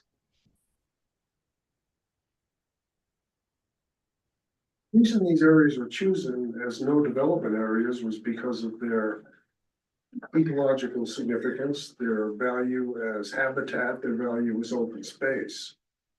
Right? That's why they're crosshatched on the map, that's why they're shown that way. Now we're saying, if you want to, use it for facilities, throughput, emergency access, fire roads and whatnot, that's okay. Passive recreation takes it to a whole nother level in my estimation. I'm not sure there's not a way around this. Sure. Because it sounds to me, if I'm understanding correctly, that it's less the people wandering through the meadow and more the structures associated, like the bathrooms. Or, I don't know. We what talked about others- water lines and water tanks. Well, that's utility, right? Yeah. That has nothing to do with passive recreation. Well, if you do no development, I don't know. The tent pads, the fire pits, the everything we do with a campground, for example, which would qualify as passive recreation. Let's be clear, putting this as taking out passive recreation in the IGA doesn't in any way affect their current use of the property. Right. It just says if they decide to annex it, we said we're gonna require we're not gonna allow passive recreation on that part of the property. It doesn't change, it doesn't affect their existing use in any respect. Right. I mean, it also may be worth thinking about too. You're only really setting a baseline to what the uses are. I mean, you can always restrict it even more in an annexation agreement potentially, when that comes before the board. That's a good point. So what we've done here, so the 2012 IGA, is we have expanded the no development area to include these contingencies here for utilities or emergency access. That's all we've done. It doesn't change the legal aspect of it, correct, Attorney? Right? I mean, the 2012 IGA specifically said, no development areas have been determined to be inappropriate for development, period. And that passed muster back then, so all this is doing is just adding a few other contingencies. I mean, it doesn't have that, I mean, we don't have that language that currently says that any area determined not eligible for development actually could be developed. I mean, that's what, I mean, that's what you just said. I guess it kind of undoes the classification of no development is kind of what I heard.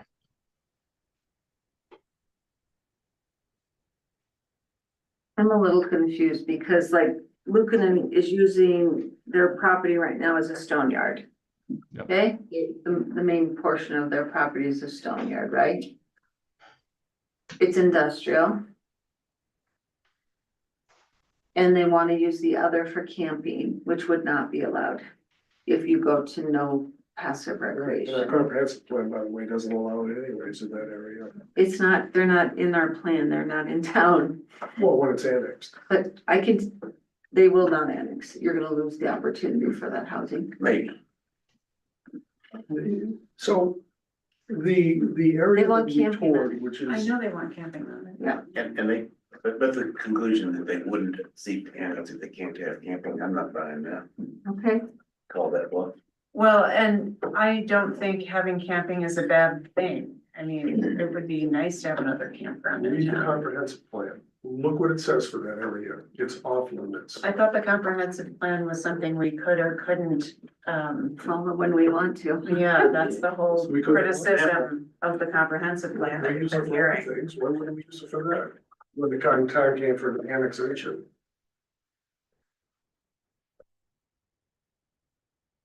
David, you're, Now I'm thinking we leave passive recreation in I, an annexation I agreement. rescind mine as well and say leave it in. And, you know, when the time comes with an annexation agreement, the board at the time can negotiate the terms of that agreement.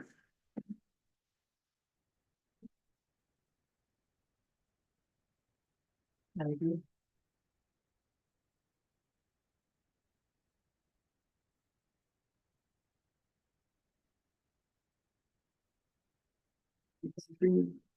That's only three. Mayor Pro Tem? I'll go with it.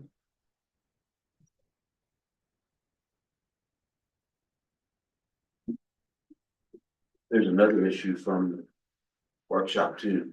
It was the county, as I understand it, that added that section about housing that references the Boulder housing partnership. Is that right? Well, we agreed, you guys talked about adding it and they concurred. We just kept housing as its own section instead of under partnerships. That's what they requested.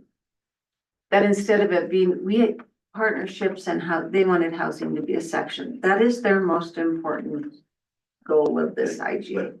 That language that's in there is a separate section 6. That was their proposal. Yes, It's my opinion that doesn't belong in an IGA because it has nothing to do with specific properties. It's just some general statement of policy about housing on the county's part and the town's part. I don't understand why that needs to be in an IGA. I think if there, I think we have to think broader. We're part of a super IGA that involves municipalities that are growing exponentially. And so what they're saying is if you're gonna grow, we want it to include an affordable housing component, not just market rate housing. So they're asking everyone to commit to housing. They're not just saying in general, we want housing. They're wanting us to commit to the specific goals in a particular strategies document that, as we talked about earlier, accompanied the 2017 resolution about a 12% countywide. Yeah, the regional housing group. They want commitment that we're gonna continue that. And we're gonna try to implement the strategies in that document. And then they just said, would you write out your Prop 123s for this as well? Because everybody's different there. They wanted to take out density that they were so adamant about in the beginning. They wanted to see that we were committed to something. And so they wanted those in there. That was their give and take on the density requirement. Was that we'll continue to be a partner in regional housing and commit to Prop 123. Would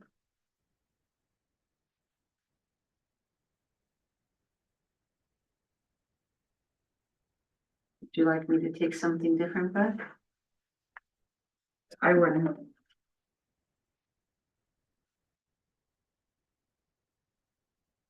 Anybody else?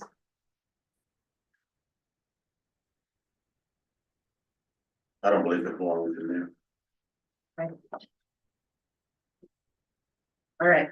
Do you have what you need for the IGA? I think so. Okay. And then, finally, the business support options and personnel handbook updates. I'm personally fine with the personnel handbook updates. I think we're actually still a little light on the PTO and would love to see 2 floating holidays versus 1. But I leave that up to you. And then for the business support options, we got such good feedback from Sarah Lorang. I would like to see some outreach to the business community. And the EDC. Yeah, and the EDC. While we make any decisions on that. Anybody else? Yeah, I thought the E-strip was a good idea. I'm not so crazy about the districts though. I think the E-strips would be a lot easier. And Victoria, remind me, you forwarded Sarah Lorraine's feedback to the board? I will, You when we're are done. Great, Yeah. okay. Anybody else? I think we should ask the businesses about all of those. And in terms of, the employee handbook, I'm good with the changes that have been suggested. I'm fine with the employee handbook. A couple things about sales tax rebates, and as Director Isom said correctly, put whatever acronym you want on it, it's a sales tax rebate. Those can be done in the existing URA.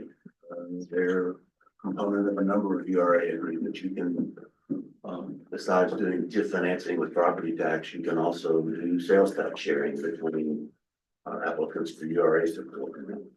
All along in the LURA, we very carefully kind of walled off sales tax as being something that would take special Board of Trustees review. We didn't prohibit it, but unlike in many URA organizational documents, we did not specifically allow the URA to enter into an agreement on sharing sales tax with someone who was applying for URA financing.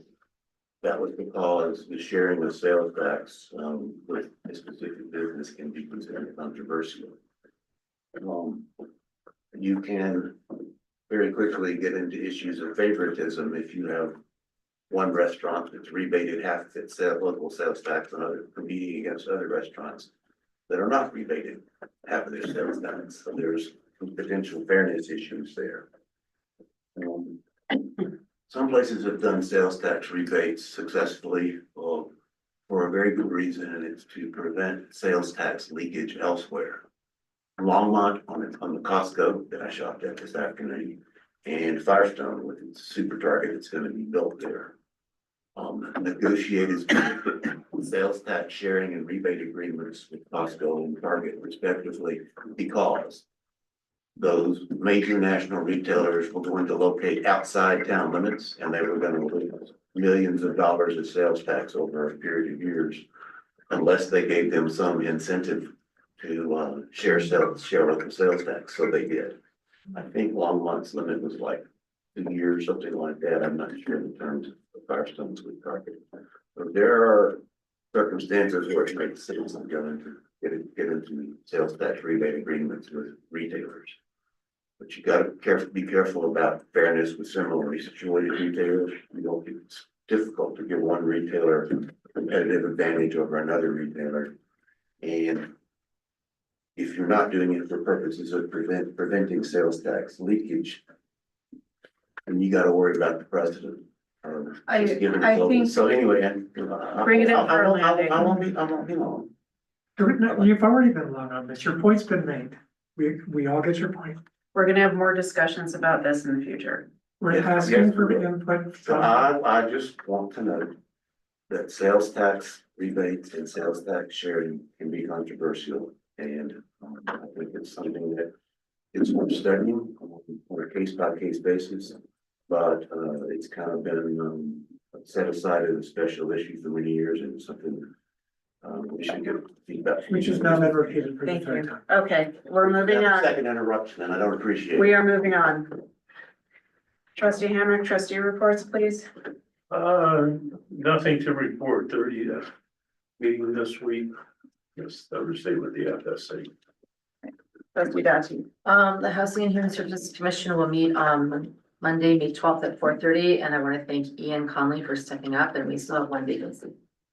The Lions Arts and Humanities Commission will meet on Tuesday, May 13th at 4:30.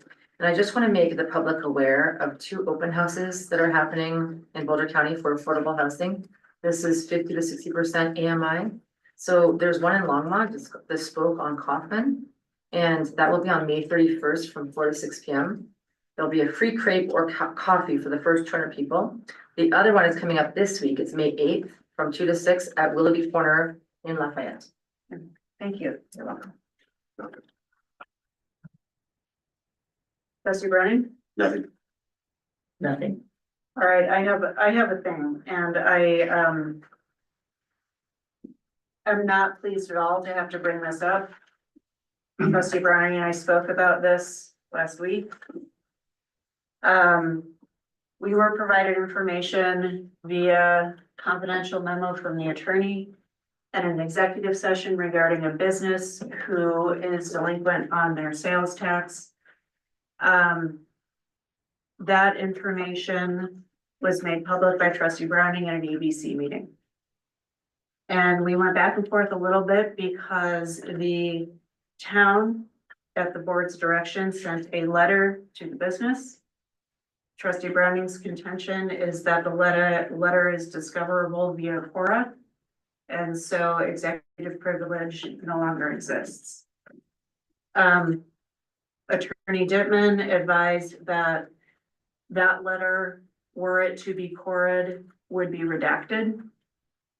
There is some gray area because state statute doesn't specify that we are not to release the name of the business. It specifies that we are not to release the amount.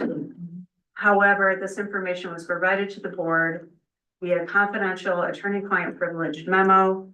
And in executive session, it is up to the entire board whether information provided in executive session can be shared with the public. Not one trustee. And so this is my least favorite thing to bring up. I have brought this up previously with the previous mayor pro tem, which you all may remember. Mayor Angelo brought it up with a trustee who has served on the 2022 board. And so I am obligated, I feel, to bring this up here. And the question is the board interested in in convening the ethics commission to discuss the matter? Trustee Browning, would you like to add anything? Yes. I do not agree that it is the prerogative of a local board of trustees to decide whether information that state law makes public information under Quora can be kept confidential. I believe if it's public information discoverable on request under Quora, that it is not confidential, it is not privileged. And just because the board has either previously discussed or in the future discusses that information in an executive session, you can't turn public information into confidential information. Attorney Dittman, is this public information? Sorry, I was looking for the unmute. So I would not consider it public information. There are several exceptions under Quora, including where it's otherwise prohibited by state law. There's at least 3 different areas of the DRR sections of the code of the state statutes, which may require this information to be held confidential. And there's no clear answer anywhere, either from the state or from case law or from statute, really, on the status of this information. And so my advice would be take the safe route and not, there are criminal penalties involved with divulging any information obtained via, the Department of Revenue. And so the safest thing to do would be to redact the document and then, not provide it and just only decide whether or not to release it if, it got to the point where there's a lawsuit involved. But I think we would not voluntarily release that information at first, unless we thought it was a credible argument that it wasn't public. But I think there's just as good of an argument that it's, protected under state statute as being confidential information. I'm happy to provide the citations. Perhaps I think a better way to address this is to discuss in the town's, as a part of the town's delinquent sales tax policy, at what point in the process, information regarding the identity of the delinquent taxpayer and either potential revoked business license or someone who doesn't have a business license, at least in the same place. At what point should that information be released to the public?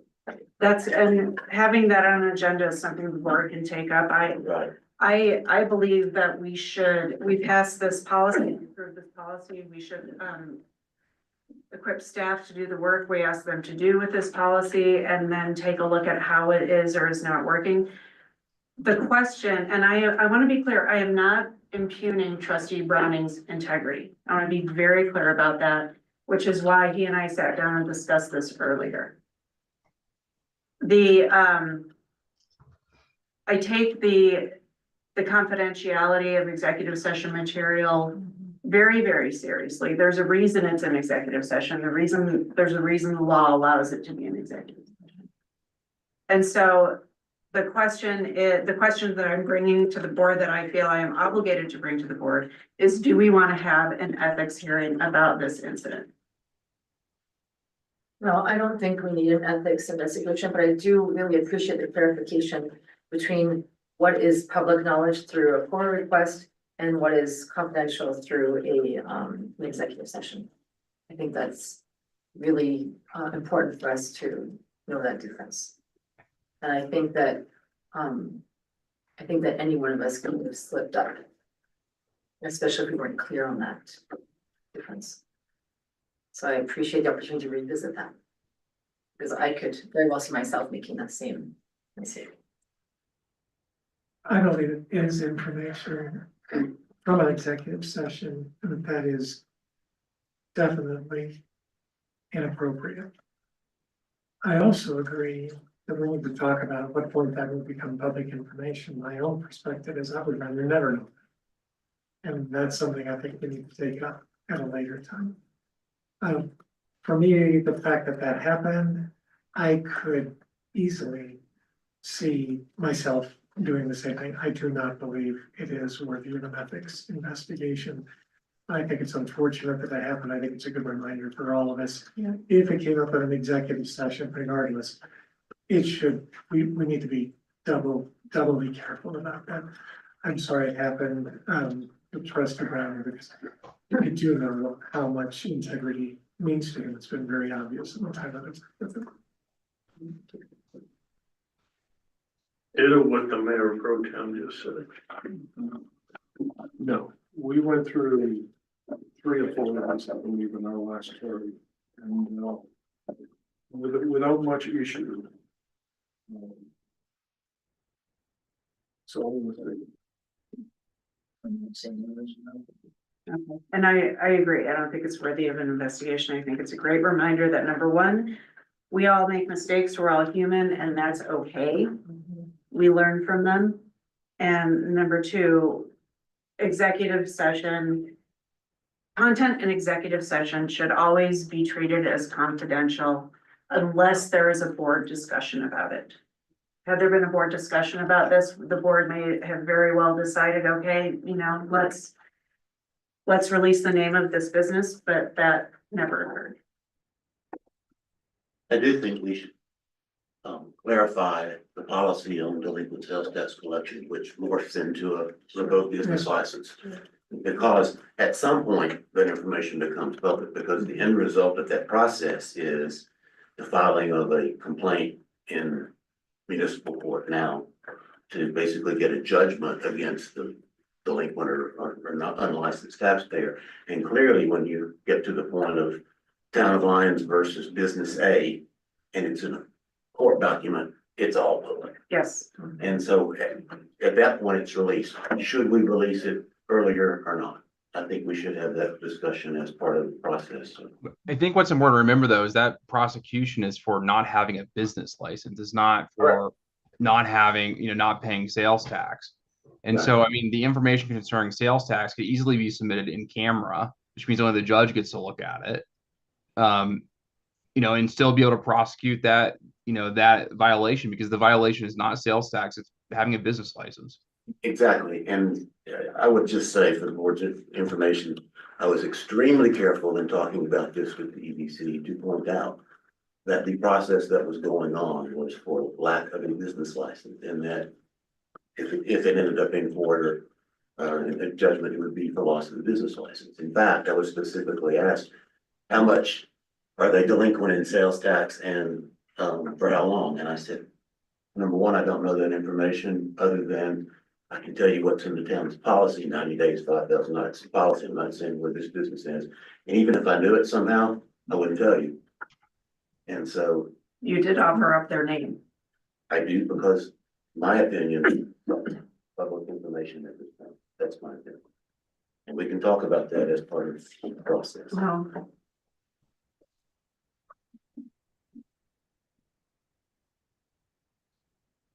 All right, let's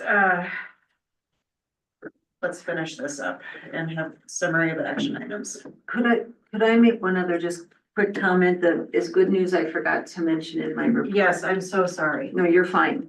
As you guys all recall, we hired our code compliance with the intent that he would get his certification to do inspections. He took his test on last week on Thursday or Friday, I don't know which day, and he passed. His official building certification for residential inspection. Right. And we have that certificate, so he can now start doing, once we negotiate our contract because it expires tomorrow with CCA, he should start doing the residential portion. He'll still have to test and pass for commercial, and then the third one will be plan review. But he did a great job passing this test first time. I guess that doesn't always happen, so we will now be able to have any day of the week inspections again on residential instead of just once. Just in time for us to be done with our bathroom. Been trying to.